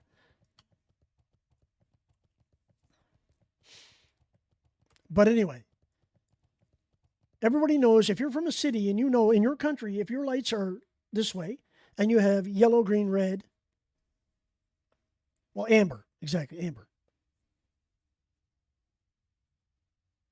Yeah, see, it depends on where you're from, dude. So I know in Canada, where I'm from, at least in Ontario where I live, it's green, yellow, red. You know, that's the way they do it. Or amber.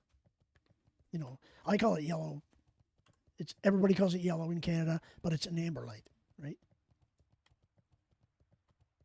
Yeah, you see, Res has, but are yours horizontal, Res, or are they vertical lights in the UK? Amber is orange. Okay.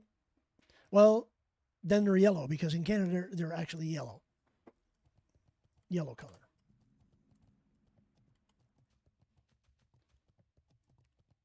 Okay. So see, yours are different, right? And it just depends on the standard where you live. You know, it's messed up. So you imagine taking a person from the UK, putting them in Canada, and you're automatically assuming that the top light is red, but it's green. Wouldn't that throw, like, okay, obviously, and you're driving when you come to Canada, you're driving on the right-hand side of the road, the proper side, not the opposite side, like you do in the UK, you know. I don't know who fucking came up with the right-hand drive in the UK, but they're crazy. They must have been all left-handers. I'm left-handed, by the way, guys. So I would have no problem driving a right-hand drive car.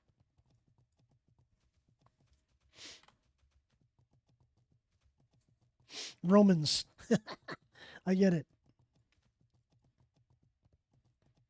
So you're telling me back in the days of horse-drawn carts that the driver didn't sit on the left. The driver always sat on the right? Is that what you're saying? Is that what you're saying? Back in the Roman days when people rode, you know, with horses and stuff like that, and they pulled a cart, they didn't sit on the left, they always sat on the right? Is that what you're saying? I don't believe that. I don't believe that. Now, see, if that was the case, I would have sat in the middle and said, F you. I'm not one to follow your standard. Can I get any of these fucking herbs here today? Like any of them, guys, you know? Yeah, I understand, dude. Oh, look at this. Oh, I got to change my headphones, boys. It's that time again. It's that time again. The headphones are going battery low. Please charge in that most annoying Margaret fucking whatever name voice that annoys the hell out of me.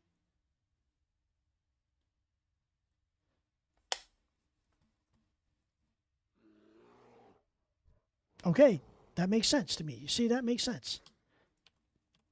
Now, mind you, let me get my headphones going here. One sec, guys.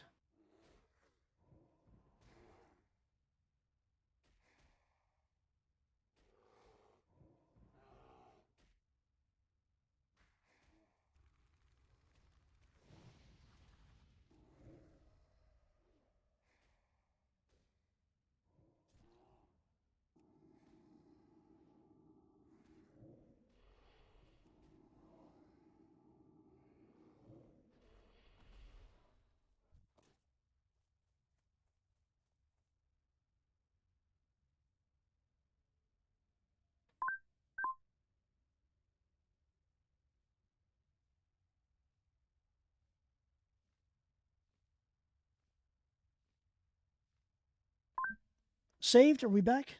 You guys can hear me now? Yes?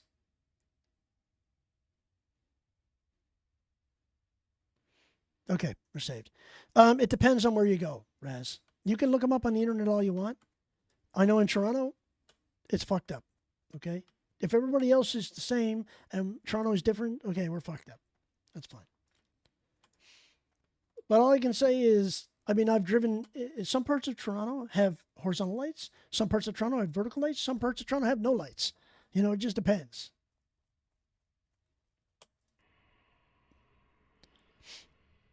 Okay.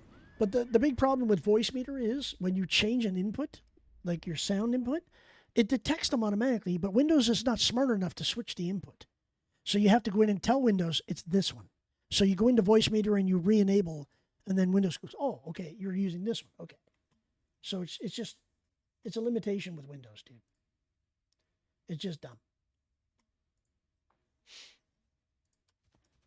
Because they don't expect you to use multiple sources. Like normally, I'd be using these, right? Normally, I'd be using these.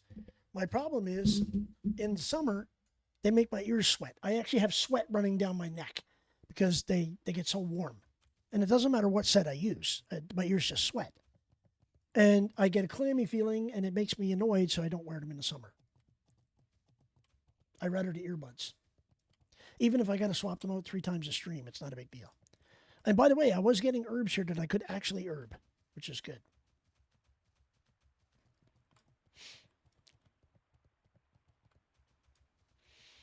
My goal was to get my herbing up.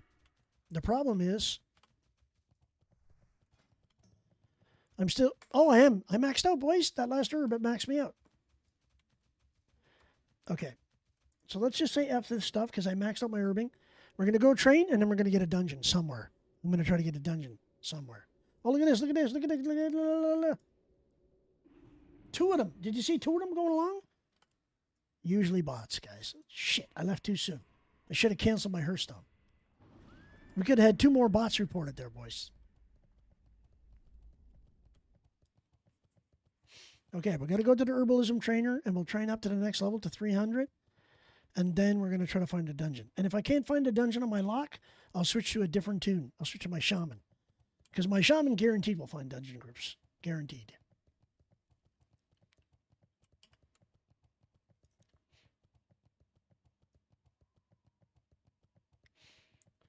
Do you guys see that purple glow on the claws there? I always thought that was pretty cool, man.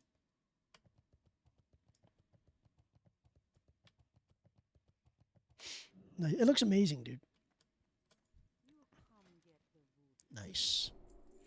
Okay, we're on our way, boys. We're on our way. So let's try to queue up again. I'm already in a group for Strath. I guess I'm going to have to pick something that I don't want to do. Oh, I can do Skolo, too. What the hell? All right, we'll queue for LBRS, too. Looking for, let's try this. 56 lock. Looking for group. Skolo. Strath. / LBRS.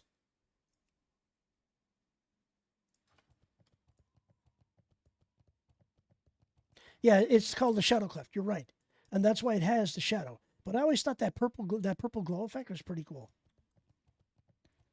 It's called the cleft of shadow. You know, the one thing I don't like about old Orgrimmar is they only have an entrance on each end, right? In the retail version of Orgrimmar, I like way better because there's an entrance right up here. Like they redesigned this whole area and they put a cleft of shadow entrance like right here, literally, like right here. You know, I just and plus the road to me, this road always looked like dog shit. I understand 16-bit texture pack back in the day was like dog shit, okay? But I wish they had updated Orgrimmar. I wish they had updated Orgrimmar and kept the exact same city layout, but just updated the textures. Not changing. I don't like the new layout, to be honest. The way the roads are different and you have the back door. I mean, I like the back door to Ajara. I think that's cool. But I don't like what they did to the city. If they kept it the same as this look, but updated to all the new textures, it would have been better. What do you mean? What the fuck? No way. What do you mean?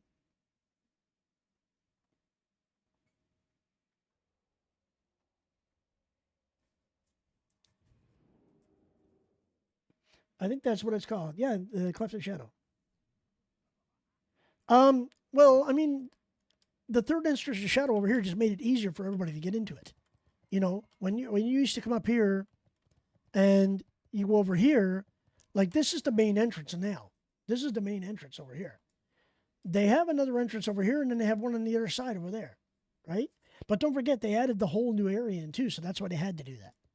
They added the troll area, the engineering area, and you know, the other area with the stones up top where you can take the portals and stuff. So they had to update all that. But I much preferred the old Orgrimmar layout. But if they had updated it to the new textures, I think it would have been amazing, dude. You know, I think it would have been amazing. I mean, not to say that New Orgrimmar is not nice. I do like New Orgrimmar. I don't have a problem with it. The only problem I have with it is it's in retail. That's the only problem I have with it. You know. I mean, I don't hate retail, guys. Just to let you know, I don't hate it. I just hate what it's become. Dailies, mythic rating, dog shit rating, mythic fucking shit that nobody does after the first 6 months. You know? Well, I mean... This is Sparta! Yeah, exactly. I don't hate the retail areas. I hate the new skins, the new character skins. I can't stand them. They look way more cartoony than the original ones. Well, I mean, that's the way it is with any tier. I mean, obviously, in Classic, the tier gear lasts longer because there's only so many tiers, right? But the one thing I always like, yeah, all the bullshit catcher mechanics I hate. And one thing, they've already done this in TBC. What did they do at the end of TBC? They got rid of all the attunements. So they make that's a catch-up mechanic. If it was me running Classic, I would have said, no.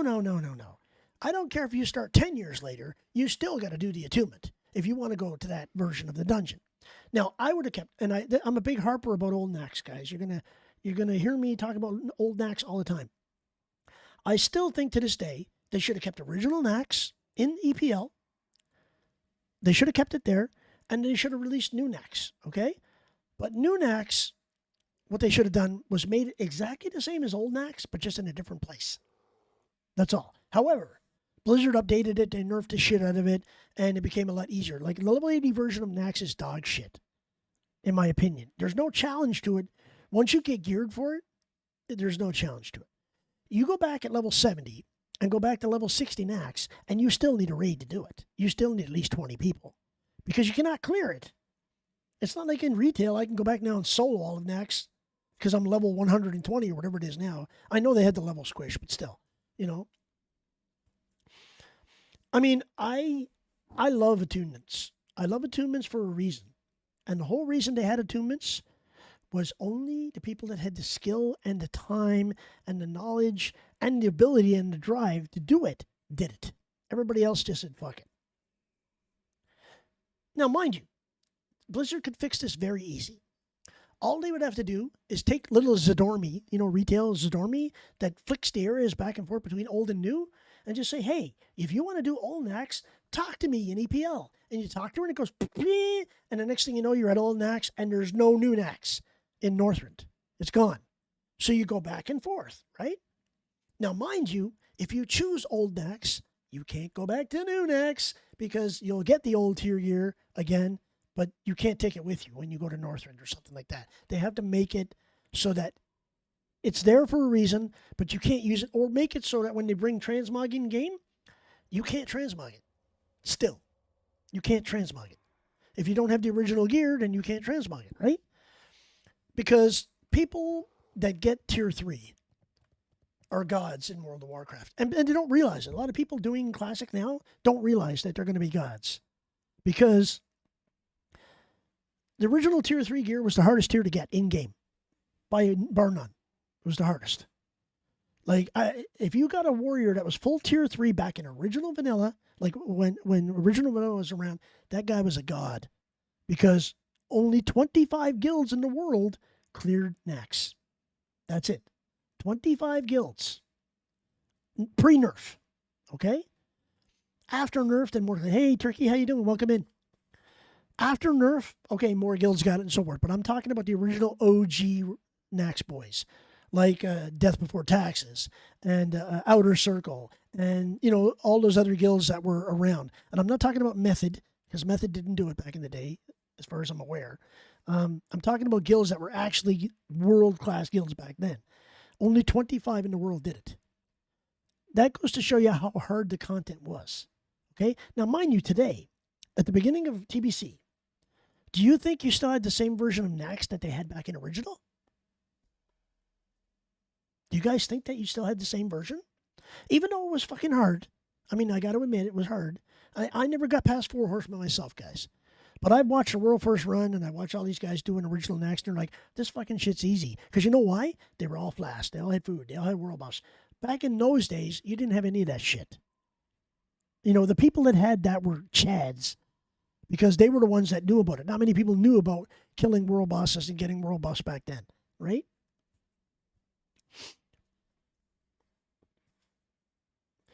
Exactly. The only tool to actually look up anything was ThoughtBot, and that didn't come in until later. You know, I'm talking about when Nax came out and the original 25 guilds in the world were doing it. There was no DBM, there was no add-ons, there was no weak auras, there was none of that bullshit. It wasn't even WoWWiki back then, dude. It was fucking ThoughtBot. That was it, as far as I remember. I mean, nobody had YouTube. There was no YouTube back then. Yeah, WoWWiki and yeah, okay, I don't know about WoWWiki. I never used it. But if there was WoWWiki and ThoughtBot, that was it. And it was only posted there after the content was cleared, not before, not during. Like, there was no YouTube, there was no Twitch, there was none of that bullshit, right? I think there might have been MySpace, maybe, if you were lucky, you know, whatever. But anyway, needless to say, those Chads, those 25 guilds, they were the Uber Chads. They were the guys that would sit in Orgrimmar on their Death Charger as an orc, wearing all tier 3. You know, those were Chads, you know? Yeah, exactly. I mean,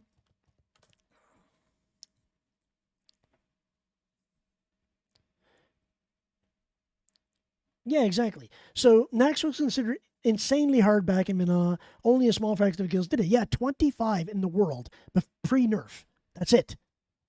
Of all the people in North America, and I don't think Oceanic was around back then, to be honest, but say North America and Asia and Europe, there was only 25 guilds that did it. I remember one of them, Death and Taxes. I know that for sure. Right? And Outer Circle was one, and there was a few others that I probably didn't know about. Right? Yeah, exactly. Like when they say, race the world first now, Method goes and does it. I'm like, dude, you're 20 years too fucking late. You know? Yeah, I remember joining a top 100 guild. You had to go through an application process on their webpage. And then you had to do an in-game trial. You actually had to go and join a fight or a trial or whatever. And some of the guilds had PvP trials where you had to fight someone that was way better geared than you, and you had to beat them to get a spot. Yeah, I agree. I remember when I joined Inner Circle, that was a top 100 US guild way back in the day. I had to beat my class leader to get into the raid. Like, I had to beat a guy that was a god hunter back then. I fought him probably 30 times before I beat him. So each trial I went to, I failed. I didn't get a spot. So I had to wait a week. And then whatever they told me to do, go get here, go do this here, whatever. And I remember when I finally beat him, I was like, and I barely beat him, like barely, in a duel.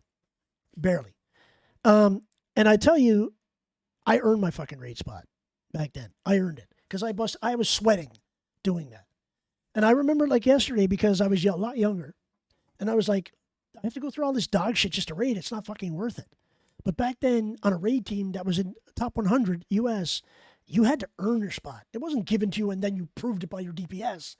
They didn't give a fuck about DPS, to be honest. They cared about you doing your class right, playing your class, CC when commanded.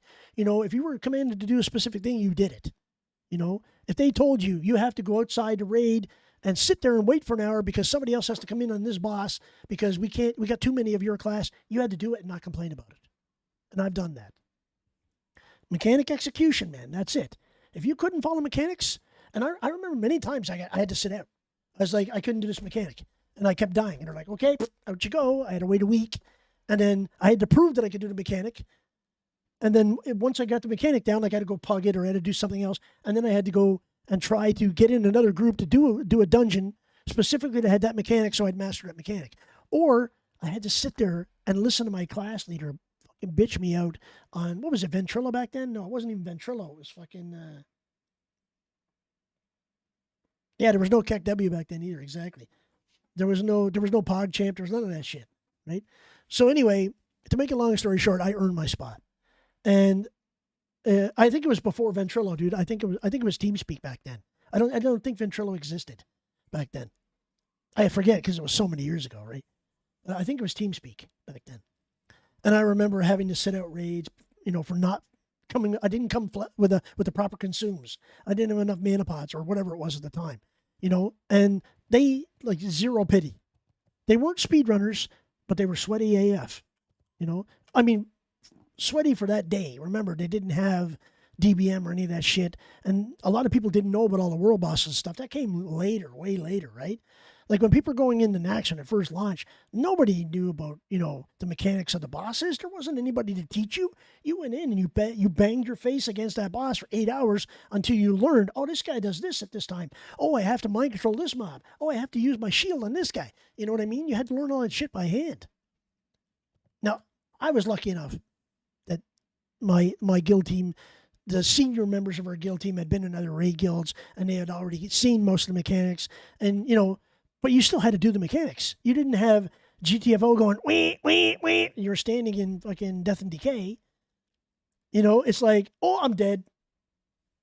What the hell happened? You don't know what killed you until one of your mates said, yeah, you were standing in this shit. There wasn't going back in. All you had was your combat log to go by back then. I don't even think you had a combat log back then. I mean, I think you had combat log. And then they look at the combat log and they go, yeah, you were standing in shit and you died like an idiot. Now sit out. We're going to bring somebody else in, right? So, I mean, it was a lot harder, a lot more of a pain in the ass. And I can't believe I still haven't gotten a group, guys. This is like fucking dog shit. Sundays are so terrible, dude, for dungeons. I'm trying to make good content and all I'm doing is talking. I mean, hopefully you guys are enjoying this because I'm frustrated as fuck right now that I haven't gotten a dungeon group. Anyway, to make a long story short, guys, to get back to my discussion with Nax, I still wish old Nax was in and new Nax was out.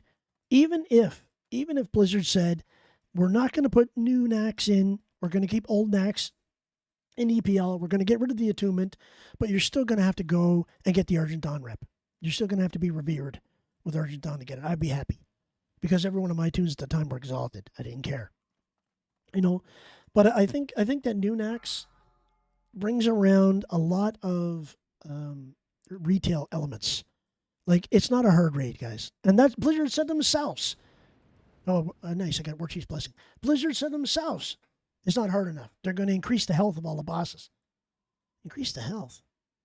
The fuck does that do? That just makes it so world first skills have to spend 30 seconds longer killing the boss.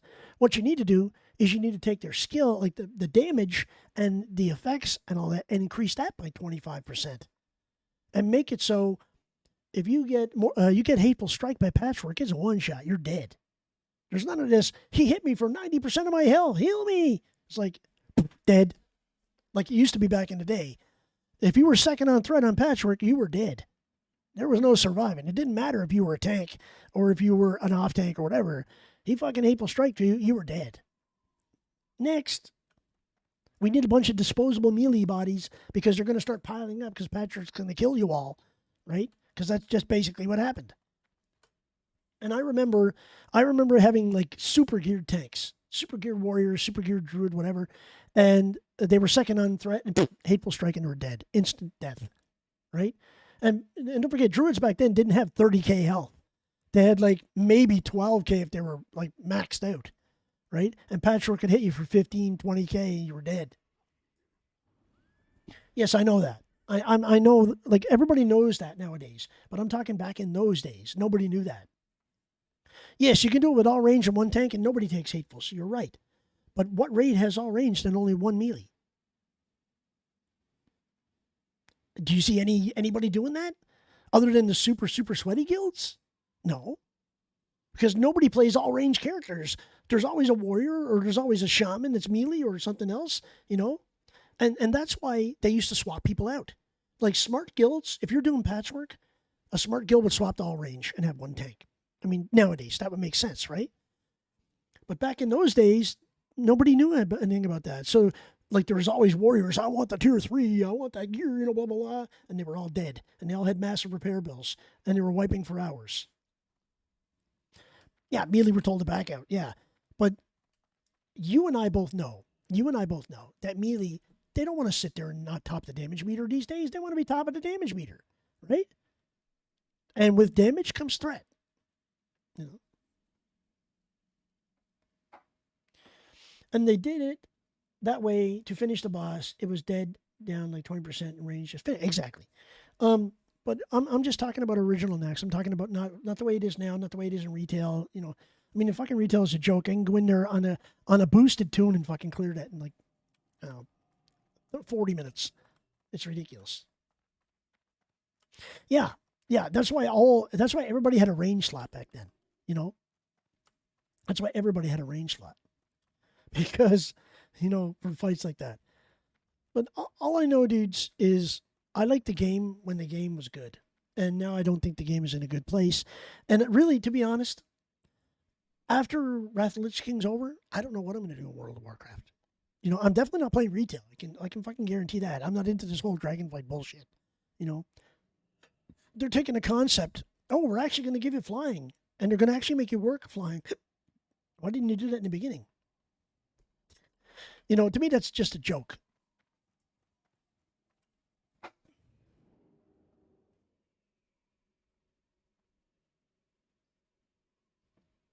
Yeah, but don't forget, you got additional mechanics, too. You got additional mechanics in Somme. And that's one of the things I like about Somme. Like on the net fight, when you start seeing all those guys shadow bolting all over the place and stuff, I'm like, dude, why wouldn't they make Classic Plus and put all that shit in there? I mean, make those fights fun again, man.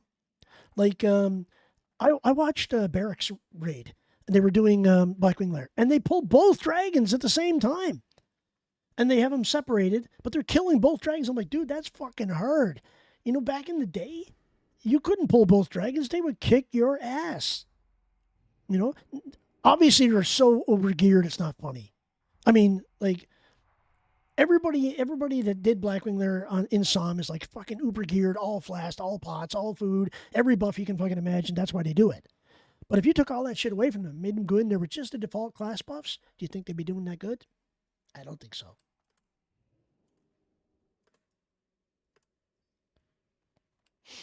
You know, I mean, I'm not taking anything away from them. It's still difficult, and it's still clearing content. And I would do that. I would love to do that. I wish I had re-rolled. But when I heard that Somme came around, I was like, oh fuck. You know, it's just another retail 2.0, basically. You know, so I didn't really agree with it because it was taking people away from Classic, which I didn't like. So I was kind of against it. But now when I think about it, like today, I'd be like, you know what? Well, I should have rolled a toon there because I would have had fun doing those raids, even with the additional mechanics. I would have had fun, right?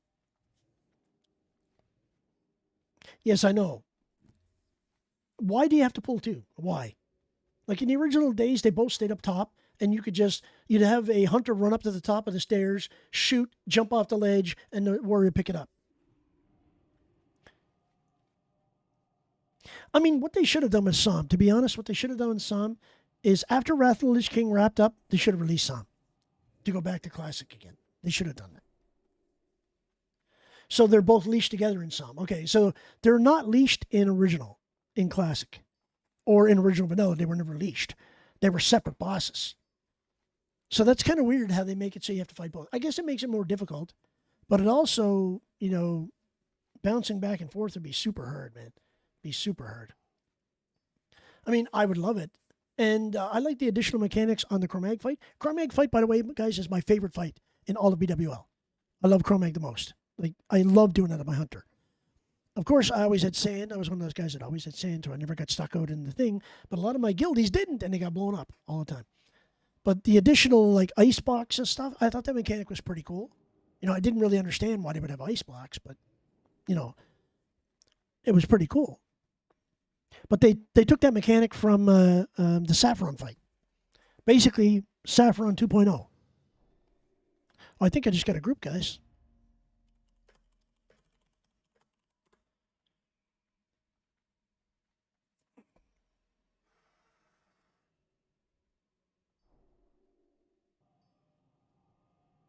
Right. No, I understand the mechanics. When I watched Barrack doing it, I understood that you get so many stacks on one, you have to switch to the other, which made sense, And you still have to LOS the breath right behind the ice blocks. But basically, that mechanic is a ripoff of the Saf fight, 100%. You have to dispel blue. Okay, it makes sense,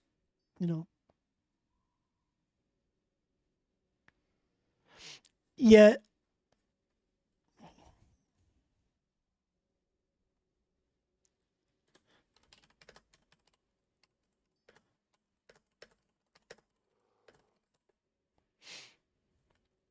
So I got a Skolo group, guys.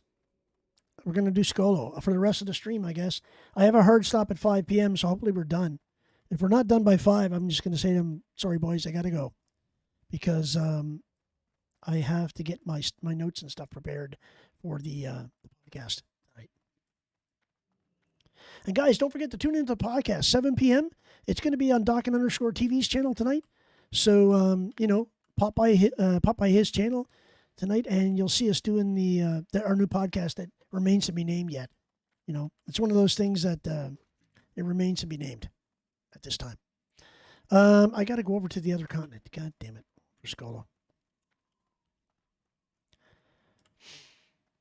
And normally I get my mage on and I get a portal, but yeah, I'm in a group now. It's okay, Raz. Don't worry about it, dude. No, it's going to be based on, we're going to start with WoW, but we basically want to make it about all gaming, not just World of Warcraft. So any up-and-coming games, any new content, any new things in the market, stuff that we want to try for fun. We're going to have a dad night. I call it a dad night, but all of us are going to get together and play games together. So we'll be doing a simulcast stream every now and again where all 4 of us get together and we actually play a game that we're just picked at random, either through a contest or whatever. I don't know how he's going to do that, but we're going to have some cool, like, you never know, we might all end up playing Stray one night. You know what I mean? Or we might end up playing fucking Bomberman or some fucking thing like that. You never know. Yeah, I'm not into the F1 manager thing, Raz. That's not my thing. Any of those games where you have to manage teams and stuff, if you're not paying me to do it, I don't want to do it, sort of thing.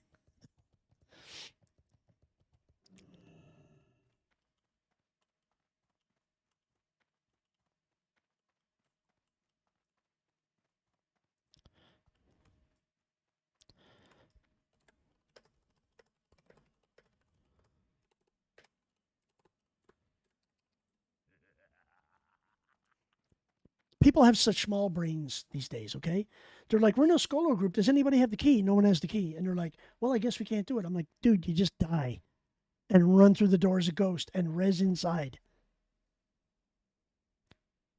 And they didn't think of that.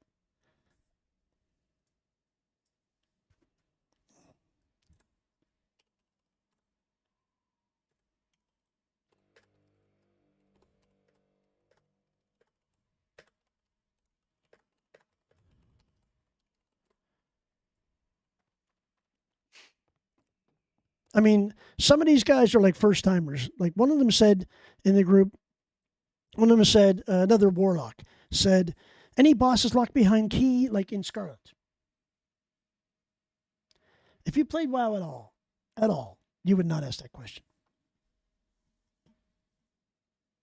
No. I got it on camera now, Raz, so I can't hit my keyboard anymore, because you guys will see it and it'll be on live stream fails that same day. By the way, guys, if you ever post any of my shit on live stream fails, I'll permanently ban you. I'm just kidding.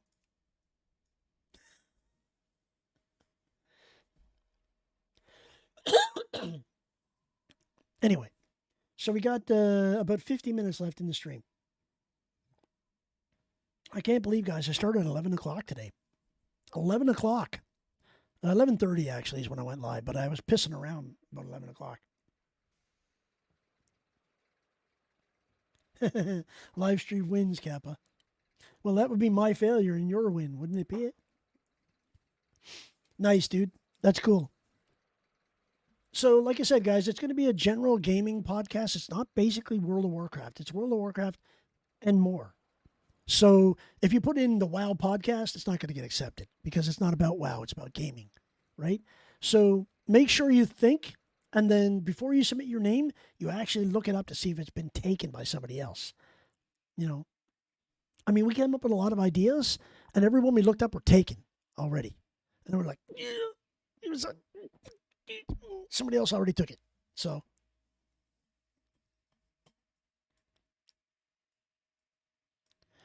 like prepared WoW, he says,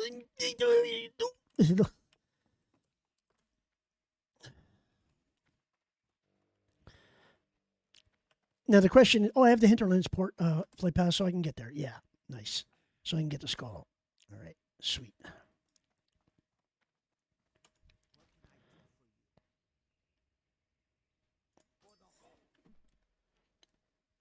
You just go to YouTube and search YouTube for whatever name podcast.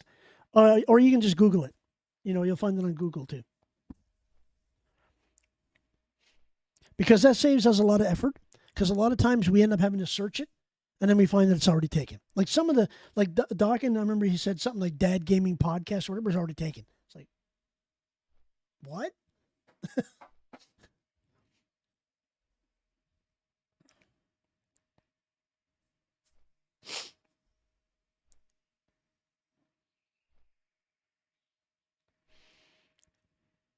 Anyway, hope you guys will come out tonight and support it.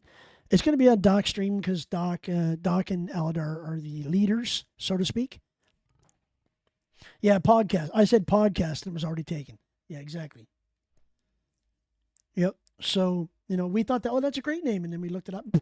Already taken. God damn it. And I thought gains and games. And then I remembered that's Bajira's tagline.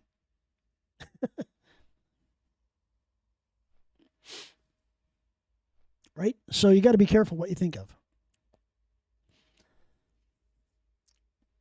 Anyway, I'm not going to say anything to these guys about having to bail in 45 minutes, but we'll try to get as far as we can. But I have a hard stop at 5 o'clock, guys, because I have to get ready. I have to have my notes and everything done for the podcast. And I haven't done any of that yet. I got all my material, but I have to lay it out in a way it's going to be easily explainable, I have to script it. Let's just say that.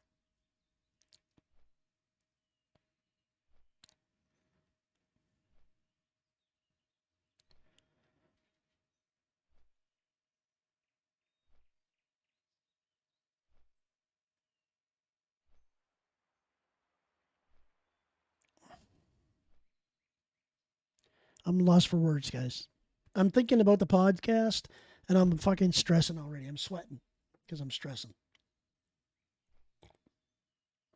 Anybody knows me, I fight with anxiety quite a bit.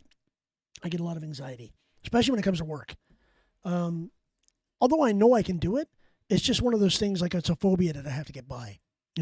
It's like when you go on stage for the first time, you're like, and then when you get there, you're fine.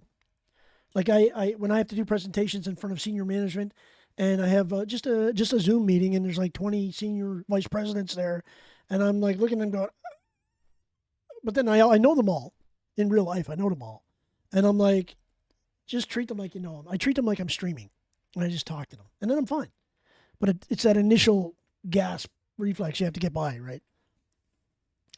So that's why streaming for me is easy, because I talk for a living, man. You know, a lot. A lot of the stuff I do every day is in meetings, talking to people and telling people how to do their job, and that they're an idiot or they're not an idiot or whatever. You know what I mean? Or patting them on the back. You know, some of these SVPs, you got to take them and, you know, like a baby when you're burping them, you got to pat them on the back. You know? So, yeah. You have to treat them like that. You can't think this guy makes like $250,000 a year and my job's on the line if I fuck up, right? Which it is every meeting, because if you say the wrong word, you're packaged. They don't call it. They don't say you're fired anymore. They say you're packaged. Meaning, here's your exit package. Get the fuck out.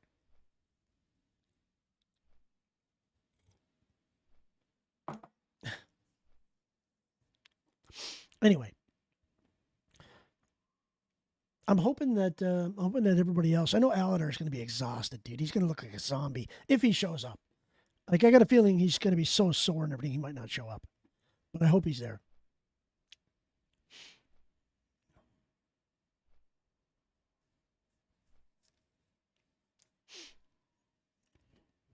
Yes, and I'll switch hats for it, boys. I'll switch hats for it. I'm going to have my Horde hat. Got to represent, right?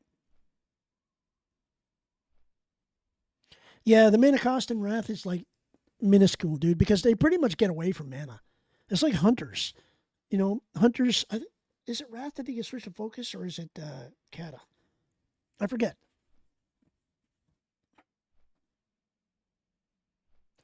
Yeah, exactly. Exactly, Raz. The mana costs are a lot less because they want people to enjoy fighting and playing the game more than sitting down and drinking for half. You spend half your friggin' raid in Wrath in TBC sitting down and drinking.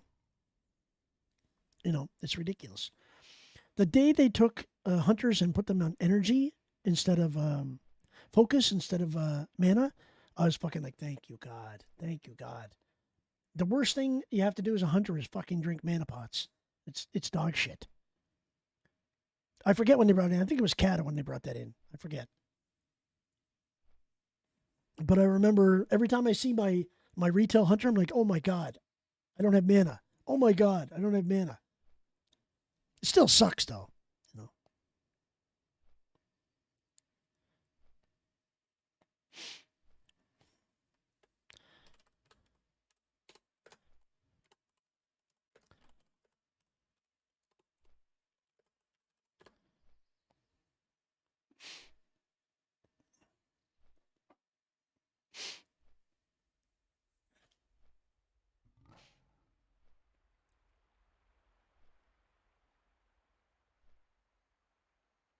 Yeah, exactly.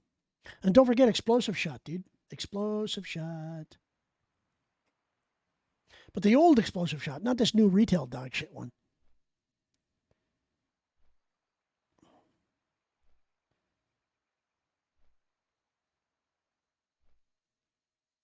Yeah, exactly.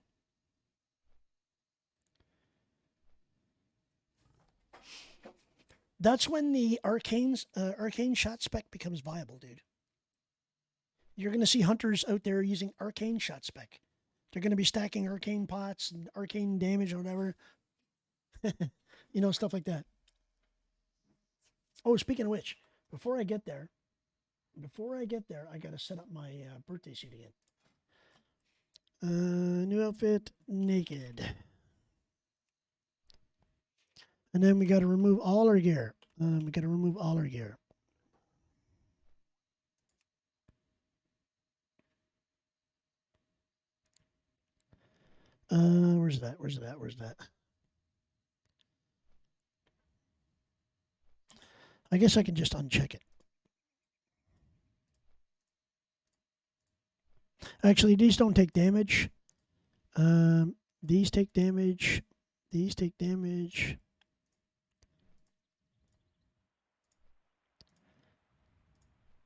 The next don't take damage, do they? Next don't take damage, right? I'm pretty sure next don't take damage.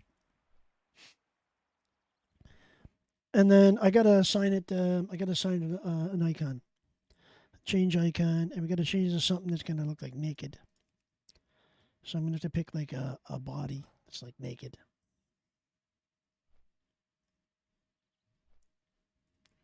Yeah, necks don't take damage. Yeah, I remember.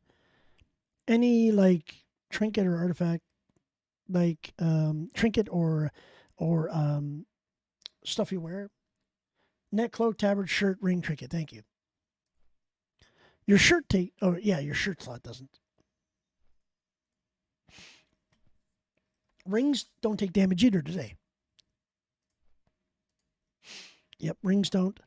So let's find an icon here for this. Something to match birthday suit. Birthday suit. Maybe this, because when I'm gonna die. Yeah, I'll use that. So basically, what you do, guys, is you click that, and it's supposed to take off all your gear. Now, because I'm flying, it's not going to do it. So I want it to take off all my gear, and then when I go back to this, it's going to put on all my gear. So when we're going to die in a dungeon, obviously when you're in combat, you can't remove your gear. Right? I don't think you can anyway.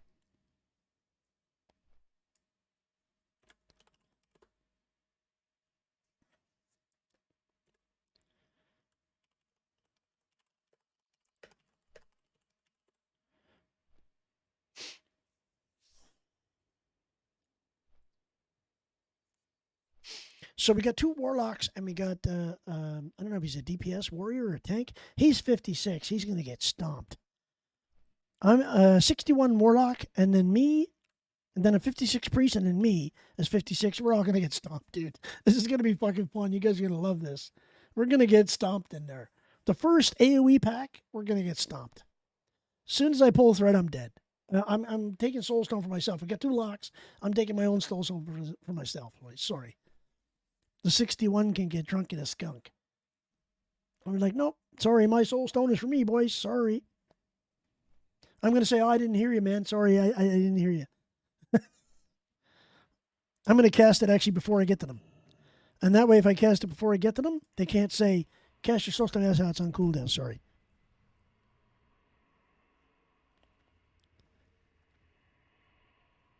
I want my imp.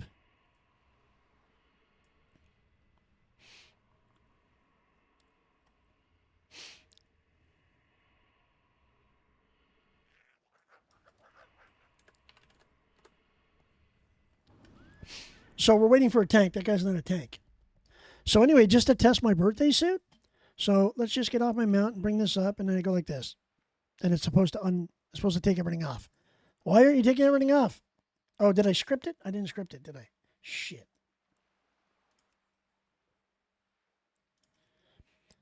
I didn't script it. Shit. And then we got to script it.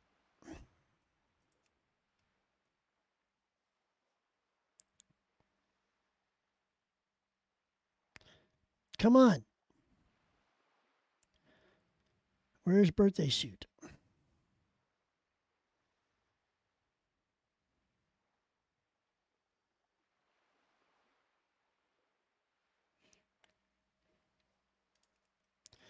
Yeah, I'm not writing a custom script before I get it out of here.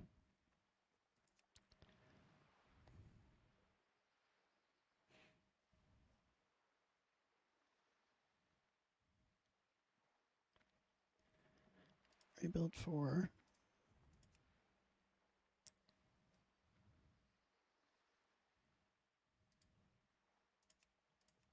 You know, I deleted the original birthday suit. I wish I hadn't. I wish I hadn't.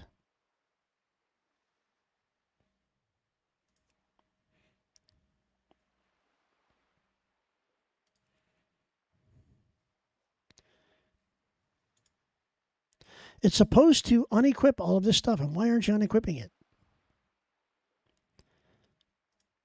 Oh, because I haven't got it. I haven't got it set up as a scriptable one.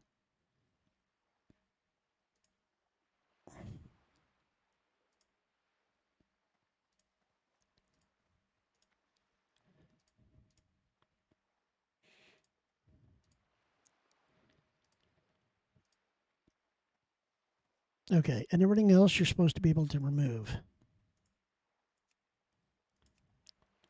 I forget, dude. It's been so long since I used this damn thing. Why can't I just recall my original outfit I deleted?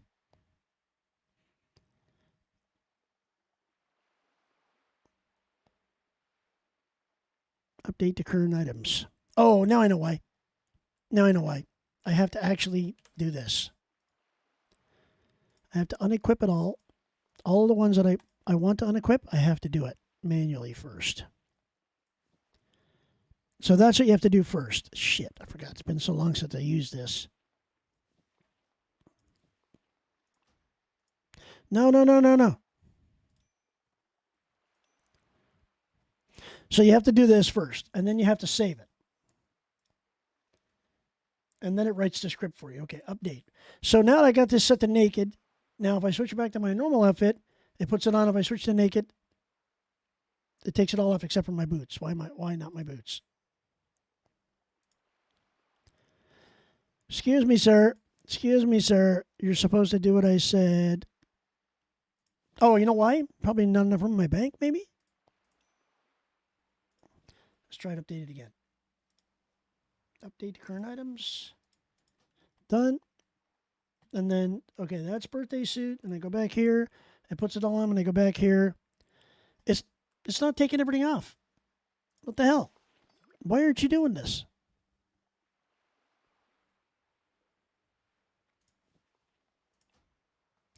No.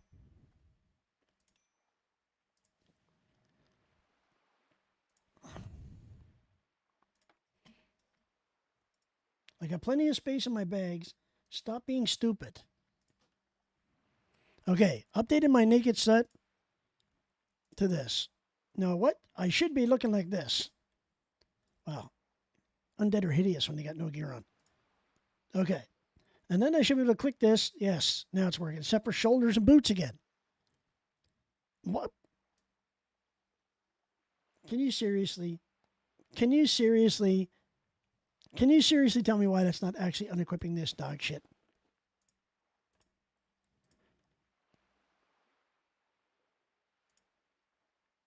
Like, why isn't it taking my boots off? Seriously.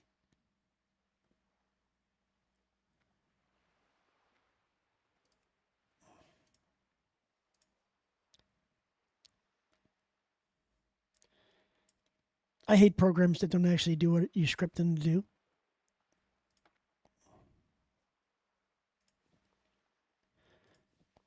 Seriously.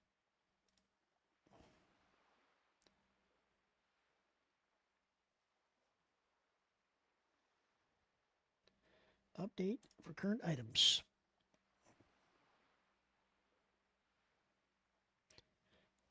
Oh, only slots currently enabled on the outfit will change. Okay, so wait a second. Let's go back. Click this. Then we click this. Why are these slots not enabled?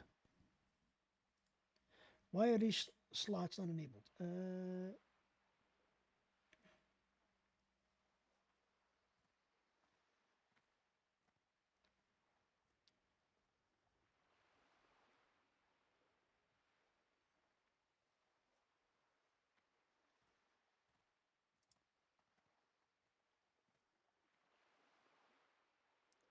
This is a lot stupider than it used to be.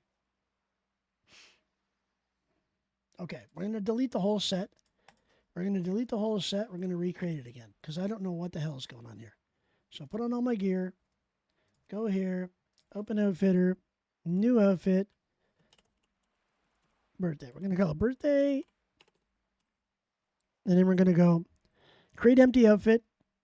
Okay. And then I got to select all these slots that I want unequipped. So basically what I got to do is I got to check each one. Actually, we'll leave the rings there. Leave the trinkets there. Those I want. This I want. That I don't want. That I want. That I don't want. That I want. That I want. That I want. And that I want. Okay, so now we get the set. And then we're going to go update the current items. All right. Then we're going to remove it. Remove each item that we want to be removed. Shit. I got to update it again.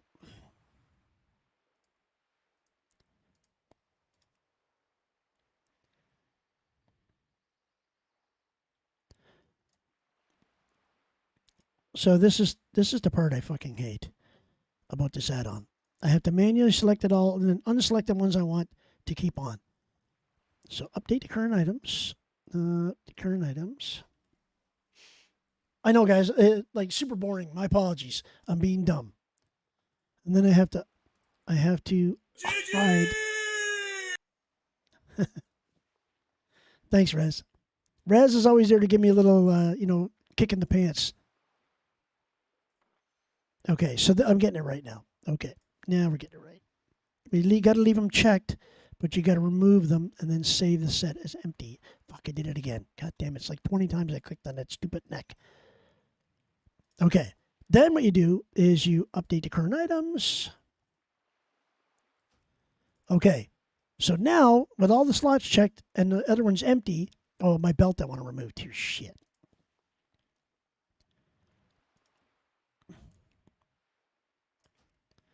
Okay, so now we got that done.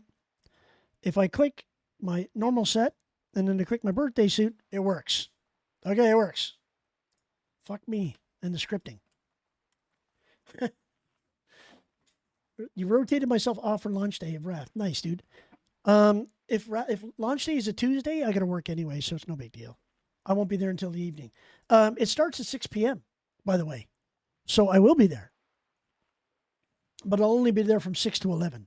And then I got to crash, right? Because I got work the next day.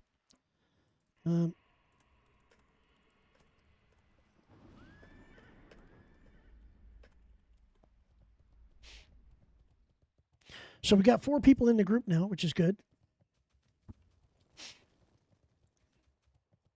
And I only got 30 minutes now.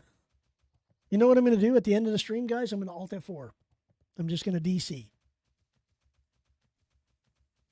That's the only way I can justify it. I can't just say, hey, I'm leaving. I got to be able to justify it. So now we're going to write out the Scolo. I got to get there.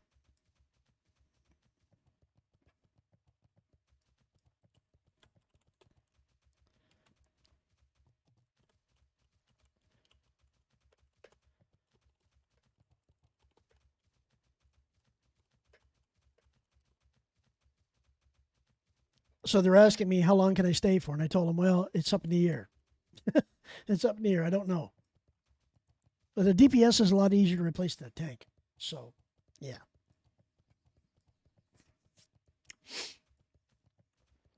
I got lots of food and water, so I'm good.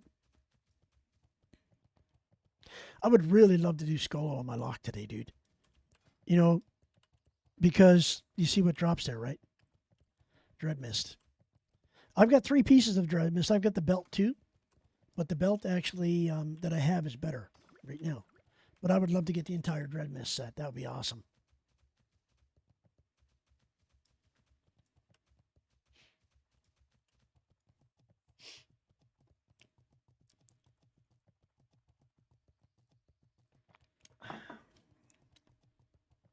You guys don't find that webcam has an orangey tint? I mean, it doesn't look like it on stream very much, but I mean, when I look at it myself, it looks like it's got a little bit of an orange tint. I don't know.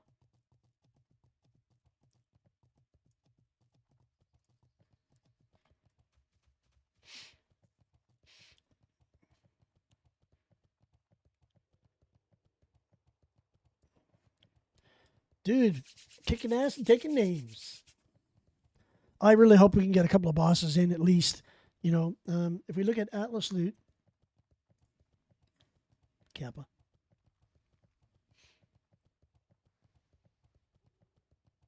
Reebok. It's not a Reebok hat, you moron. It's Montreal Canadiens. A real hockey team. Reebok hat. Keck W.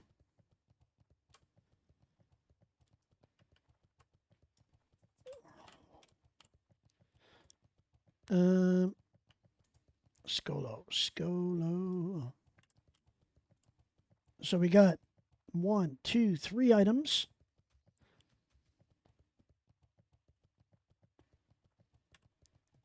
Spell hit by 8. Nice belt. Let's see. Dread Mist Mantle. But nobody likes doing Jandis, man. Everybody skips Jandis. It says Montreal, you moron. Learn to read. Oh, you mean on the back? Oh, on the inside it says Reebok. Yeah, you're right. You can't see it though because it's green. It's actually a Reebok hat. Yeah, he's right. It says Reebok on the side there. But it's actually I thought he meant this. I was like, dude, that's just Montreal. It doesn't say fucking Reebok.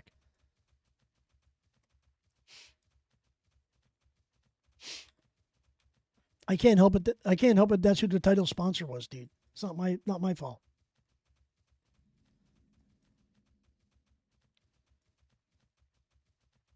That actually light blue hat with a fucking glow in the dark red logo, which doesn't actually exist. It's actually a dark red logo and a navy blue hat. Like really dark navy blue. My shirt is actually black. You can see the difference, dude. There's a difference, right? I guess you can't really. But there is a difference.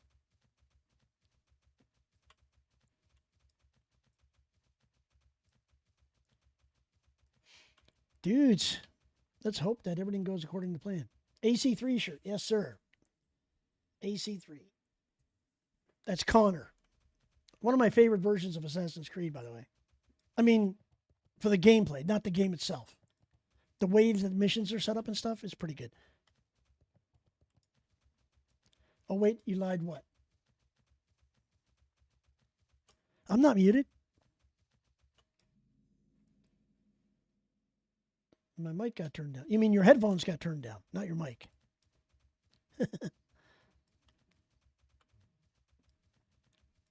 It's all good, dude.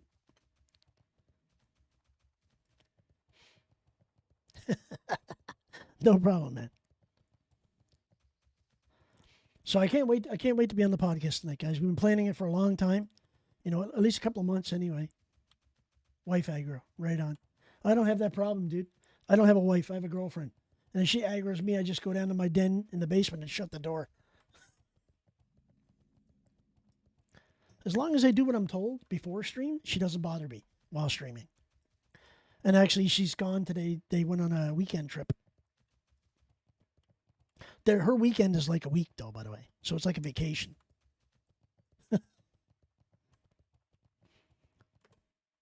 I don't ask questions, dude. I just, yeah, go.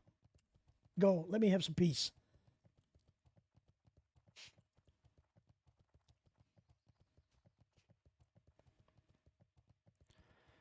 So we got to kill ourselves. I'm going to have to go and drown myself so I can just run through the door and get on the inside.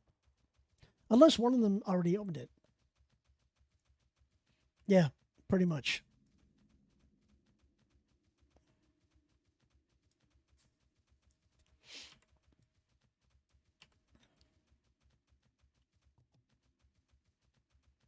So our other warlock that's in her group is 61, and she's out killing Halashi shit in Outland.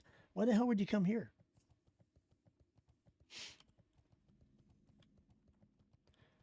So what does that remind you of? Darrow. What does that remind you of, guys?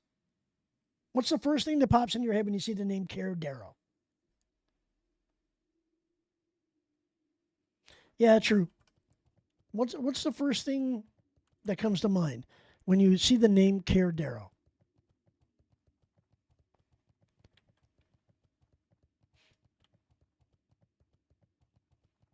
Why would I kill myself if somebody's already inside? Okay, I don't think of Lord of the Rings. I think of The Witcher, Kaer Morhen, right? That's what I think of.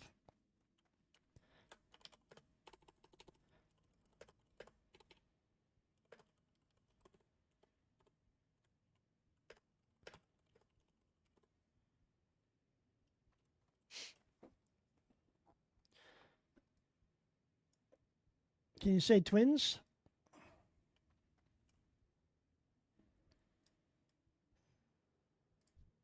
We got a PvP mage here, level 70. Got another warlock who can't open the door.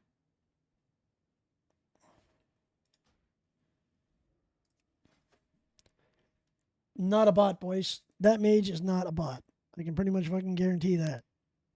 I mean, then again, he's got some ZA here. Oh, 4-piece Traficil. Wow, that's not a bot. That is not a bot. That's just a player that's AFK, boys. Respect. Respect. Could be a GDKPer that bought it all, though. You never know, right? There's Storm. Storm's come online. Yeah, but I mean, if somebody else has already gone in, I'm going to wait. I'm not going to just like, fuck it. I'll just go up and kill myself. I got no time to sit around here. We'll get my birthday suit on. And then we'll go upstairs and we'll tap down and jump off the roof and kill ourselves. And then my luck, as soon as I kill myself, someone will open the door.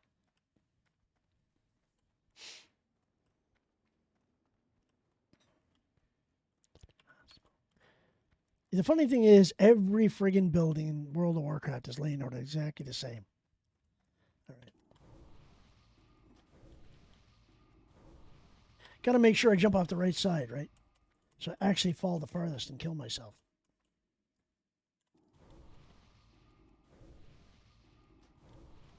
%, health, 2% health. Kick W. Holy shit, look where it put me. Back at the bulwark, goddammit, is it? Oh no, it's at the graveyard in EPL, WPL.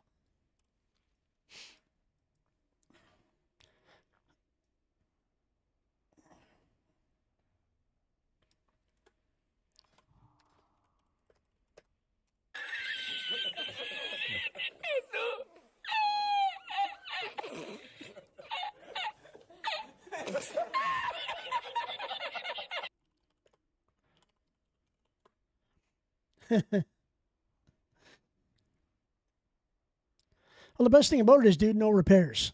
Why do I have my carrot equipped?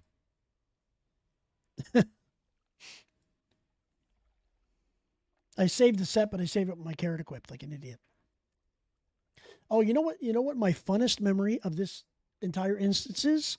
Going to fight the bat boss and getting punted out through the window. In the middle of the dungeon. I'll never forget the first time it happened to me. I was on my Prot Warrior, and I was tanking it, and I'm like, nobody really knew the fight back then, right? Like, it was like new to me. And I figured, okay, I'll take him over to the ledge and I'll tank him there. And I tanked him and he came out and punted me right at the fucking instance. And then you actually, the loading screen comes up and then you actually fall into the water because you land in the water. He kicks you so hard. And you're like, what the fuck? What the fuck was that? And everybody's like, yeah, dude, you wiped us, man. We're all dead. I'm like, I'm okay. I didn't die. I'm fine. No repair bill.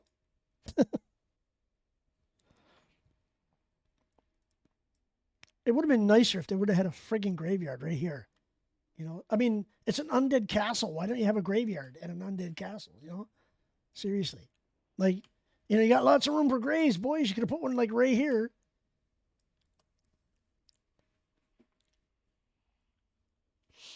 Or they could have made it so you just respawn at the door.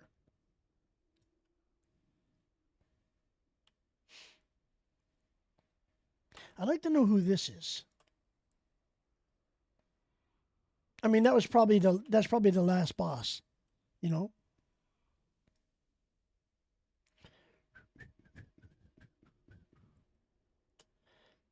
Keck W.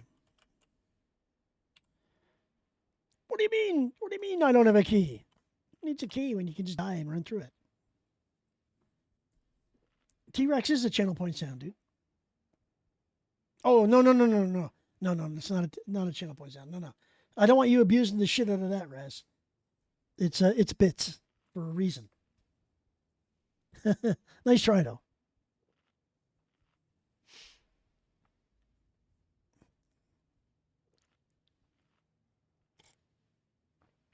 No, if I was going to put it in, Raz, I'd make it 50K, not 5K.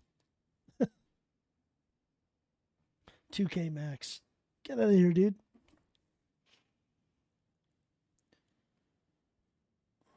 Yeah, Skolo was a magic school. I think it was actually a human magic school. It's funny how the Scourge fuck everything up and then Rage Winter Chill is a Lich, right? Actually, the boss...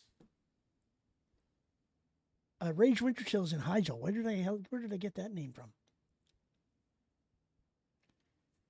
The Lich that's in here. Whatever Frost Whisperer his name is, isn't it? Something Frost Whisperer? Yeah, Turkey got 50K. Yeah, I mean, you could go ahead, Turkey. Just be careful, guys, because Turkey could redeem end the stream, right? And if she redeems end the stream, look out, boys. It's over.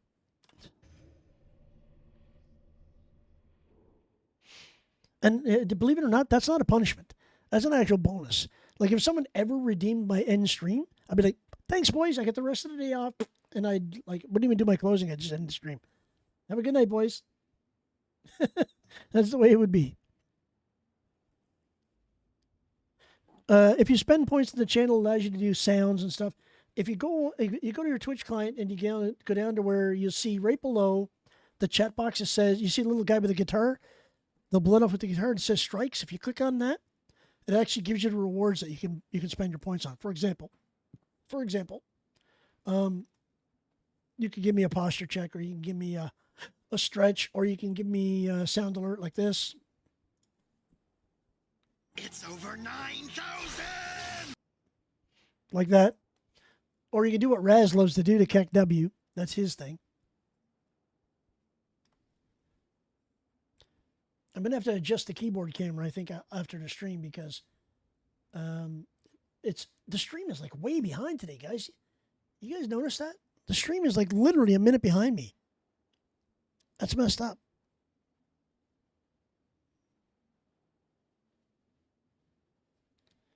Yeah. Exactly, Turkey. Exactly. So I finally get a group, and I got to end stream at 5 o'clock. That sucks. But guys, stay here. Don't go anywhere, because we're going to be handing off to another member of the team. Okay, I'm going to be sending you guys probably over to Storm if he's streaming today. I don't know if he is or not, but I'm going to check. So let me just double check. Is Storm streaming, guys?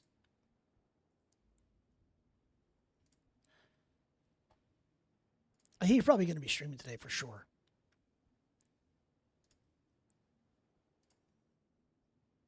If he's not streaming, I'll be very surprised.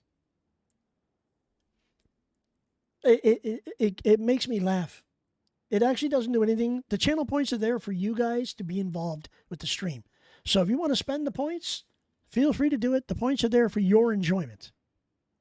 You know, so I mean, I wish I made $1 for every point that was spent. I would love that, but it just doesn't happen. But there are sounds also that you can purchase with bits, so that does benefit me. So if you want to use a sound file, like Raz was talking about it's okay. Raz was talking about the Raptor, the T-Rex. The T-Rex roar is one of my purchase sounds. So you can spend bits. You can buy bits from Twitch, and then you spend those bits in the channel, and you can use them. So somebody would have to demo it. I don't have any bits to spend in my own channel, which is kind of crazy. They don't allow me to use bit sounds. You know. So basically, at the bottom, where in your chat box, you see this little picture of a smiley face. That's your actual emotes. And then the other one next to it is your bits icon. And then if you want to cheer, you can cheer, spend your bits, and then, use your sounds and stuff like that too. Somebody redeem something so you can see it.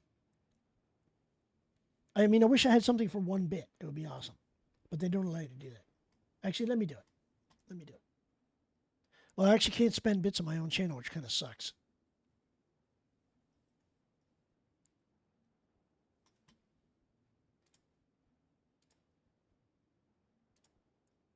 This is Sparta! Yeah, so that's a channel point reward. You see where it says Razron redeem sound alert. This is Sparta. So he spent 100 of his strikes, his channel points, to use that spell, that sound spell. God damn.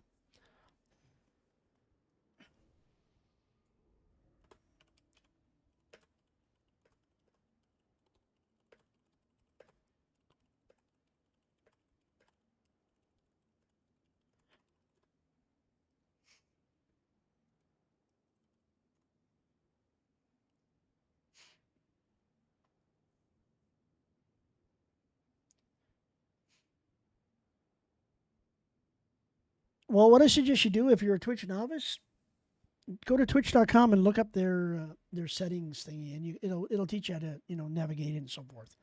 I mean, other people on the channel will tell you too, and I'll give you as many pointers as I possibly can. And I can't believe Storm is not streaming today, dude. I think today's editing day for Storm.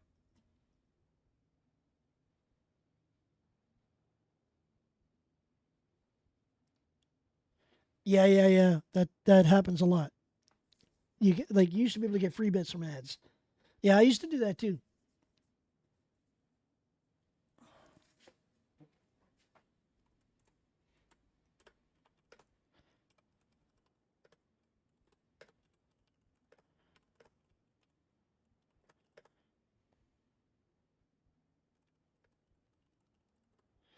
So you see this warrior here?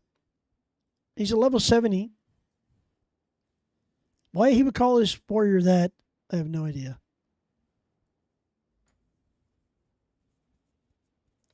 Yeah, just in case, Rez. Just in case, yeah. Guys, I'm a big promoter of supporting small streamers. I'm a small streamer myself. So if I'm going to end and nobody on the team is streaming, I'll usually hand off to somebody that doesn't have a lot of views. You know, like a small streamer with like 1 or 2 people watching or whatever. I always like to do that because that helps small streamers get noticed too. You know, and hopefully they'll pass it on to the next person. So yeah, just in case, Rez. I mean, it's one of those things where I always like to hand off to my team. But if my team is not streaming, what can you do, right? What can you do? I'm so surprised today, dude. So surprised. Oh, by the way, the guy with that sexy voice I was talking about earlier is the real Esquire. That guy has a god voice, super baritone. I would love to have his voice, man.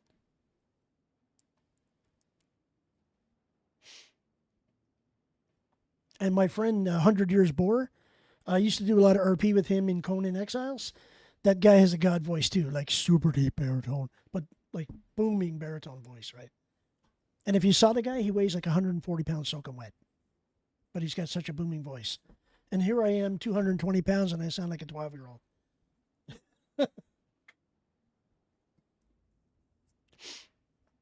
This is crazy, dude. Waiting all this time to try to get a dungeon. I've never seen it this hard. Usually, you guys watch my stream, you know, I put myself in a group, boom, and get a group right away. You know, and it's just today, for some reason, it's weird. Maybe it's a long weekend somewhere, or maybe it's just people hate me on Sunday. I don't know.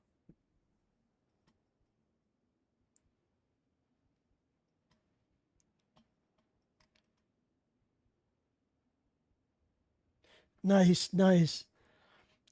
Turkey, you'll find I'm like that a lot. You know, I'll get my, like, I haven't played my mage. There you go. Hydrate. Thank you, sir. That is definitely a bonus to the stream. Although my coffee is cold as fuck right now. I'd have to go get another one. And I don't want to drink another coffee before I end the stream. Because now I have to sit down and read notes and documents and go through a whole bunch of stream stuff, you know, for the show. So it's going to be, I might be signing off in a little bit, guys, but I'm not actually signing off. I'm going to be back at 7 p.m. on Dawkin_TV. So, you know, if you're not following Dawkin, you should be. Because Doc is the leader of the Undead Army. And he's going to be hosting the show tonight. So, I mean, eventually we're all going to take turns hosting it. So hopefully when it's my turn, I'll get as many people to show up when it's Elder's turn. That would be cool. Oh yeah. Send me a message, dude. Who it is? Just DM me so I can look them up. Yeah, DM. Yep.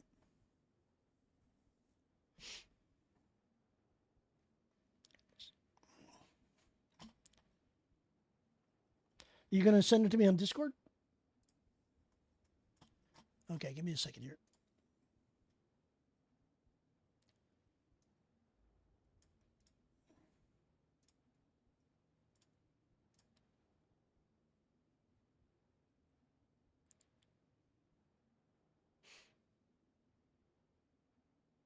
Looks good, dude. Looks good to me. Although he's playing Alliance. It's okay, dude. I won't hold that against him. Yeah, so if I get to the cutoff time, Reg, you know how to do it, right? you can just roll my social media, and then we'll send it over to him if he's still there.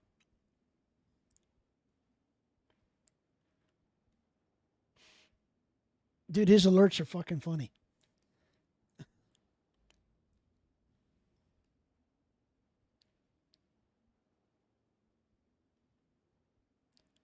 Nice, dude. Nice.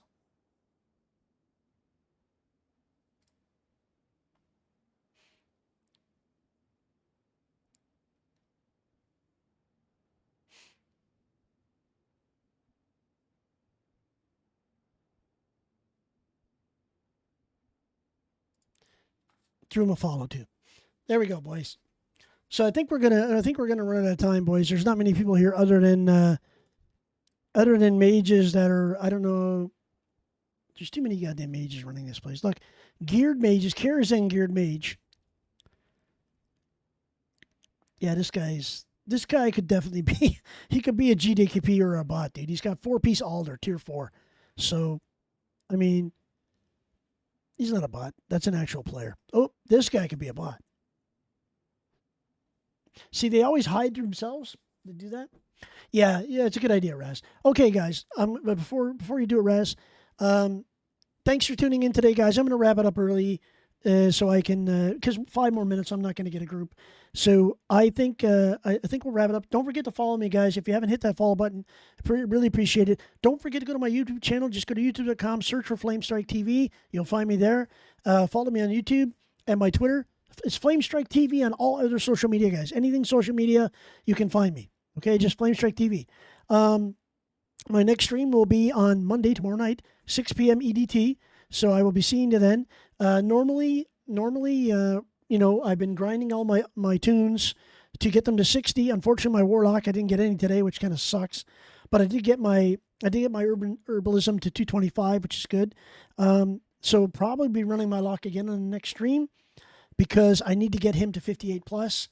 Unless I get a tune that's more rested. So my shaman still got to go from 59 to 60. So we might do shaman next stream. My enhanced shaman. We'll see how it goes. And remember, guys, Raz, you can get it set up now, but just don't do the raid yet. I got to spam my social media to you guys. Raz, do you know the macros, or do you want me to do it?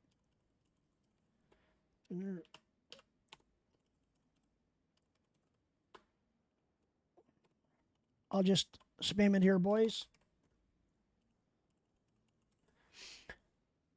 And like I said, I really appreciate everybody coming in on Sunday. When you're here on Sunday, it means a lot to me, because that means that you guys want me to stream an extra day of the week.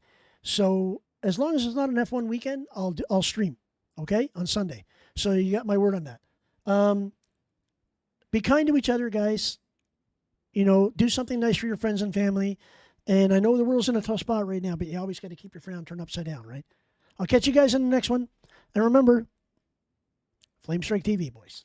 See you tonight on the podcast. Don't forget to go to Dockin_TV and follow Dockin, because he'll be going live at 7 p.m. hosting the podcast. Have a great one, guys. Catch you in the next one. Peace.